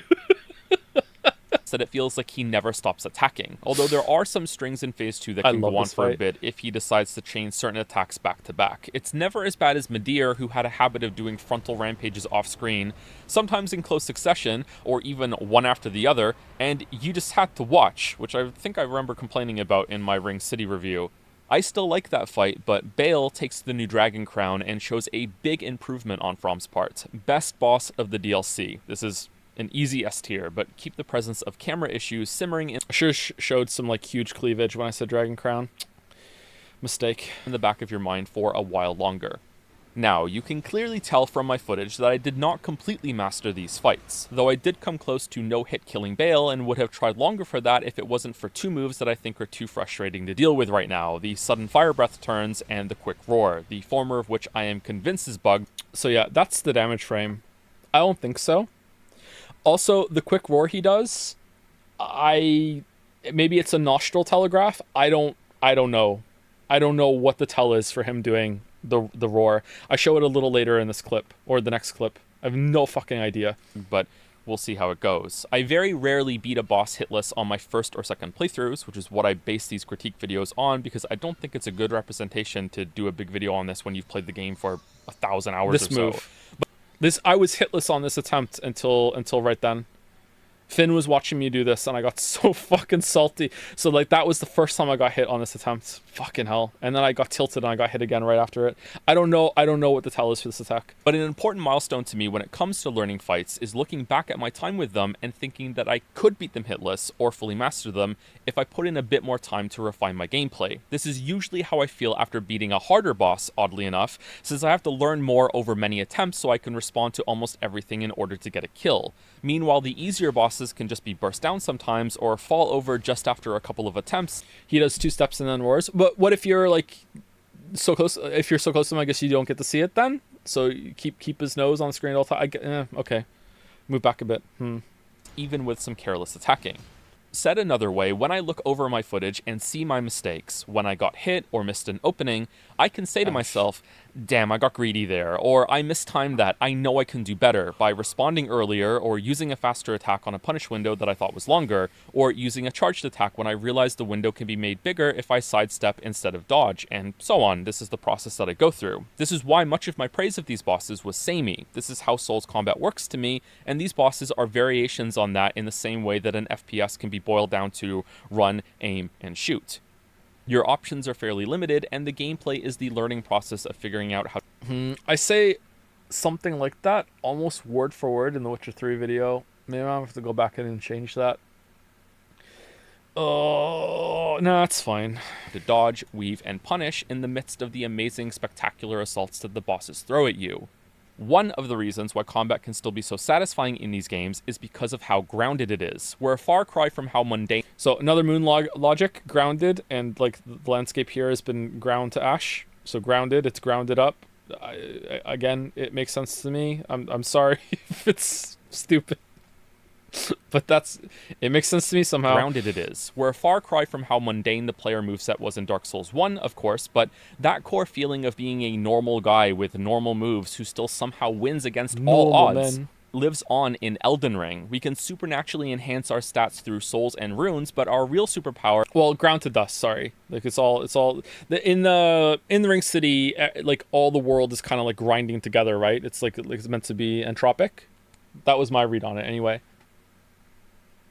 Is perseverance in the face of a much more powerful foe, and the ability, and some might say humility, to take accountability for your mistakes over many attempts and learn from them. Sorry, I didn't mean to become a poet there. I tried to give that up after high school. I really did. Speaking of accountability, this is tied to the biggest mistake I think I made in my first video on Elden Ring. I can look at my attempts for some of those bosses and have no idea what I'm doing wrong, even for some moves after I've killed them. And that specifically is the issue I have with...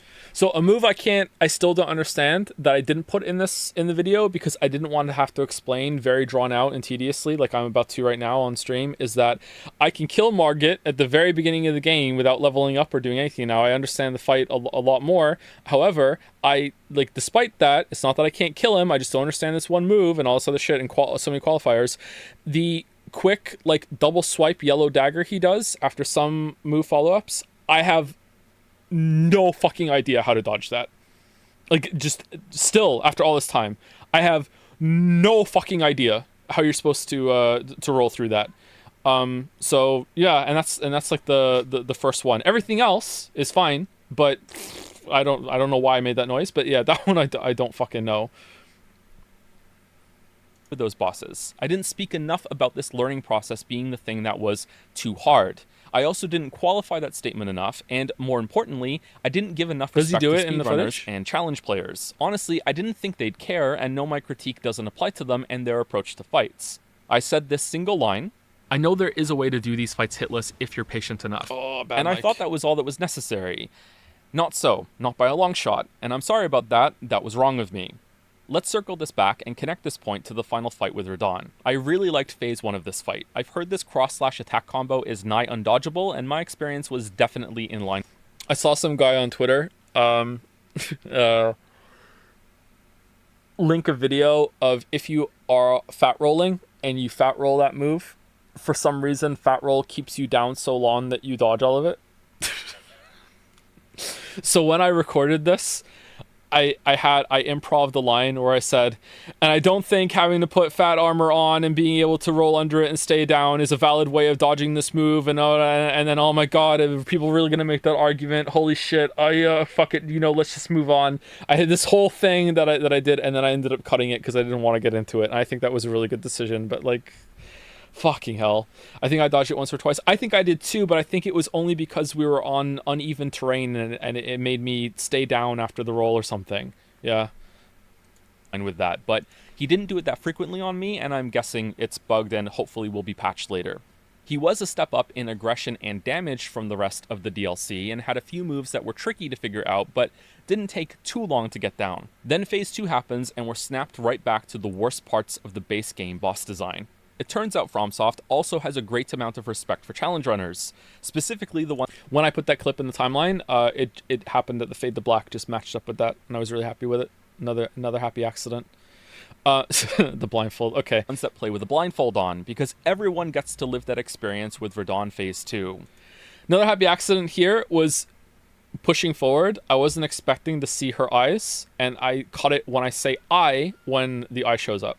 The issue here, much like the blindfold cloth, is threefold. I earnestly, sincerely, hand on my heart, have so much trouble seeing what he's doing for most of this phase. The melee swing after effect light pillar vomit is so obtrusive that it was more of a learning process to play around it not getting in my eyes by keeping it off the screen with movement than it was not getting hit by it with my character in the game. There's a cut there. After that, we have some of the most confused the screen with movement than it was not getting hit by it with my character in the game.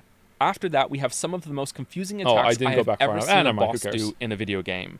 Both for how it looks with these projection clones appearing like the light show has become possessed, and for what the expected response is from the player in order to avoid it. Remember, this is in addition to the pillar flashbangs. Lastly, these attacks do a tremendous amount of damage, and Radahn isn't exactly a quick pushover in Phase 1.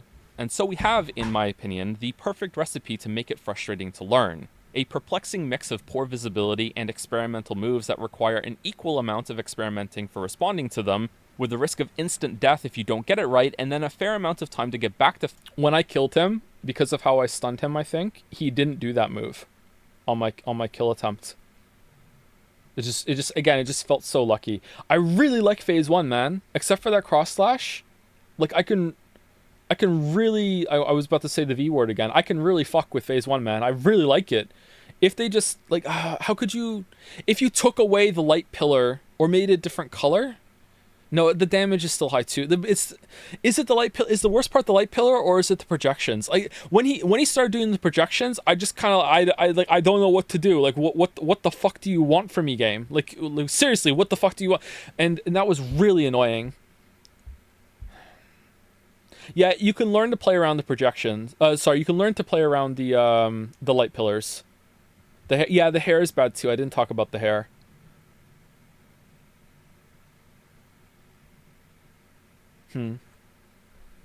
Phase 2 to see it, where you might encounter completely different moves instead for many attempts before you get to practice the original one you were having trouble with. Viewed this way, Radahn has one of the longest runbacks in the... The projections don't deal damage. The projections deal damage, don't they? I'm pretty sure that... Weren't they damaging me earlier? It's a little damage, but it's still damage, isn't it? Series history before you can potentially make progress on learning him, and that specifically is the part I don't like. I also think his arena nuke is about half a second too fast to have a fair shot of getting out of... So this really pissed me off. This is the kill attempt, actually. So sometimes, I don't know if my controller needs to be replaced. Sometimes, from pressing just L1 once in the air, my character would land and then just immediately just like, yeah, I'm attacking again when my feet hit the ground, fuck you. And because of that, he attacked again, and I didn't get to get my riposte through this or critical hit through with immunity through the nuke, and that was really fucking annoying. Out of it in time if you're attacking in melee range. Now this still isn't quite as bad as the worst parts in the base game, only a little bit unless damage, that triple combo being undodgeable is on purpose. I did eventually, over 5 goddamn hours, learn enough to kill Radahn solo, but I also feel like it was a pretty lucky attempt. One of his attacks didn't hit me because of the lumpy terrain we were on, and it was enough to let me get in a cheeky hit that led to a stagger, and then a kill. Kinda clutch, actually. It was a cool moment. Even so, I think I learned enough of it that I had a workable but suboptimal... Okay, so question for you, chat. Did I kill him here? And because he was in the hug animation, was the game like, you know how you can't kill Millennia sometimes if you knock her down at the end, which is still in the game, by the way.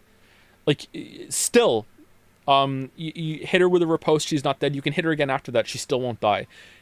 Did the game just like, nah, fuck you? Like, because I hit him as he grabs me. Optimal response for Yeah. Double colossal hit, I think that was a kill, right? for most of the moves. Finally, after all those hours. And I also enjoyed that, like Bale, Phase 2 is a progression on the boss's moveset from Phase 1. Like, I have to hit him again here to kill him, so he does still die, but I wonder if that should have been a kill, and it was like, nah, you have to get hugged. Instead of a complete replacement. For Bale, it feels awesome, like you made the dragon angry and you forced him to take you seriously, and you've earned his attention and therefore his full power sets. And for... You know what? Sometimes, don't the weapon swings come out, are different size for different weapons, obviously. I wonder if only one of my swords hit him. That's possible. It's possible. I guess it doesn't matter. Radahn, it's cool how Miquella is complementing Radahn's attacks now instead of entirely taking them over. Weird that there are two Miquellas in the game though, huh? Millennia had a Miquella, and so does Radahn. What's with the, like, 3 arms? What lazy writing. Meanwhile, if we rewind the black and white with the film grain. to that Millennia fight, Live Millennia reaction. I still don't know, 2 years later, what the intended response is supposed to be to her doing waterfowl if you're in melee range to avoid all damage. Which means I'm in good company and right in line with all the FromSoft devs because they don't know either. So I make the health bar go bigger here so you can see it. Let's see. How much was this heal? How much do I parry? Like 40% of it? Waterfowl if you're Here we go. in melee range to avoid all damage. Which means I'm in good company and right in line with all the FromSoft devs because they don't know either. Fucking Consort hell. Radahn was not this bad. Nothing in the DLC was this bad, but that doesn't mean it was all good either. It's a slightly lesser version of the same issue I said in the first video. It's too hard in a way that's not fun. But am I making the same mistake again by saying too hard, regardless of context? It makes the From fanboy Pokemon start saying their names after all. So this one is saying, get good, skill issue, skill issue, skill issue, and yapping, yapping, yapping, you yapping. The reason I feel so compelled to word it this way is because I hate a specific kind of Reddit post. So this is a fast travel post, and Witcher 3 is Reddit's favorite game, so this is the Reddit post. Moon Logic. Well, I hate all Reddit posts really, but this one more than others. Milady for Milady, that they say it on Reddit all the time. Not Moon Logic, this one makes perfect sense. Hey Reddit, SoulsVet225 here. If you can't... So this one, I went on Elden Ring subreddit, and I found a post just randomly, and I went in and I inspected element or whatever, and I edited, like, I changed that to whining, I changed the title, I changed the name here, and I did all this, and then I took a screenshot of it, and then I did each line is individually blurred so I could unblur it line by line, and Adobe Premiere did not like it. I could never preview this in the timeline. I just had to hope it rendered properly, and it did, so it worked out. Can't tell by my username, I'm a veteran of this series. I even played Demon Souls before Dark Souls came out, unlike you posers who only got into this series with Dark Souls 3. Anyway, the Bale fight sucks, and I say this, again, as a Souls vet. I've beaten Dark Souls 1 at level 1 with an unupgraded club and a banana up my ass. I beat every boss in Dark Souls 3 on my first try. I haven't had any trouble on any of these bosses in years, and somehow, I still love each new release. Anyway, I can't kill Bale, and it's not even that he's too hard or anything, it's that he's too tedious. He's not fun. He's actually pretty easy. It's just so boring that I can't bring myself to kill him, because I'm so bored I get greedy, and then I die, but it's not that it's too hard, it's just so tedious that I play too risky, and yeah, he needs a nerf to bring down the tedium so I can kill him without getting so bored that I die of boredom. It's not too hard though. I'm a Souls vet. Top comments on this post. I agree, and I beat the game's fist. So I changed the names too, so... I forgot about this one. Blade of Pickle Rick. Only with 2 bananas. Get good. And then it's SoulsVet226. Skill issue. Curse you. And then there's Egon Musk. So KG4U2000. I can't remember what boss this was bitching about, but it was bitching about a boss. So sorry for KJ for you 2000. But that is I didn't change it. That is a real Reddit comment, a real Reddit account, and he gets to be in the video because it fit with the thing here. So that's just there. So good luck. To Bale, I don't want to be this person. My complaint is tied to tedium. I like the combat in these games, but not enough to do the amount of practice required to learn some of the base game fights. They're not too hard for me to kill, because I know I could just use spirit summons, or co-op, or go for magic, or put on talismans that are based around their weaknesses, or anything like that. They're just not fun to learn in the way that I like to play. And my goal isn't really to kill the boss, it's to have a fun and interesting time while fighting them. But that doesn't mean they're not too hard, and I want to own that. Was that rolling clip edited or looped? I legit cannot tell. It wasn't edited, it wasn't looped. That is legit the fight. I went on the pillar, and I expected him to stop, and he just fucking kept doing it the whole entire time. That is just a real fight in the game today. Yeah. And also when I kill him later in the video, and I just have to run around for, I don't know, is it 6 seconds? Before the other one spawns again. Just like, I don't understand. Challenge runners collectively did enough labbing hours on these fights to cure cancer and then come out with reports and guides on all the intricacies present in them. No, this move actually does have a telegraph. If you look at the boss's left nostril a quarter of a second before the attack comes out, you clearly see an upward twitch, and got to link the nostril thing to AI Somnium as well. I was happy about that. And that's your cue to roll. If it's the right nostril though, then you need to do a jumping attack and then you get a punish. So make sure you keep the boss's nose on the screen at all times. Or, during this frenzy of 15 attacks in a row, there are 2 player-shaped holes under these swings that you can balance. I could have picked a better clip for that, I think. He's attacking a little slowly there, so it doesn't match with the frenzy, but I wanted the ballerina pose on Margit for the next one, so I went with it. Ballerina pose through, and another that you have to hit the left stick on to do a duck in order to get some free hits in if your weapon swing is sub 1 second. Charge heavy afterward for a free stagger. And yeah, I'm exaggerating, you know, just a little bit for fun, but only because I think this kind of thing is awesome. Kudos. Sincerely, I get to have only little fragments of this kind of feeling when I discover new ways to punish fights on attempts in replays years later. But that's my central point here. I discover them. I want to do this myself, on my own. Is this one of the moves that's flagged for ground damage instead of the hitbox thing? Because I feel like I jumped super late there and it still didn't do damage to me. I wonder. Terms with my own process without guides or dozens of hours of my time on just one fight, and that was my central criticism that I didn't make clear enough in the base video. Some of the fights are too hard, sometimes for different reasons, for me to be able to do that. So here, this is the last boss of the base game, pushing something into the ground during the phase transition, and then we clip over to the last boss in the DLC doing the same thing without Google.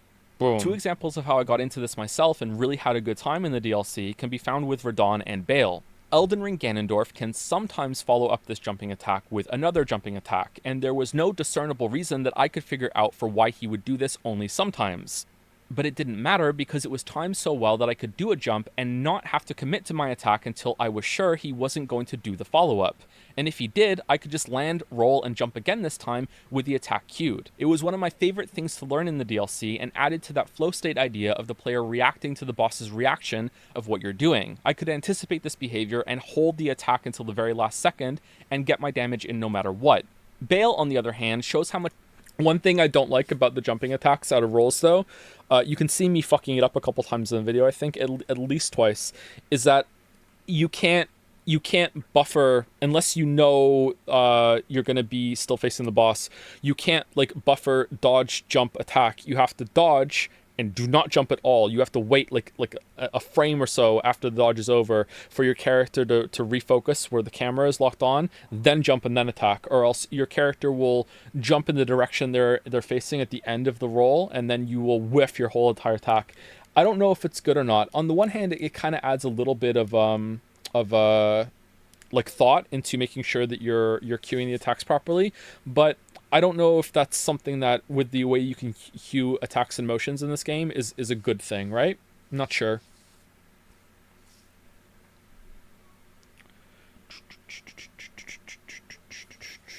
I mean, the game gives you a lot of tools to fight the bosses, and you don't use any of them. It doesn't make sense for you to use Google to beat a boss. I think that particular criticism is weak. So I could talk about this a lot, and if I have to, or I'll probably leave this until the next video on the series. I think that this is something that is definitely missing from the discourse that I've provided on these games. Is I touched on it in Eliza P video. Is that I almost made like a perverted comment. If you play these games a lot, it's you typically start off with something easier and then you move into something that's more difficult. It's like a progression from like typically, especially if you played it from the beginning, you go with like shields, maybe some magic, and then you move over. At some point you drop the magic, at some point you drop the shield, you know, that sort of thing. And there's a progression. It is very, very difficult for players like me to ever go backwards on that timeline, right? So, and I think a lot of people who are new to the series don't understand that, right? Like getting this is where no, I'm not gonna say it. It's going back to shields. It's not just about like, oh, it's too easy for me. It's boring. It really is boring. Okay. It doesn't get you off anymore, chat. You need something more. There you go. I said it in a nicer way. Again, that's really the key point. It's definitely not about, oh, that's too easy, that's beneath me. It's that it's just fucking boring. Like if I use a shield in these games in the way that I use a shield in Dark Souls 1 when I first played, it's just like fucking hell. Like it's I'd rather play something else, right? And I think when people look at it, it's like, well, why aren't you using the summons? Why aren't you using magic? Why aren't you using shields? Why aren't you using guard counters? And it's like, well, again, I know I keep repeating myself because it's the only way to say it, especially when I don't have a script to follow here. My weakness. It's not about like elitism or anything like that. It's just not fun to us anymore. Yeah.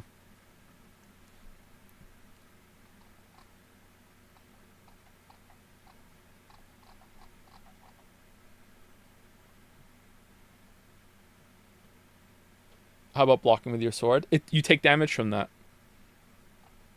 Or parrying. Parrying is a really good one. So parrying, when you first play Dark Souls, parrying is difficult to pull off. It's high risk, it's high reward. But you'll see a lot of people who've played these games a lot. They don't parry anymore because again, it's so boring. It's the same when it comes to it's not just about shields and magic. It's circle strafe and backstabbing as well. You can circle strafe and backstab until the cows come home in Dark Souls 1 and you can just destroy everything. And again, it's boring. So when you play these games over and over and over again, you whittle the options down to what's fun and challenging instead of it being like, oh, well, you know, I'm going to keep my shield up, constantly circle around until I get a backstab. And if the enemy does attack me in the front, I'm just going to parry. And it's just, it just becomes not fun. You know what I mean? I understand, but then you should criticize that it isn't fun to play as intended. Do you know how it's intended to be played? Because I don't. And I actually don't think From knows either, to be honest. And if you like the games a lot, I think this is like a monkey paw situation. Because if I'm judging the game by all the options available, the game is dog shit. Like, the game is so boring if I'm using all the tools available to me. Like, I would rather play something else. The expression you have with finding your own difficulty and using these options in a good way is one of the best things that the series does. And it's been there since the very beginning with Dark Souls 1.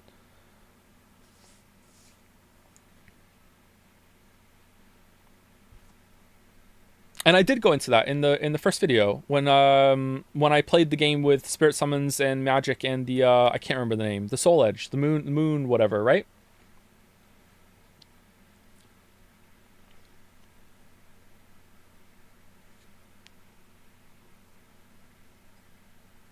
Moonveil, thank you.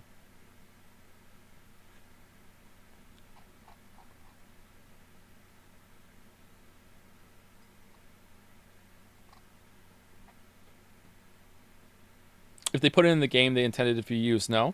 So when you play Super Mario 3D World, when you get to a new level, do you immediately suicide yourself 10 times so you can get the golden Lakitu suit or whatever, Tanuki suit, because they put it in the game, therefore they intended to use it?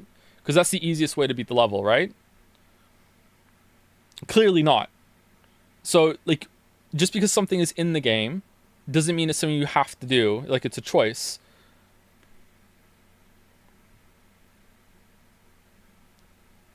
Things are only in the game so Miyazaki can beat it. Oh, is Miyazaki bad?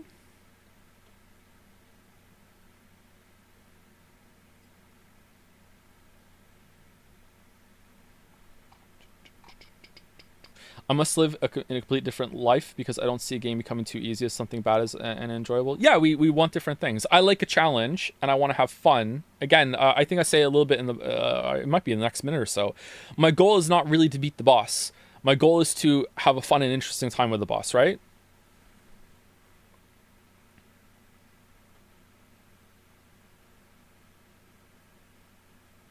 Miyazaki's gone on record saying he sucks at the games and not to play like him. Lol. Uh-oh. Uh-oh. I think using everything, if you're having fun using everything in the game, I think that's great. Like, you go for it. Like, sincerely have a great time. I hope you enjoy it. I think as you play the games more, most people, maybe even you if you play the game a lot more, you're going to start whittling things off of all the things that you use. Maybe you already have and you haven't even noticed. Like, are you always using the right spirit summon for each boss? Are you upgrading it every single time and changing it to a different one that exploits the boss's weaknesses? Are you reinfusing your weapon for the best one, changing your whole entire build to larva tier or whatever?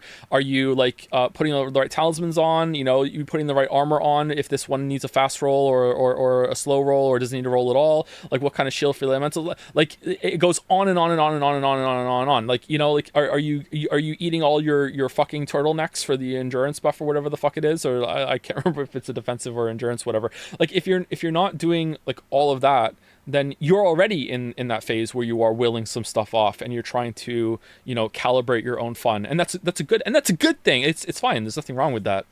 Is it boiled crab?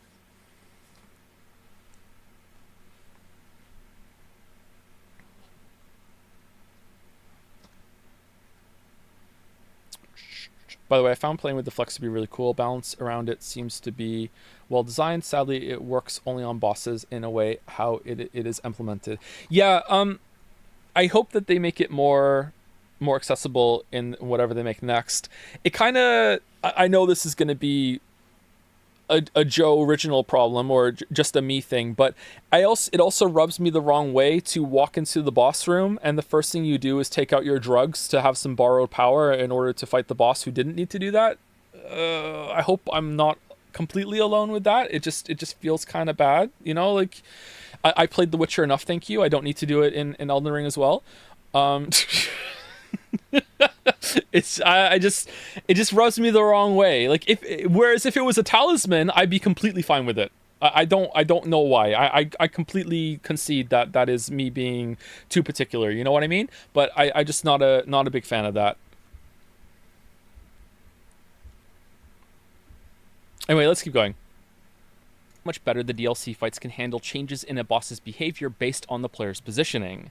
It makes perfect sense that if you're closer than usual to the dragon's head while he's breathing fire, that he would cancel it into another attack, instead of stupidly continuing the fire while you just wail at his eyes. Just like exhaling fire at the ground below his torso would be a perfectly reasonable response if you're trying to stay under his claws for free damage.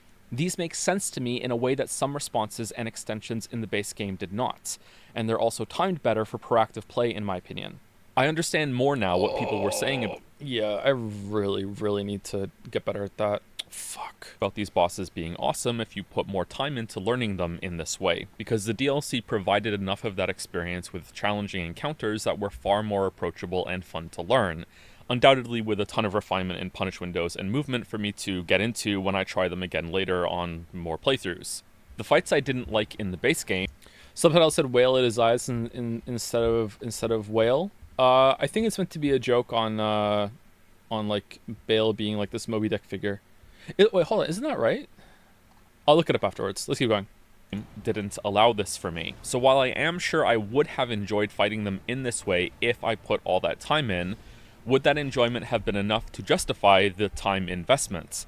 I didn't think so back then, and I still don't now. It's like crushing a pineapple with your bare hands. The juice ain't worth the squeeze. Relatedly, some people might be confused why I say I can appreciate this stuff while not wanting to do it myself. Something doesn't make sense here, right? Well, for me, it's like being awestruck at some of the techniques used in Celeste speedruns or the Mario 64 speed. Had source me trying my best because I wanted to minimize other people's footage, and I think in the Mario 64 it's Puncation. I hope I'm saying his name right. Runs as an example. The Hazy Maze Cave Red Coin Star in particular is an amazing clockwork-like procedure. It's almost surgical that some runners can do flawlessly. The amount... I probably could have cut this. Sometimes I think I get it in my head that it's a good thing to reference other games in this way, and maybe it is. Maybe I'm being too harsh on myself right now. I do it in the Witcher video a lot too, the Witcher 3 video, but I don't know, maybe it goes on for a little bit too long. Oh, it's, people in chat seem to like it, okay. The amount of work that went into fine-tuning that and then practicing it to perform it live each run is astonishing. I love seeing it every time, but I have no desire to do that myself or put the time in to learn, and I doubt I would enjoy a game built around demanding that. While the Elden Ring bosses I have issue with aren't close to that, of course, they are still too unintuitive and too unfun for me to commit to learning fully. Especially when placed next to the Shadow of the Erdtree set, because here's a group of bosses that do it better in every way for me. That does not mean I don't understand why other people may like the fights in the base game still. But with... So it was an accident that the butt lined up with killing him here, and when it happened in the timeline, I let the clip play. I was pretty happy with it. I think I do okay against Malekith here. I still... don't really like the fight all that much. It was more fun this time than the others, but this is my 5th or 6th time killing him, and it took that long for me to finally like click with it a little bit. Like, I don't know. It's...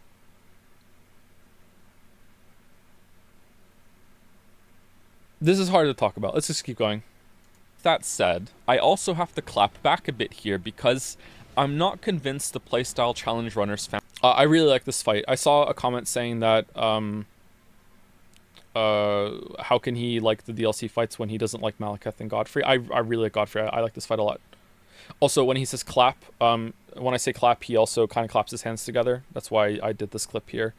He's not really clapping though, but yeah, whatever. I also have to clap back a bit here because I'm not convinced the playstyle challenge runners found for these bosses is actually intended. This is probably the best fight of the last boss rush. Yeah, again, sorry to repeat myself, but it's like after you get through Lindell, it is damage spikes hard. Commander Nile is shit because of the summons he has. It's really annoying. Nile himself is pretty good. Like he has some good spectacle to him. He does a lot of damage, and that can be a bit much, but if it wasn't for the summons, I think I would like Nile a lot more. So that's like a bad boss to me because I fucking hate having to kill those summons at the beginning every single time.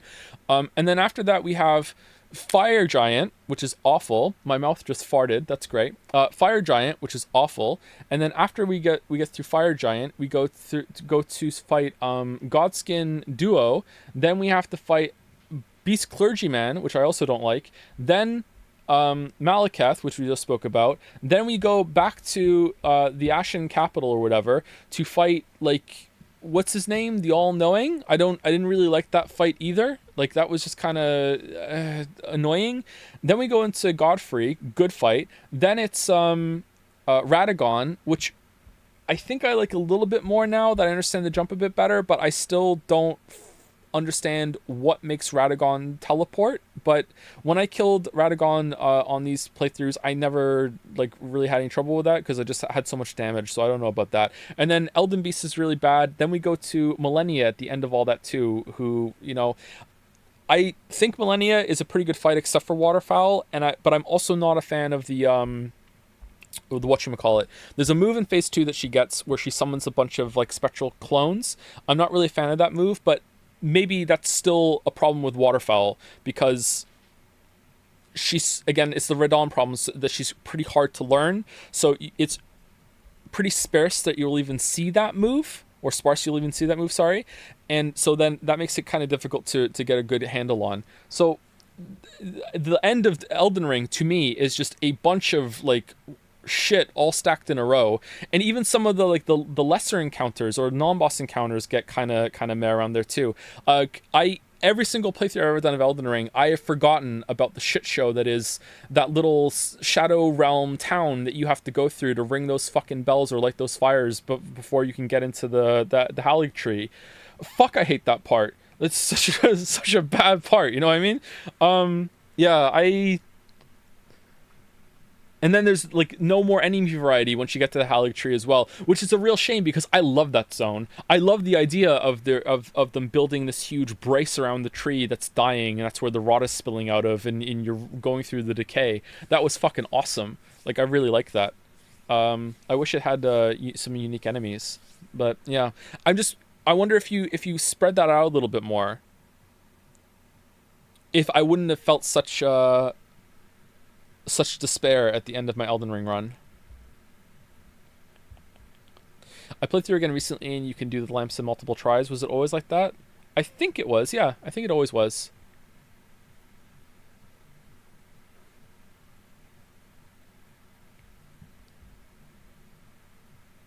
Games is usually a step up in difficulty and complexity, not down. And since you can burst the base game fights much easier, I can't stop myself from thinking that some of the moves they have are just overtuned or poorly animated, like Radahn's cross slash here in the DLC, and Millennia's waterfowl in the base game, and some crafty players found ways to play around them. It is not reasonable to me to conclude that this is the intended way of beating things when it's not communicated at all, while the game tutorializes way more obvious stuff like the weak points on these DLC enemies and the stealth section, and again, that the DLC bosses do not explore this design any deeper as the intended method of learning them.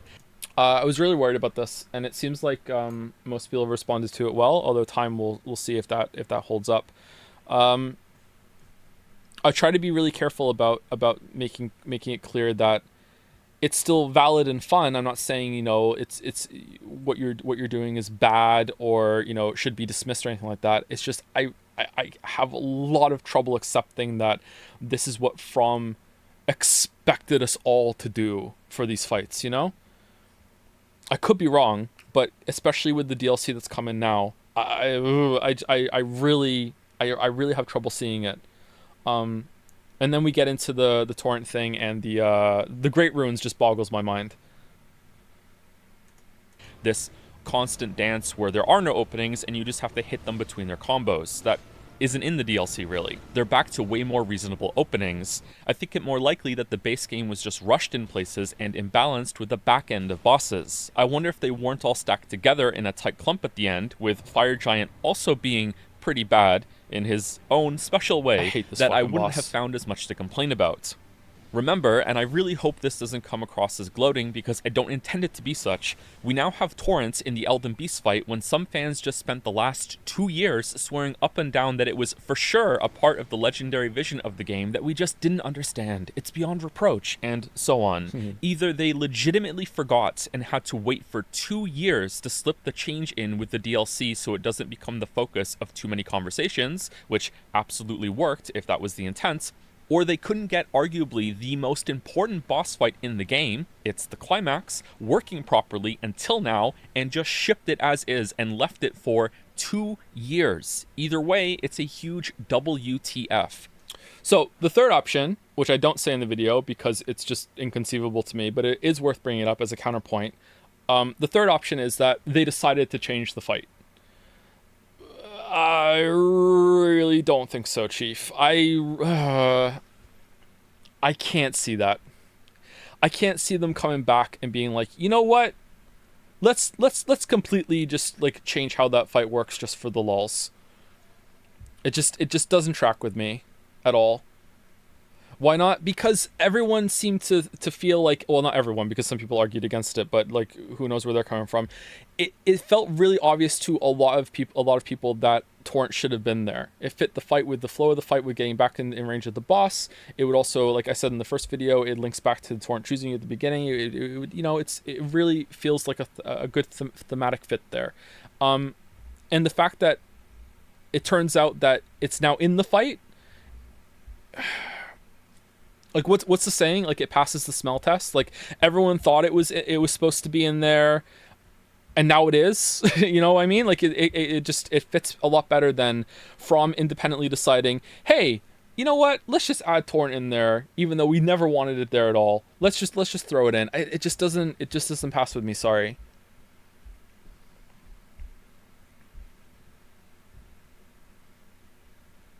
But could be wrong. This is a part, like, it links to the criticism part that we speak about at the end of the video. Like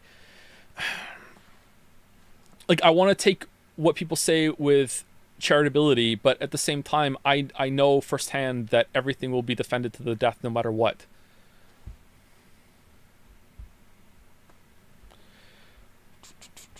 From said torrent not being there was a bug in their patch notes. It's clearly an excuse. Oh, was it under the bug fixes? Torrent is now available to be spawned? Because that would be a slam dunk. Well, it wouldn't be a complete slam dunk. It wouldn't be completely certain. But it would lend more, it would lean more toward that it should have been there the whole time.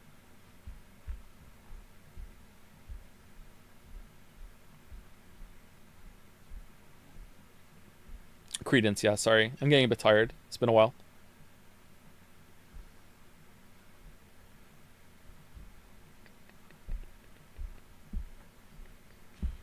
Can you dodge, I don't know what the move is called. The one that you needed Bloodhound Step for when the game first launched. Can you dodge that with the new light roll? Elden Stars, yeah. Is that dodgeable with the new light roll or no? Because they dodged it, orb, yeah. Can you dodge the orb with the new light roll or still no?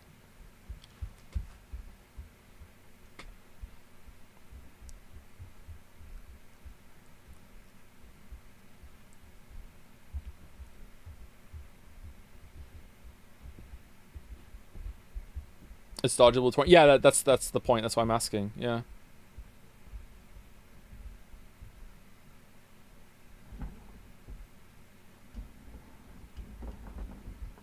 Anyway, let's keep going. Sorry. We're almost at the end. Similarly, the Great Runes are still objectively bugged to this day and do not grant any buff or benefit whatsoever without having a rune arc activated. Or, far worse, they were never supposed to, and they just can't be bothered.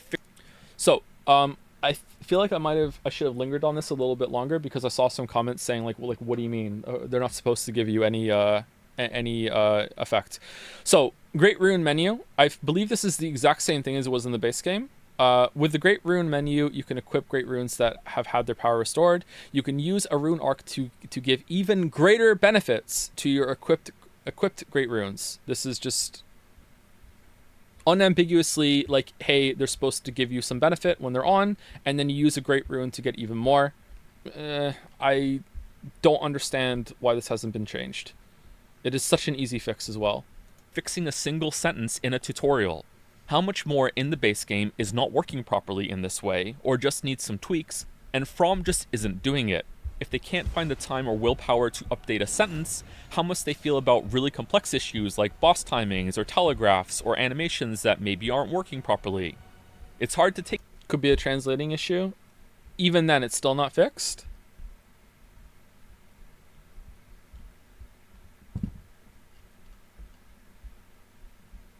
Like I don't think that's a good defense for this long.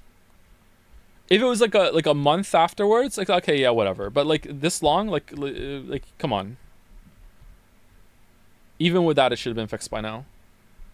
Take this seriously, even though I swear to God I really try, when some people take these talking points and run with them so far that they'll defend Waterfowl Blade when, again, it doesn't even have a developer-intended way of dealing with it when up close. And I will die on this hill. I will be enshrined on this hill. You can make a whole Mausoleum Legacy dungeon with my triggered spirit as the boss on this hill. To reiterate, it is very difficult to have a conversation about any possible troublesome. So originally I was going to try and show my character getting killed on a hill somewhere, just so it just matched the visual. But then when I got here, I decided I would just rather let it play into me doing the 360 trick around her for Waterfowl. I just thought it worked better. But maybe I was just being lazy at that point because toward the end of the video, I was starting to be like, I just want to get it done. Let's get it done. moves in the game, when the argument is because you can Xbox 360 around her at the start of Waterfowl or throw a Frostpot, that it is technically avoidable, therefore skill issue, therefore get good, therefore stop yapping. Does the attack have to have a way to avoid it perfectly? That is an interesting question. I think, with the way that these games work, that the answer should be yes. However, if I was to do a Phase 3 video, or Elden Ring 4 years later or whatever, at some point in the future, I would definitely spend some time exploring the idea that base game Elden Ring from Soft was experimenting with the idea of putting in unavoidable damage to see if the player base would tolerate it, how they would handle it, and if they could use it a way to like wear the player down and use the flasks as like a resource of attrition rather than just a mistake meter. Because there are a lot of fights and moves in the base game Elden Ring that are very difficult to avoid unless you like really know all the positioning tricks that are there, that sort of thing. And in some cases, they're just outright unavoidable damage. You know what I mean? Like, there are not a lot of sources that are outright unavoidable damage, but there are some of them there. So I would be curious in investigating that to see if that's the case. And it seems like if it is true, they fucking abandoned that in the DLC for the most part. I don't know. I think that there is room for this kind of combat to have unavoidable damage, but I think it needs to be communicated more to players that have been here for like the whole series, you know, coming from Dark Souls 1, that you shouldn't treat these kind of moves as like failure. Because to me, whenever I take damage in these games, the little fucking goblin in my head goes, "What did you do wrong? What did you do wrong? What did you do wrong?" Like you must have done something wrong there. So I need some sort of like probably even just a direct player message on the ground or in the patch notes or something. Like I need something to tell me, like in an unavoidable tutorial thing, there is going to be unavoidable damage in this game, you know? So, you know, just get used to that, right? Waterfowl did a lot of damage to me as well, in that because of how it worked, in the back of my head I was bracing in the DLC to find another move like it as well. And it's like, and sometimes when I got up against a move, I'm like, I have no idea how to dodge this. This little goblin in my head would be like, maybe there isn't, Joe, maybe it's just Waterfowl all over again. And thankfully that wasn't really the case, right? Maybe arguably in some cases here and there, but not really. So yeah, I don't know. I'm not saying no completely, but it's an interesting conversation.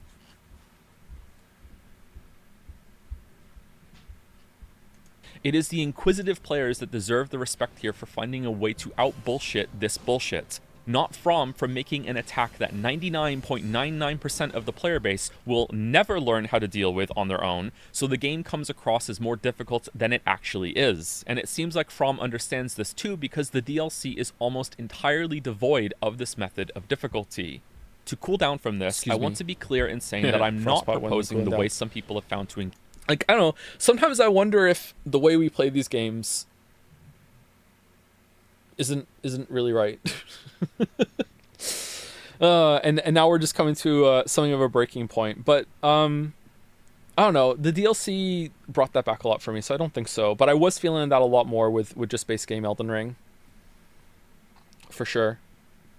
So like how with Moog, unless you're hyper bursting him down, you'll always take some damage with the phase shift. Yeah, even if you find the flask thing, which I actually did find when I first played, luckily enough, you're gonna take a little bit of chip damage there. But if you don't find it, and why would you ever think to, if you got there without finding that, why would it even occur to you, oh, there must be a wondrous physics flask tier that's gonna make me immune to this damage, better go find it? Like, no, you're just gonna sit there and just pop 3 flasks to heal through it, right? I think it's an interesting twist on that fight, and it makes me wonder what their idea was for the rest of it as well. It's definitely possible that they were experimenting with, hey, maybe we can put some unavoidable damage in. Like, maybe even some of Margit's moves are meant to be trying to communicate that to the player, but they're just not full on it with enough, or not clear with it enough. And also they don't really do all that much damage, so which makes it more likely, right? Like some of the little dagger swipes or whatever that he can do that I still don't know how to dodge. But maybe I'm just bad. Sorry, I'm wilting right now. I'm getting really tired. Sorry, I feel like I'm not being that coherent. Engage with these bosses isn't legitimate or not fun. It's just maybe not intended, and those are two different things. From someone who is just starting to dabble in no-hit runs, Like I've seen it argued that Malekith isn't even supposed to be fought without the parry dagger that I didn't even know existed until I saw that argument. Apparently, when he glows, you can use an item to parry him, and yeah, it's or whatever the fuck it is. Yeah, I don't know. I've never fought him with that. It's not very good though. Oh, it's not? I thought it was like you get a free hit if you do it.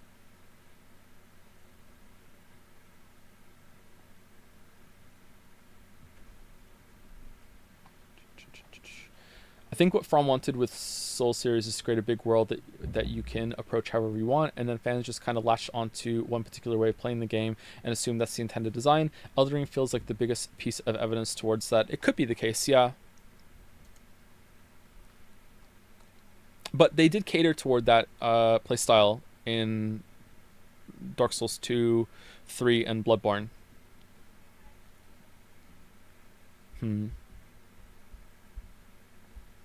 And in Elden Ring, for the most part, I think. Anyway, let's keep going. all the way up to Ongbal, hope I pronounced that correctly, schooling every boss in the game in multiple ways to the point that you start This guy's feeling fucking sorry amazing. for them.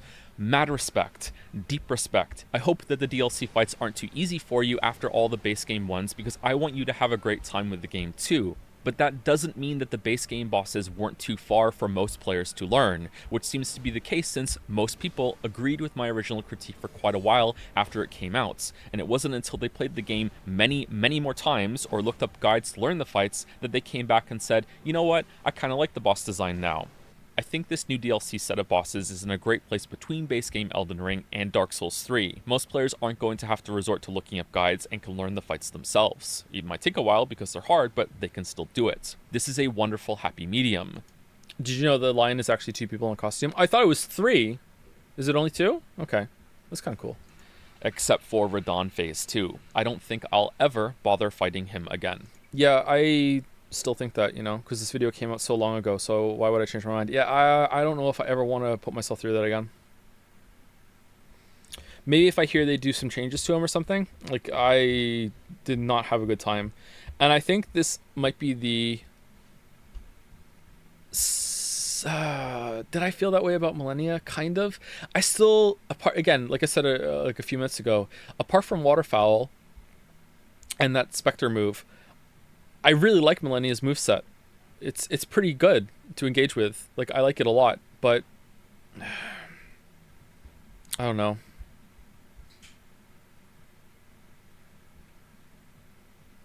Yeah, I don't know. Here are some more mistakes in the original video before we wrap this up. There could be a couple more, but these are the ones I'm sure of.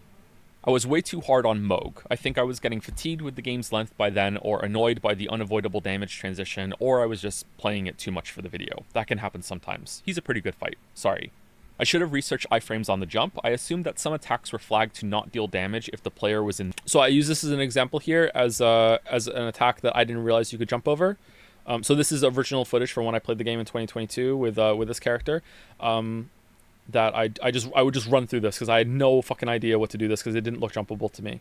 The air, not that the jump would remove the player's lower hitbox as an alternative iframe type move. Apparently there are also some attacks flagged for... Same with this. I don't fully understand why jumping here works. Ground damage, so they do exist as well. Maybe. The game apparently does not have input reading. The bosses are just capable of responding to the first frame or first few frames of some animations, like using your flask. I don't really understand why this matters though, because the end result is still the same when it comes to gameplay. I can hit a button and the boss responds so fast that it feels like I was in control of them for a moment, 3 times but in a row it's not here. input reading. Maybe like, no, input you're reading not is healing. such a maligned Fuck term you. in some groups that it really pissed some people off to hear it said like that. If that's the case, then I am sorry. I know it's annoying for terminology to be misused as well. Why heal in neutral? I don't know if that was because I wanted an example of the input reading for the video, or if I was just spamming heal to see, because sometimes she doesn't always heal like the attack you for that. Nice Zuli hat reference, thanks. I'm glad someone got it. To close out the video, I have 2 topics left that I want to discuss. The first is to state plainly that I am now excited for another game in the series again. The DLC showed me enough progression on boss design that I'm no longer disinterested or disheartened. So, I use this clip here because in the original video, when I said I wasn't interested anymore, I showed the burning capital, and this seemed like the counterpart shot to that from the DLC compared to that one. By where the series seems to be going, and it's like a shadow hanging over the base game now instead of the other way around. Man, that tree looks gorgeous. But I do have a couple stipulations on that, and I still think... So a couple of points here, like he's raising 2 hands, like I have 2 points, and also I showed the structure in the background after the Radon fight when I said there was 2 things left to talk about, and it looks like 2 pillars.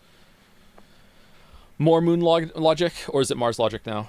We're past the moon because we've gone so far. As good as these fights were, that there's something far better that could be made with all of Elden Ring's parts. By now, some of you are probably wondering why I haven't brought up the deflecting hard tier yet. It's a wondrous physic flask buff thing that grants you a temporary Sekiro type perfect guard for about the duration of a boss battle. I haven't tried this extensively yet because I wasn't sure if the fights would be balanced around it, and I knew I'd end up making some video about them or talk about them at some point, and I wanted the base experience and not this modified one. Either way, it makes me quite hopeful about some more options coming in the next game. I wish that it had been a foundational power added to the player character throughout the DLC, so I would know for sure fights were fairly built around it. Maybe some system of replacing body parts, like a second set of armor, so you could have a Mesmer type. I really wish I had put footage of Godric cutting off his arm in his phase transition here for like replacing body parts, the grafted thing. Because it kind of thematically fits as well. I wish I'd used that there. Type I that shows you the boss's stagger bar. Another I for telegraph symbols for whether an attack can be jumped over or has to be perfectly blocked or parried. Your legs could give you a double jump and a stomp on an enemy head after jumping over some attacks to deal high. Why are you Scarlet Rot against that boss? Because I just ran through the Erdtree right into the boss fight, and I still had Scarlet Rot from being hit on the way there. Dagger damage. And what if your left arm got replaced and you got a grapple line for quick world navigation? Or, so the joke there, I feel like most people got it, but some people seemed a little confused in the premiere. So the joke there is that I'm just saying, what if the game was Sekiro? That's it. I'm not actually saying like I wish all this shit was in the game. I'm just saying, what if it was Sekiro? That's it. The game still doesn't use some of its systems enough. The depth is set of armor, so you could have a Mesmer type I that shows you the boss's stagger bar. Another I for telegraph symbols for whether an attack can be jumped over or has to be perfectly blocked or while, but I don't think we should have to. Imagine how miserable Sekiro would be if the perilous warnings were stripped away. How much tedious, protracted learning about what attacks can be jumped, demand a perfect parry, Mikiri countered, or have to be dodged or ran away from. That's what Elden Ring is right now. Or for an example that's in the game. So, 2 things I could have clarified there and expanded on that I decided not to because I didn't want the runtime to go even longer. It doesn't have to be a perilous system. It could also just be that the animations are more clear about what you can like dodge and jump over and all that sort of thing. Like if they did that work in, or if they said if they did something like they almost did this in the DLC actually, it's like all fire-based attacks, no matter what they are or what they look like, you can jump over fire-based attacks. You know what I mean? That's it. Like that would be a good alternative as well. And there was another point I wanted to make as well just now. Shit. Oh, and it was that some people think that the perilous warnings in Sekiro are kind of like Simon Says, but there is still some amount of animation reading, and the system works really, really well. It's not like when I first played, I thought there were different symbols for the different responses, and maybe they are slightly different, but I don't think so. I think it's the same. It's the same symbol each time, right? Or at least I can't notice a difference with them. So it's just basically a notification. Hey, this requires a special response, and then after that, you need to still make a judgment call and decide what the special response is, right?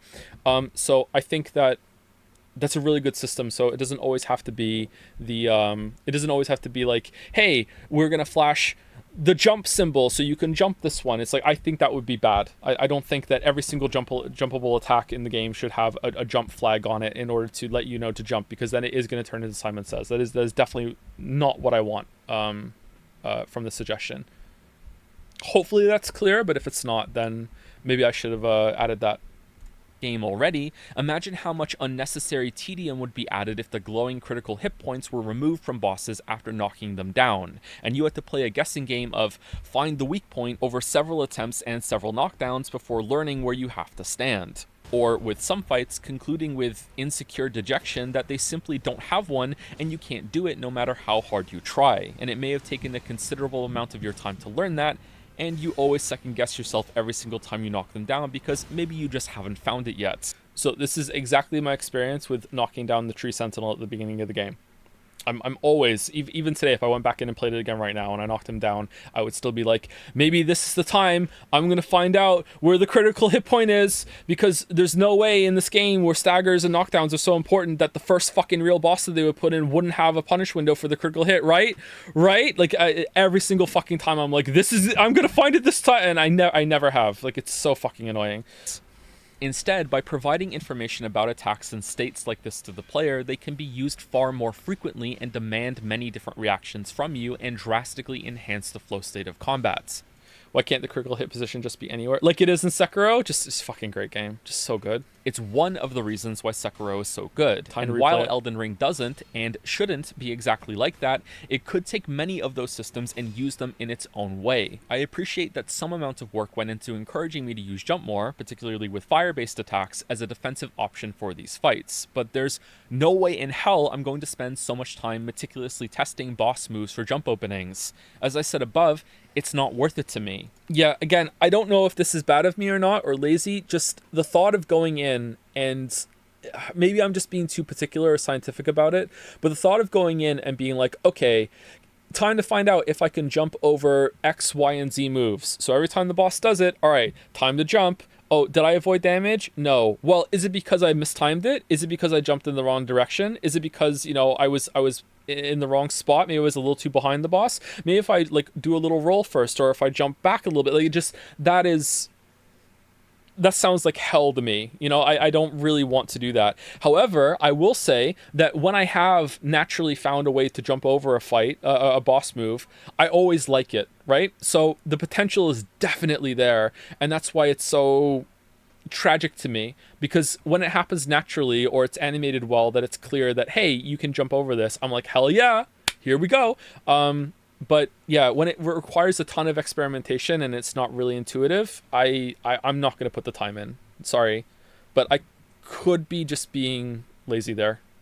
But I still know the potential is there for a second telegraphed defensive response because Lies of P is so fantastic. So why isn't From doing it when they will add this weird band-aid-like deflecting buff? Well, hold on, let me make sure I've got the pin out of this hand grenade. It may surprise some of you to know that the opening of this video is not a joke to some people. Okay, so this part is the only reason why this the Satan part went on for so long. If I wasn't going to bring it back, I would have cut it down quite a bit, actually. I like the wordplay of when I did all the titles of the game, but if it wasn't for the way I could call this back and actually make a point out of it, this would have been way too fucking indulgent, IMO. So I'm glad that I brought it back like this. When we get a little bit into it, I'll explain why I called it the grenade.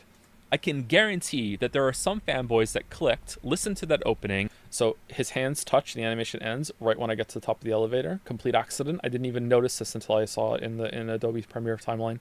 And went wide-eyed while saying, wow, so he just admits it. Maybe they even commented before getting through the opening. Maybe you can find them below. People think that way about me. Yeah, find them below. Go comment on my video. Yeah, give me more algorithm points. Yeah, go comment down below.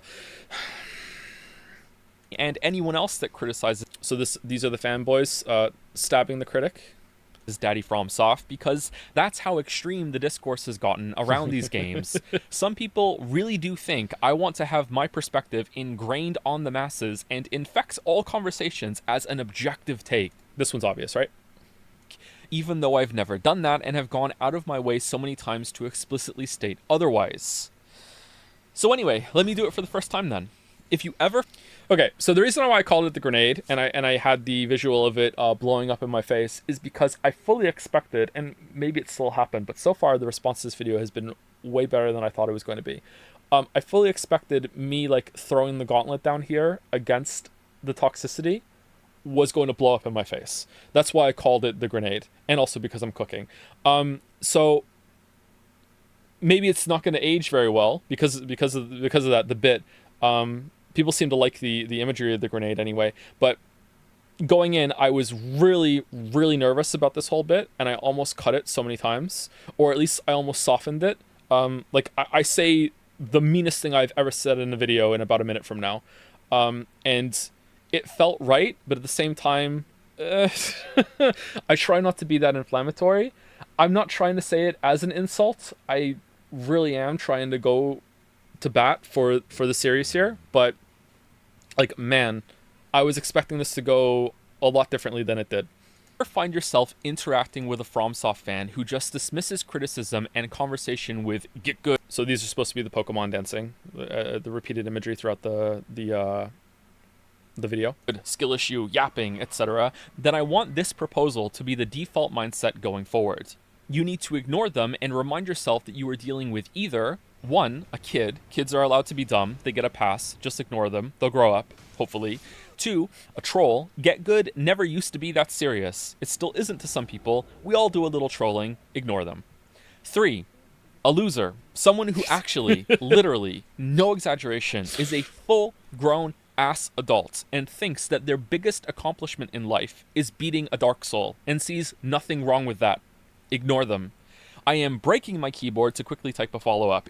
So mother of fingers, smashing the keyboard, that's what it's supposed to be. I really like a Dark Soul. It's like it's like Lucille in Arrested Development. Go see a Star War. Any discussion happens at all, you are not talking to this kind of person. So don't ignore them, well, based on this advice at least. I do not want to be seen as trying to dismiss criticism because the exact... So here, she's saying, wipe away the letters, like wipe away the criticism. That's why I use this clip here. The opposite is my whole point here. People who disagree with my takes and put work into rebuttals and defense of a game they like... This is kind of meant to represent, like, I can't believe he's saying that, but it's kind of a stretch. I don't know. It made sense to me at the time, but I don't know. Awesome shit. Keep on it. Really, people who like what I don't like obviously deserve to have their argument out there, and vice versa. That should go without saying, and I could very well be wrong about where I want a game to go, and most people would prefer otherwise. But these toxic assholes that have latched onto this series probably... So, I don't... Is it Saint Trina? Is this Saint Trina, or is it linked to Saint Trina, or is it Trina? Is toxic, so that's why I use it here. So kind of an accident that I came across this clip when I was putting the end of the video together, but I think it works quite well.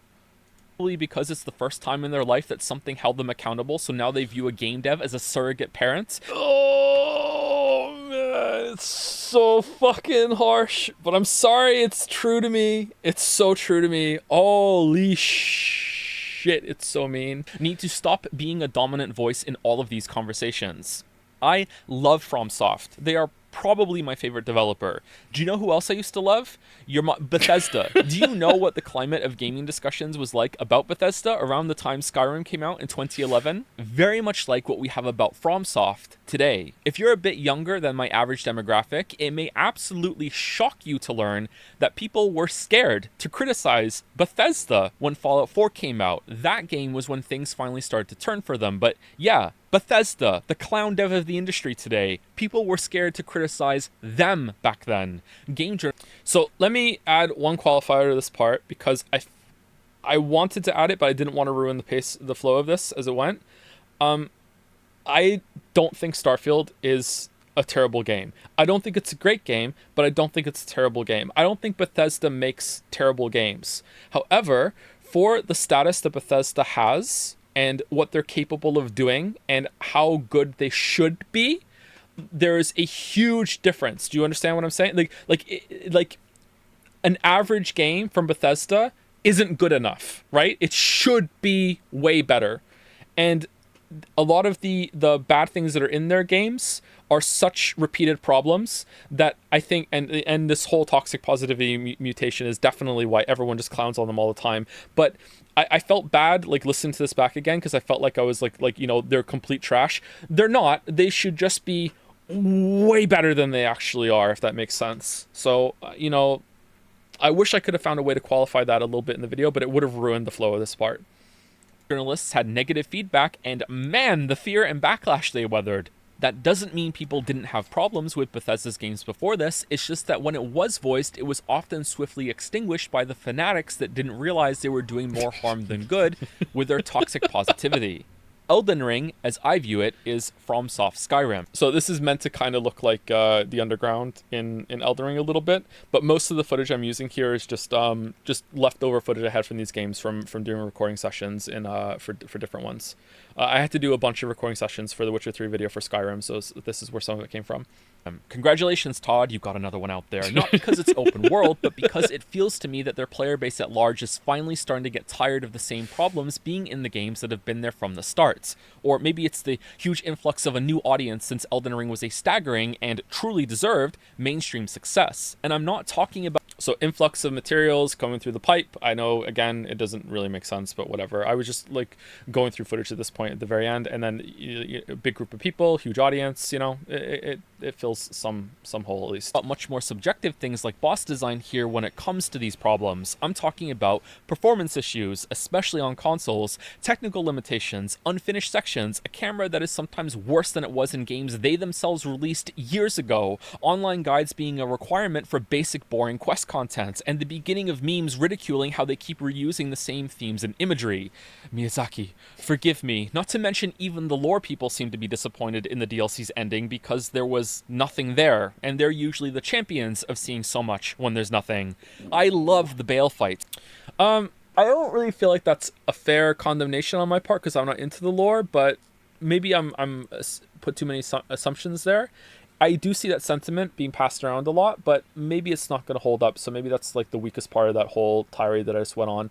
But even me, who doesn't really buy into it a lot, like Elden Ring could really just be a prequel to all of the Dark Souls as far as I'm concerned. There is so much repetition in mood and world construction and all that shit. Like if we sat here and or if I did research on it for a video, I could probably feel so much with that shit. It didn't bother me in the base game, but it's kind of bothering me now. FromSoft is one story. Yeah, like the big thing, maybe the difference is that we played Armored Core 6 in the interim, and even that was just the same shit, man. Like even that, the big robot fucking thing. Like I don't know. Are the rest of them like that?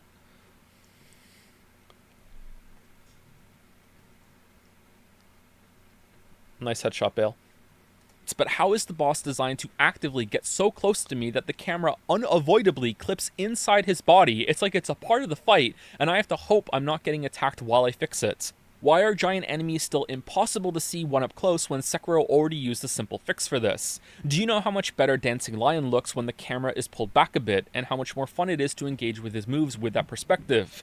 Why are gank fights still horrible for off-screen telegraphs when rings... I love the rot pot coming out of nowhere. It's just as soon as you turn your back on that fucker in that fight, here comes the rock pot. It's just every single time, man.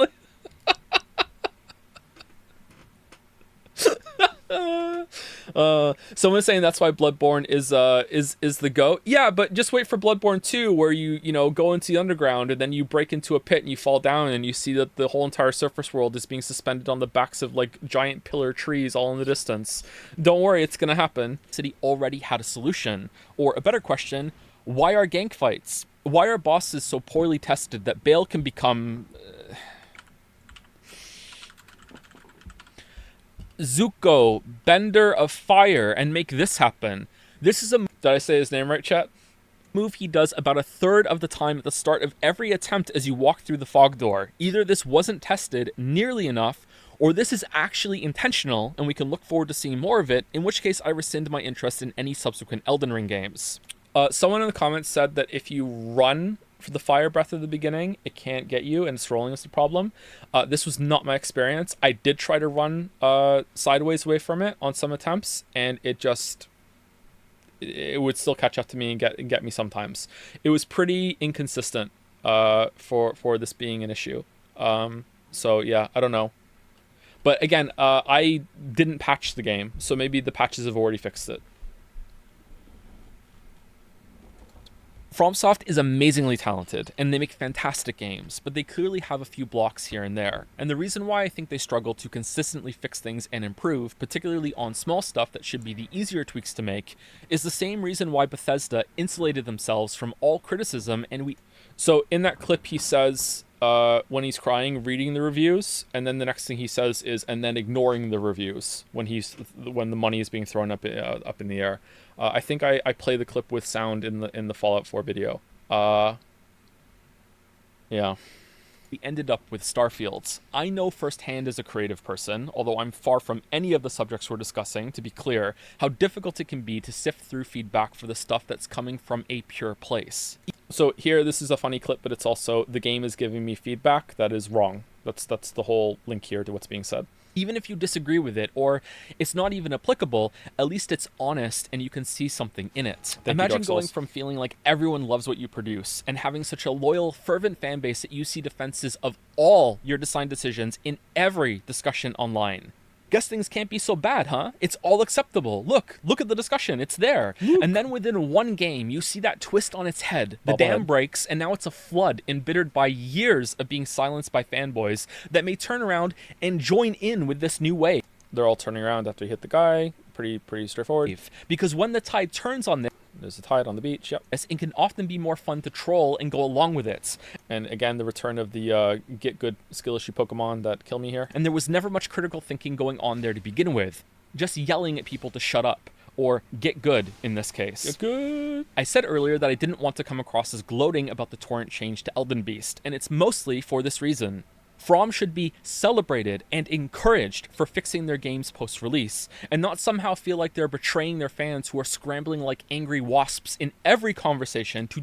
So, I don't know if this is a bug for them to do this. I've never seen a grouping of enemies in a FromSoft game like this. I don't know what happened here. But anyway, this is like angry wasps, these like a swarm of insects here with them crawling along, but also, keyboard warriors typing their defense, in the chat for their beloved game. That's the link here. I think it works really well. To defend everything they're doing. Even some of the things From themselves may think are lackluster or know are broken and look awkwardly at the defensive at best or become confused and doubtful about their own decisions at worst. This shouldn't be seen as a gotcha, aha, see, there are some big mistakes in your game, I knew it, and it's... Okay, lore people, is this a placeholder enemy that they forgot to put the real one in? Instead, a casual, what the fuck is this? There's like 3 of them in this area, isn't there? What is this? Of course there would be some... Like, to me, this reeks of, oh, put that enemy in and then we'll update it with the proper one when it's done. Oh, lol, we forgot.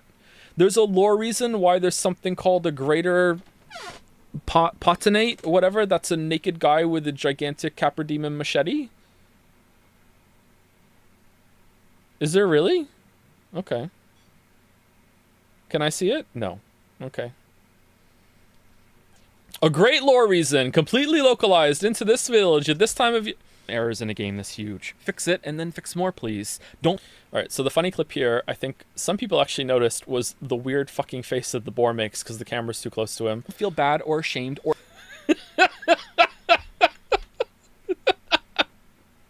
or anything like that. It should not have taken 6 games and a movie for a new item tab to be added. Do you want FromSoft to end up with a Starfield of their own? That may be unthinkable to you, but if we rewound time and spoke to the biggest Skyrim enjoyers of late 2011, Starfield launching in 2023 with some of the exact same problems that were in Oblivion would have been just as inconceivable, because that's where we are now. Some issues are starting to pile up, and if they are continually... Alright, so the shot of the feet is just a really good shot that I wanted to include because I thought it was funny, and this was my last chance to use it because I hadn't found a good reason to use it earlier in the run, so I just did it here. And I was walking home today from a place, and I realized that I could have used this clip for when I said you could have replaced your legs to get a double jump, and I have been angry for the whole day since realizing that. So yeah, but I still made it in, so there we go. Press for long enough, it'll be the same explosive release we saw after Fallout 4.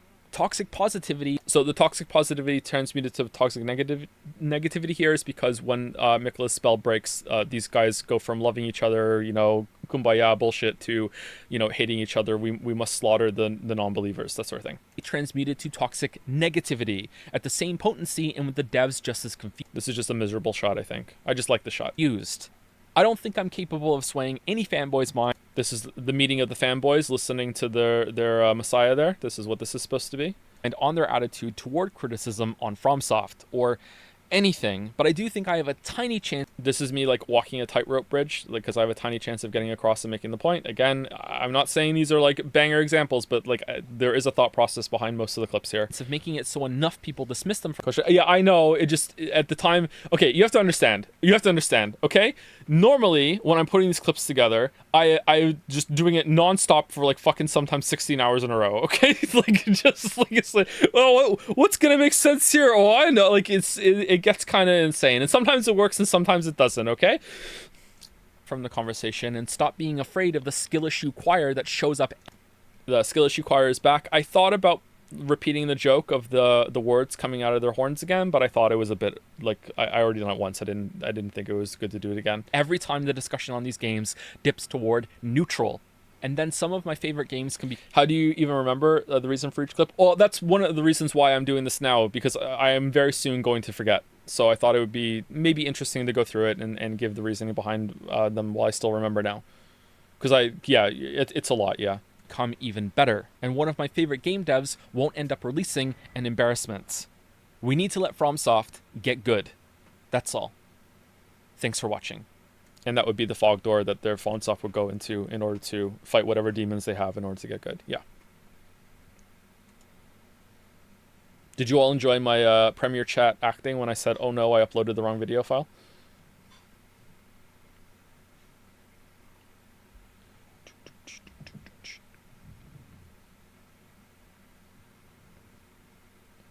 All of this was improv at the end. I didn't script this.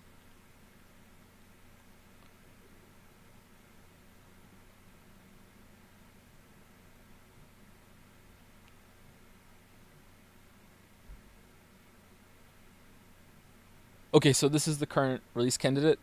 Just make sure that you remove this part and any other changes that you want to make from the rest of the video before you send it back. And if I get the green light, then I'll put it on the channel and it'll be uploaded as soon as possible.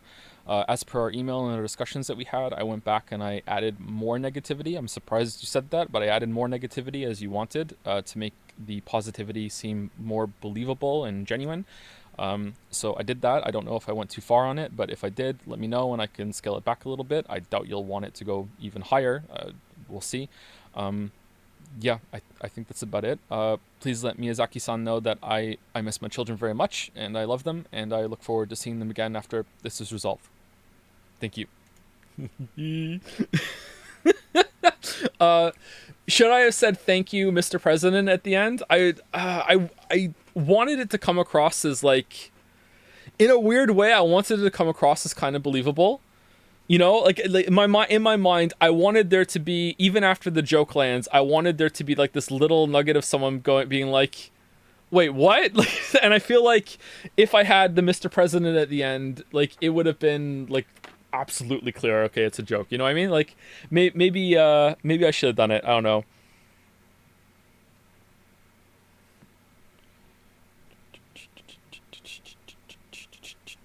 I think it should have been Phone Joe or done with the MGS codec call sound.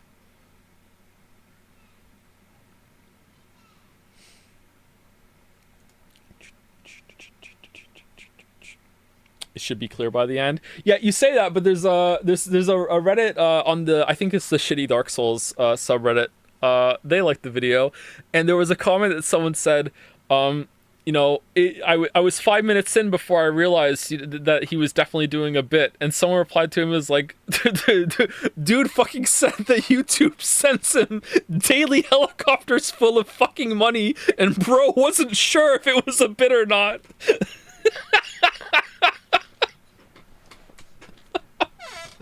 Oh man.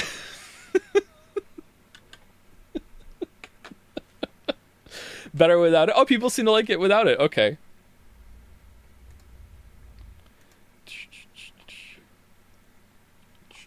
Why does Miyazaki-san make you want to make the video more negative? What is the lore?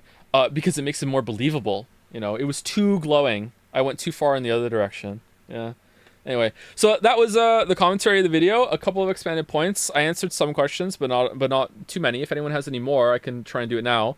I explained most of the footage that I used there. I don't know if that adds anything to the video or detracts anything from the video, but maybe it's interesting at least.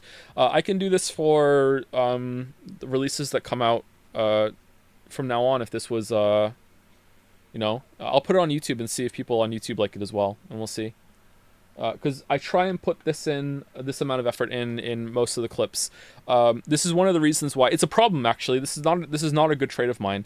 A problem that I have with making I can't make the content very quickly is because I have this fixation on like how can I make it match up. You know, what is the line there? And one of the reasons I think it's really not a good thing, because when I explained earlier in the stream that I will go through all of my footage for videos of this length.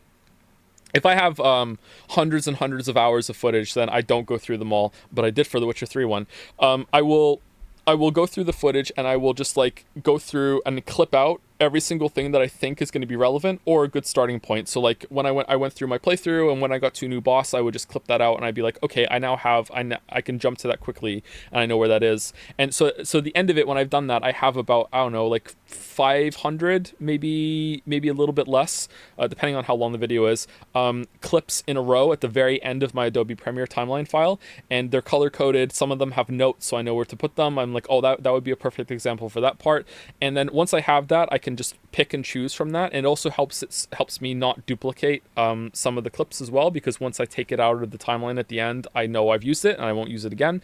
Although sometimes I do repeat some if they're perfect, or if it's some boss footage that overlaps.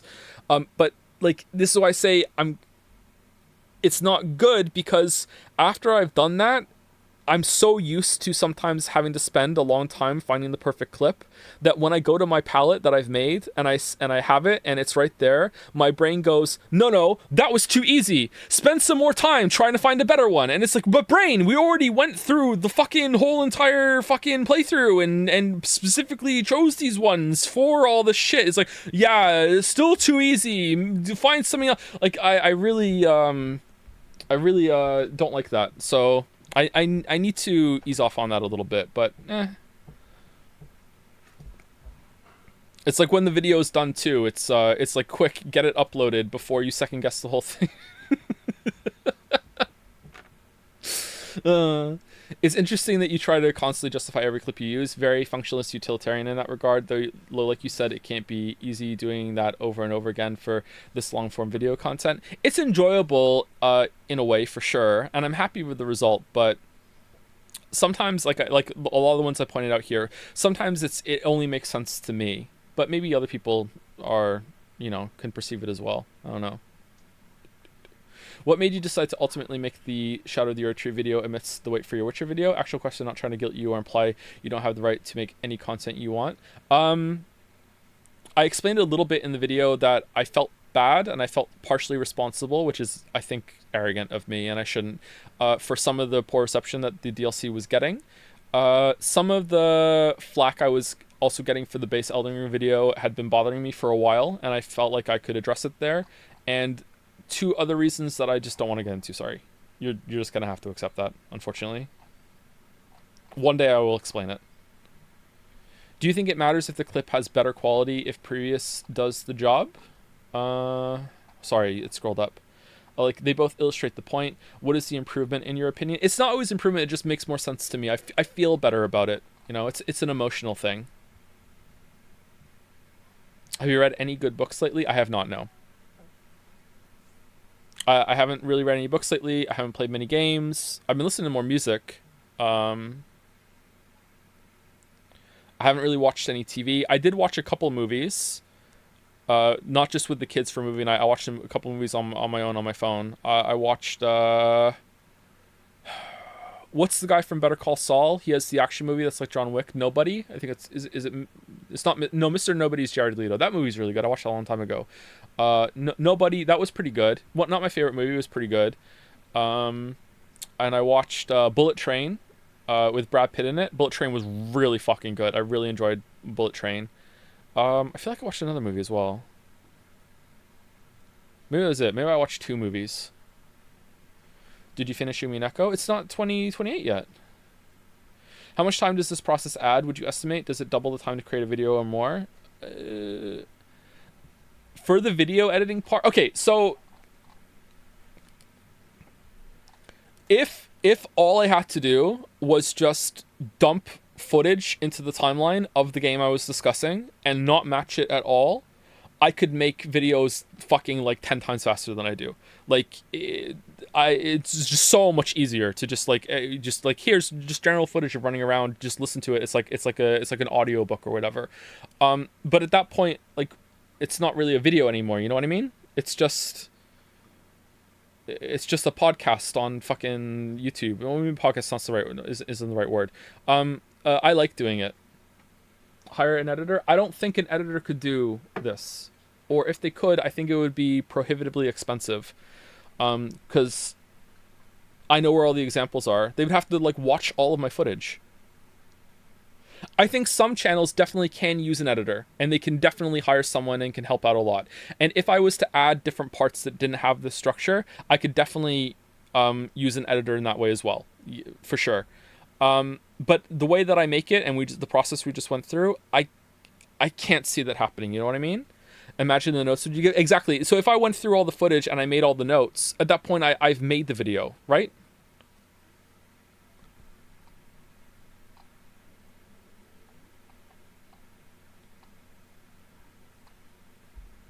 Have you ever faced any issues with burnout?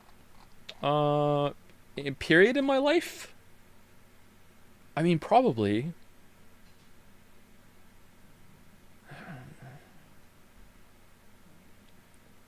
I think I might have had a mini burnout phase when we first moved to Moncton. With the God of War video, that was delayed quite heavily.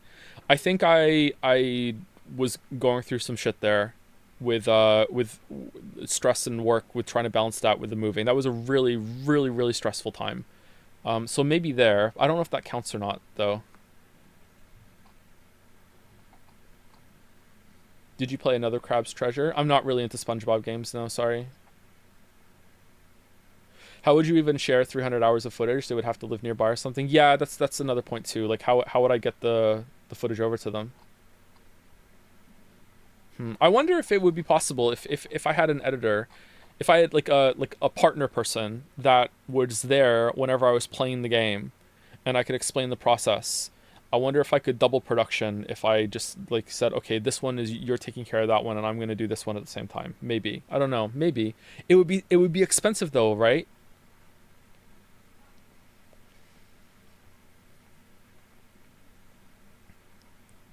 Make a clone, but then I'd just be busy all the time doing things to my clone. In all serious, these type of streams are really fun. I hope you think about doing more for future videos. Was it a good time? I thought it'd be kind of boring. I hope you all enjoyed it. Maybe it was just novelty, I'm not sure. Is there a game you really want to play? Stellar Blade, for reasons. I don't know. I want to play more Deadlock. I enjoyed Deadlock when I played it recently. Nine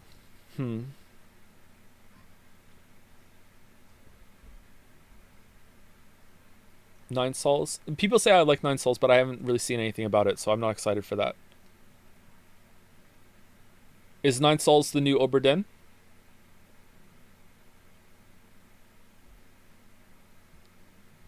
If there's ever a Witcher 4, would you make a video? Can you permanently ban this chatter for 5 minutes, please?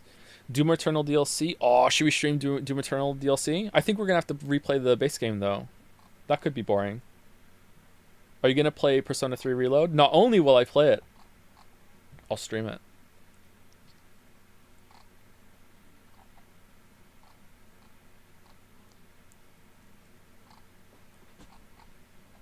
Nine Souls is Hollow Knight plus Sekiro. Oh man, it's raining at Niagara Falls right now. Holy shit. Holy shit. There's a Rabbi Ribby spiritual successor to Heavy. I heard it's pretty good, yeah.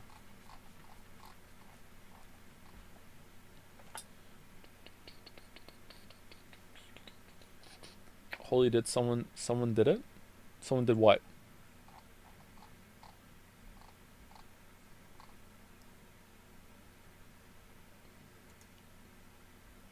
Yes, by the end of the stream. Someone redeemed the expensive celebration. Yes, by the end. Oh, what the fuck? Really? How come I can't see it? Oh yeah, how could it ever fucking show up in OBS? Okay. Who was the insane person?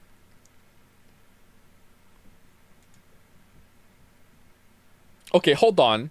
Hold on. Was this just bought monocoins? It was Avarice. Avarice, did you... Hold on.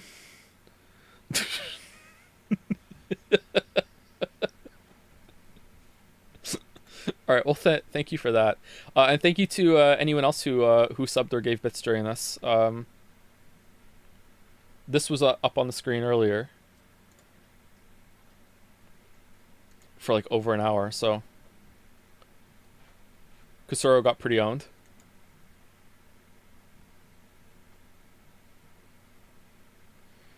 So is there any kind of announcement for our next stream, or are you going to go back to the Witcher 3 caves for now? I'm probably going to go back into the Witcher 3 caves for now, but we'll see how it goes. Like, the situation has just gotten so ridiculous that I kind of just don't care anymore. It's been a very... It's been a very difficult year. It's also been a very unusual year. I feel like I've changed a lot this year. I've changed a lot physically this year, too. I don't know how much weight I've lost, but... It's in the last year and a half, I'm gonna guess it's like I lost at least 40 pounds, but I also gained a bunch of weight at the same time. Like I lost bad weight, gained good weight. So I don't exactly know how to judge that. We also all got COVID. So I think I can safely say there was a day at the end of, I think it was April, that was easily the worst night of my life. I legitimately thought I was going to die. So I'm laying in bed and I like just could not fall asleep. I thought I was gonna die, and like all of us got it, all 6 of us, even the kids, and like Mila and Leo did not handle it well. They were like vomiting even. It was a really, really, really bad time. Has weight loss helped with your sleep and narcolepsy issues? Not really. I need to go see a doctor still, but like Moncton doctors are you know, its own thing. I am 99.99999 repeating percent, of course, think I have a gluten intolerance. But I've also done some research on it, and apparently gluten intolerance has never been confirmed in any scientific study. Celiac has, so maybe I have celiac disease. I'm not sure. I have to go get a test done for it. But I've done a lot of experimenting with food in the past year or so, and getting off the gluten has dramatically changed my life. Like it's been a huge deal, not just for sleep, but also just general kind of like puffiness and inflammation. Like I've been a very uncomfortable person for most of my life, and I thought it was just like maybe like narcolepsy or whatever, but now I think it might have just been just like a lifelong gluten allergy, and I didn't even realize it. Like temperature regulation. Like I said this a bunch of streams that I just drink water constantly. Like I have constant thirst, that sort of thing. Getting off the gluten, I don't have that anymore. Like I used to drink like fucking like 4 to 6 fucking liters of water every single day. Like I would just have just water constantly in front of me, just all the time drinking water. And now I don't need to do that anymore. You know, like there's just things like that. It's been a massive deal. It's also been a huge pain in the fucking ass that you know, I can't eat gluten because a lot of my favorite foods have gluten. Like gluten's really tasty. It's not a moral thing for me. But yeah, it's been a really big deal. Have you tried experimenting with dairy? Yes, and I don't think I'm lactose intolerant. I tried that. Although I stayed on the almond milk because I like almond milk more than regular milk. I have that in my tea. I also gave up coffee, but I wasn't really drinking a lot of coffee, so I don't think that really helped a lot. And I'm still off soda. I just drink Coke Zero now. I know that is just different soda, but it's a lot healthier for you than regular soda. Have you played God of War Ragnarok Valhalla yet? I haven't, no. Should I? I thought it was pretty good. From what people said. Has some story bit. I've become a bit insufferable, chat. This will bother a lot of you, okay? I'm sorry. I've become more insufferable because I have gone through a lot of physical changes, discovered a bunch about myself, okay? I have become a gym bro. I'm sorry. I've become a gym bro. I go to the gym a lot. I'm there all the time. It is my favorite part of the day. No, I know. It's fucking insufferable, right?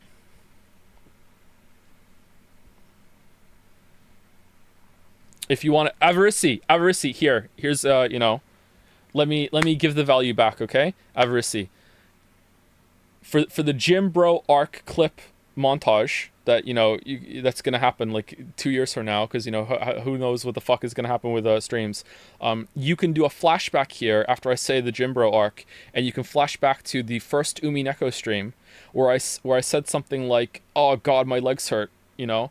That was because that was the day after the first or second time I went to the gym. So there you go.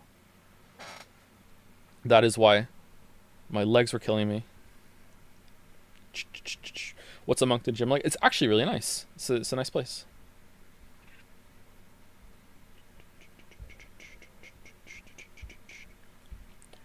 Your first like DOMs are insane. Yeah, I highly recommend it. It's one of the best decisions you can make, man. What makes you start working out?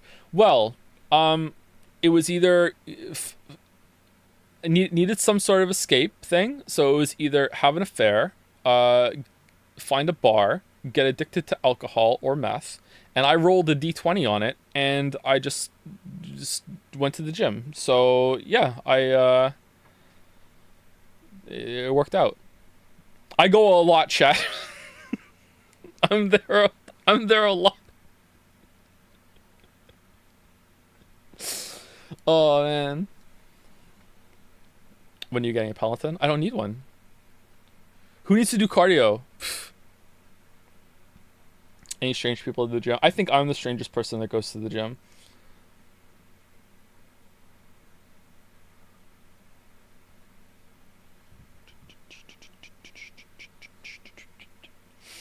What's your game of the year so far? Shadow of the Erdtree. I don't think I played any other game that came out. Tren, I'm not on Tren. The only thing I'm taking is creatine. I'm taking the creatine. What is the bench? Really low. I'm not good at the bench. I'm still a beginner. Favorite exercise? The chest fly. I really like the chest fly.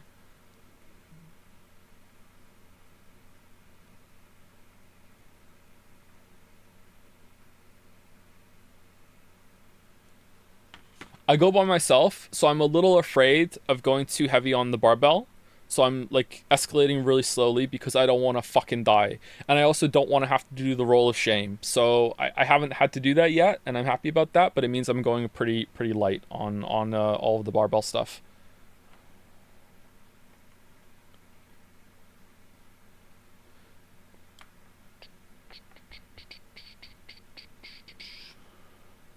The roll of what? So the roll of shame is when you go too heavy on the bench press that you can't lift it all the way up to rack it. So you have to like put it down on your chest and stomach and then roll it down over your whole entire torso and body and off your legs so it rolls off of the bench so you don't die.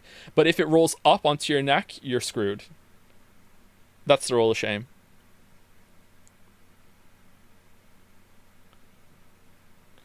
You do have to push to failure to get really good gains. Befriend someone, ask them to help you. Oh, we're gonna fight! That's not true. That's not true. You need cardio to build stamina, Joe. I'll work on the cardio a bit more. I walk to the gym and walk back, so I get a lot of steps in doing that. So I think I'm okay. My stamina's pretty good.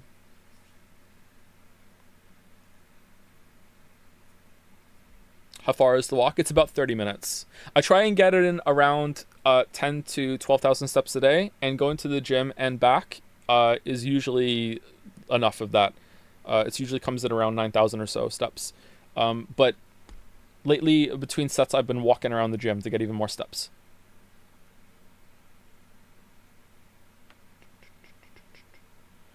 Cardio is arguably more important for weight loss. I'm not trying to lose weight right now. It's been a good side effect, but it's not the goal at the moment.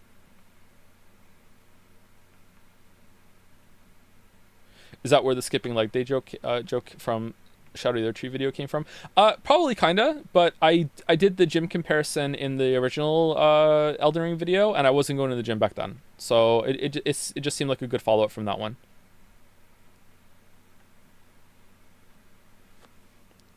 What's the goal at the moment with the gym? Just to gain strength. I'm pretty weak.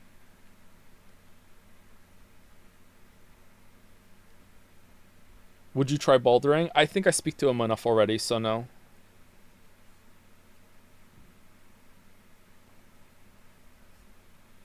Does it look more like you're... Exactly, yes.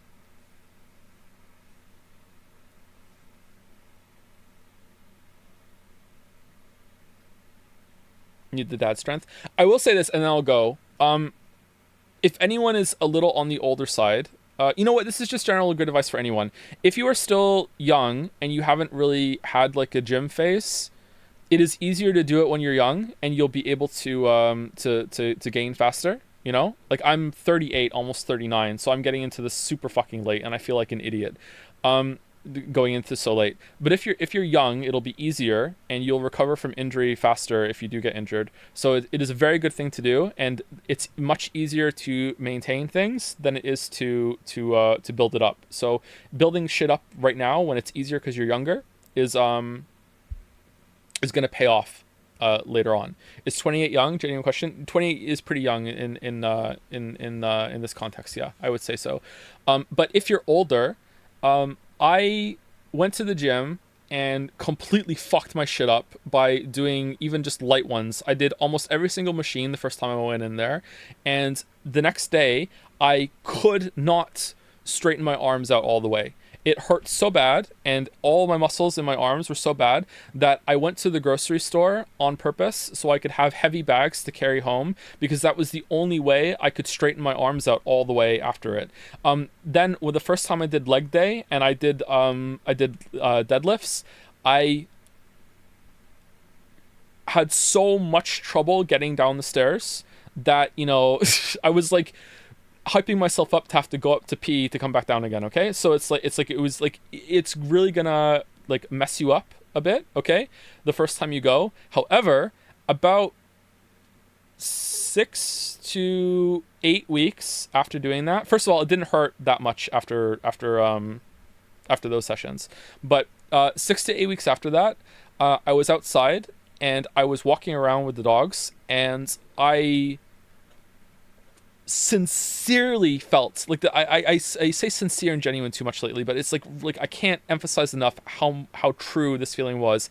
I felt like I was 21 again, and that was fucking wild, man. Like just being able to move around and how I felt standing and on my feet and everything, and just how easy it was to just walk around. Like I felt like literally 20 years younger, and I still do. Like it is such an amazing feeling. So if you are on the older side like I am, and you're having a little bit of trouble just kind of like walking around and stuff, you know, like, or just like, I was never really having trouble walking, is like could still get around, but like if it was like I'm getting to the age now where getting out of the chair is kind of like, do I really want to, like, it's kind of how, like, anything like that, and if that's starting to set in, like, it is fucking amazing how good you can still feel, right? Like it's pretty good. You're not old. 30 is not old. Well, it's old in this context. Like once you get around 40, the amount of like it gets a lot harder to put on muscle. So that's why I'm saying old. I'm not old, you know, period, or in general, anything like that.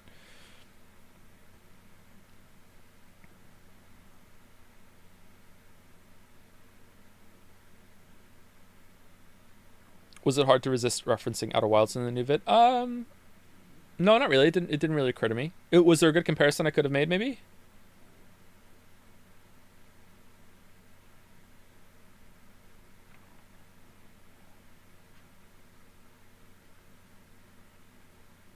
How do you feel about Monster Hunter? The boss monsters of the DLC reminded me a lot of the time playing Monster Hunter. I like Monster Hunter. It was a bad stream, but I played it on my own. It was a pretty good time on my own. And then I played it with Sareth and Wuggy for a little bit as well, and that was fun. Definitely not my favorite game, but I still do like it. I think you've answered this already, but do you plans on making a review on Sekiro, or is it not a priority? It's not a priority, no. I don't really have any intent to do that, but maybe.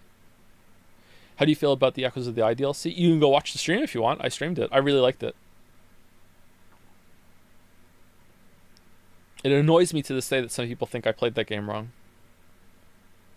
I'm surprised you liked the how do I get there parts of the DLC. I felt like it made the world way too confusing, especially with massive areas being gated behind a random road and a side dungeon without any other entrances.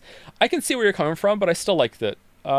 Maybe they could have made it more organic or had more routes around, but I like the surprises. If there were bigger surprises like in the base game, then maybe I would be saying differently, but I still liked it. Is bicycling still something you're not planning on doing? What? When have we spoke about cycling? Still play Evolve? I'm done with Evolve. I think I did everything in Evolve. I got back into it for a bit, and I did True Path, I did Spire, I did Equilibrium, I got all that. I think I'm done. They put a new, whatchamacallit in, a new scenario, and I'm not doing that. Yeah. Evolve is done until they add a bunch of stuff, which I did Witch Hunter, yeah. Excited for the Factorio DLC? Yes, I am, yeah. I think that's going to be fun. I'm hoping that I'm going to have time to finish Space Exploration mod before it, but I don't think it's going to happen.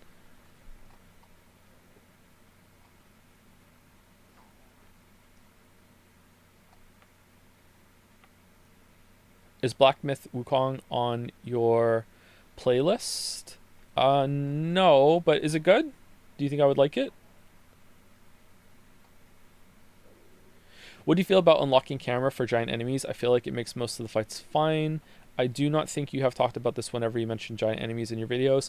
I was one of the first people to say that you need to unlock the camera for multi-fights in Dark Souls 2, and I still stand by that, but I also really heavily criticized how they communicated that to the player base, and you know, I'm still unsure if that really is what you're supposed to do or not, but it does make the game better.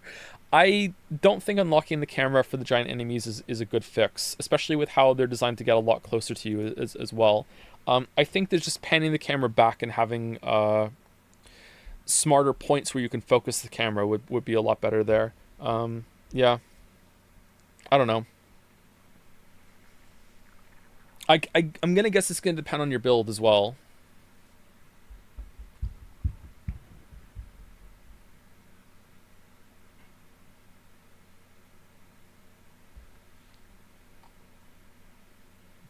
How do you feel about Shadow of the Erdtree's effect on armor? For me, it feels like the amount of damage negation you get from the Scattered Tree fragments just makes heavy armor kind of pointless.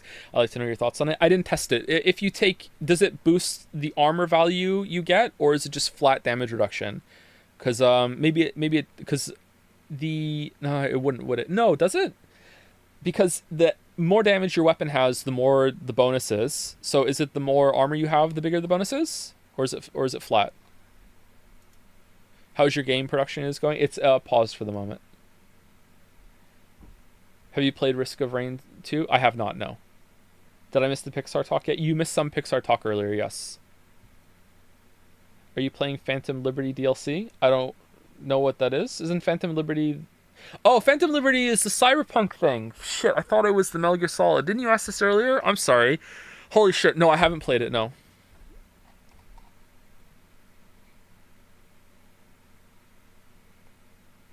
I'd like to, but I haven't played it.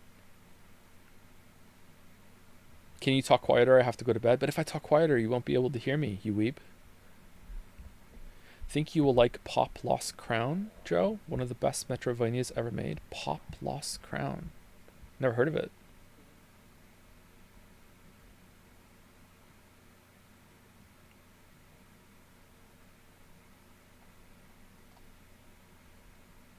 Do you believe in ghosts or do you deny the truth?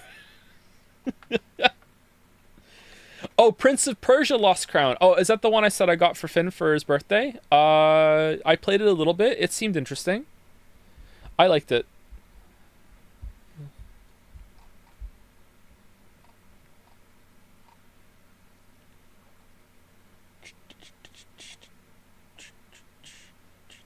Thoughts on enemies scaling to your level in games? I hate that Bethesda has completely contaminated that idea forever and ever and ever, Gay Ben. I think that it could work.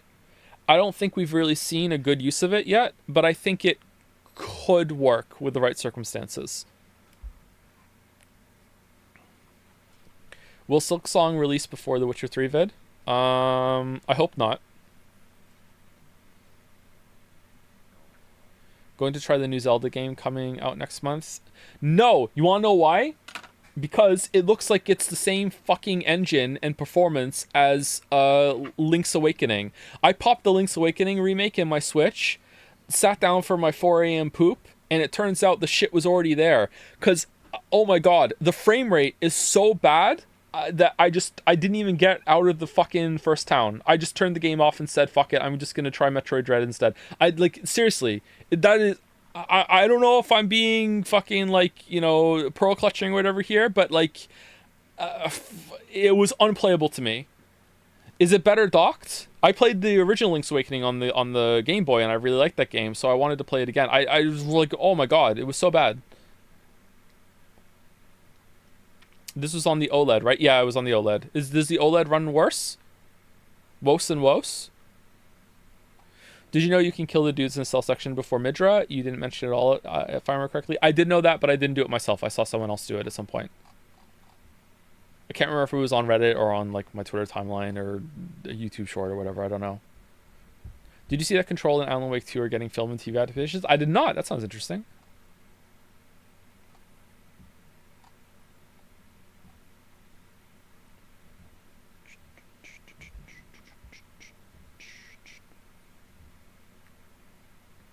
Why didn't you display Umi Neko on the screen for 2 seconds when saying you haven't played any real games? Because there's already enough weeb shit in the video as it was. And dangerously close to, my YouTube audience thinking I'm a scaly because of how all the dragon references. I was really feeling it at the end. I was like, oh shit, I hope this isn't too much. You are... I'm not...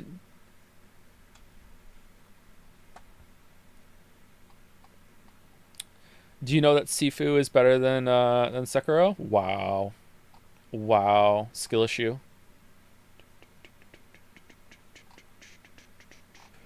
What class do you play in regular CRPGs?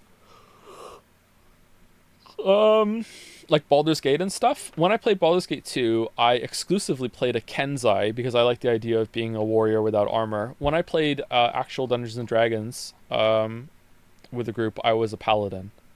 I don't know if I would play that kind of thing again with a paladin, or if I would try something different. Do you believe in gots? I do not believe in gots or ghosts. Best video game antagonist? John Irenicus. I don't know.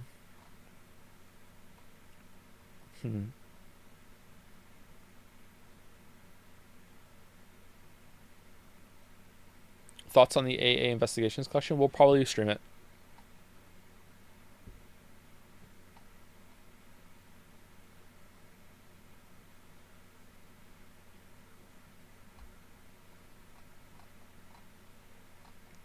Favorite Baldur's Gate 2 companion? I'm gonna say her name wrong. Is it Viconia or Viconia? I liked her. She was good. You know who I don't like anymore? I don't like Minsk. When I was a teenager, early teen, Minsk was just the funniest meme shit ever. Now it's shut the fuck up, Minsk. No one gives a fuck about your giant miniature space hamster fucking stand ready. Who gives it? I'm just completely over it.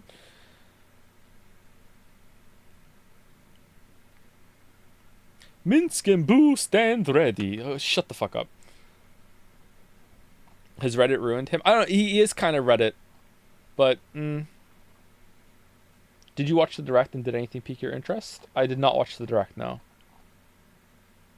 Do you have any plans to stream TGA this year, or has it become too ad infested over the years for it to be worth watching? Oh, we'll stream that for sure if we're streaming at that point, yeah. Stop streaming so I can go to the gym. You're going to go to the gym and just do treadmill cardio. Just walk around the block. What are you doing? No, we're just going to continue on. I already went today. Why didn't you go already?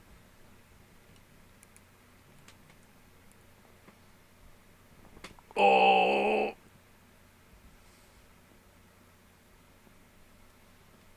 Oh, good stretch.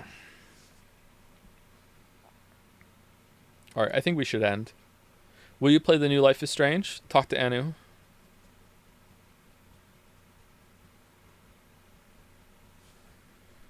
I didn't go because I was working and you were streaming. Will Gravity Rush over there? Minsk as the capital of Belarus? No, Minsk as in with a C, being the character in Baldur's Gate 2, who I assume comes back in Baldur's Gate 3 for some fan service, right?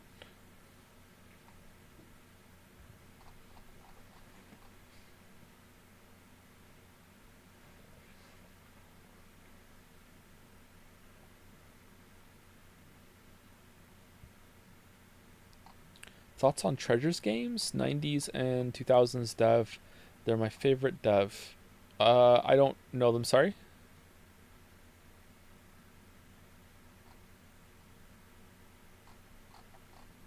Alright, anyway. That's it for me. See you later, everybody. Hope you enjoyed the commentary of the video. I think I'll split up the talking with chat into something else or put it at the end, maybe? I'm not sure. Thoughts on Hawk Toi? I support it. Everything's better when you're Hawk Toi. Anyway, see you later. Have a good one.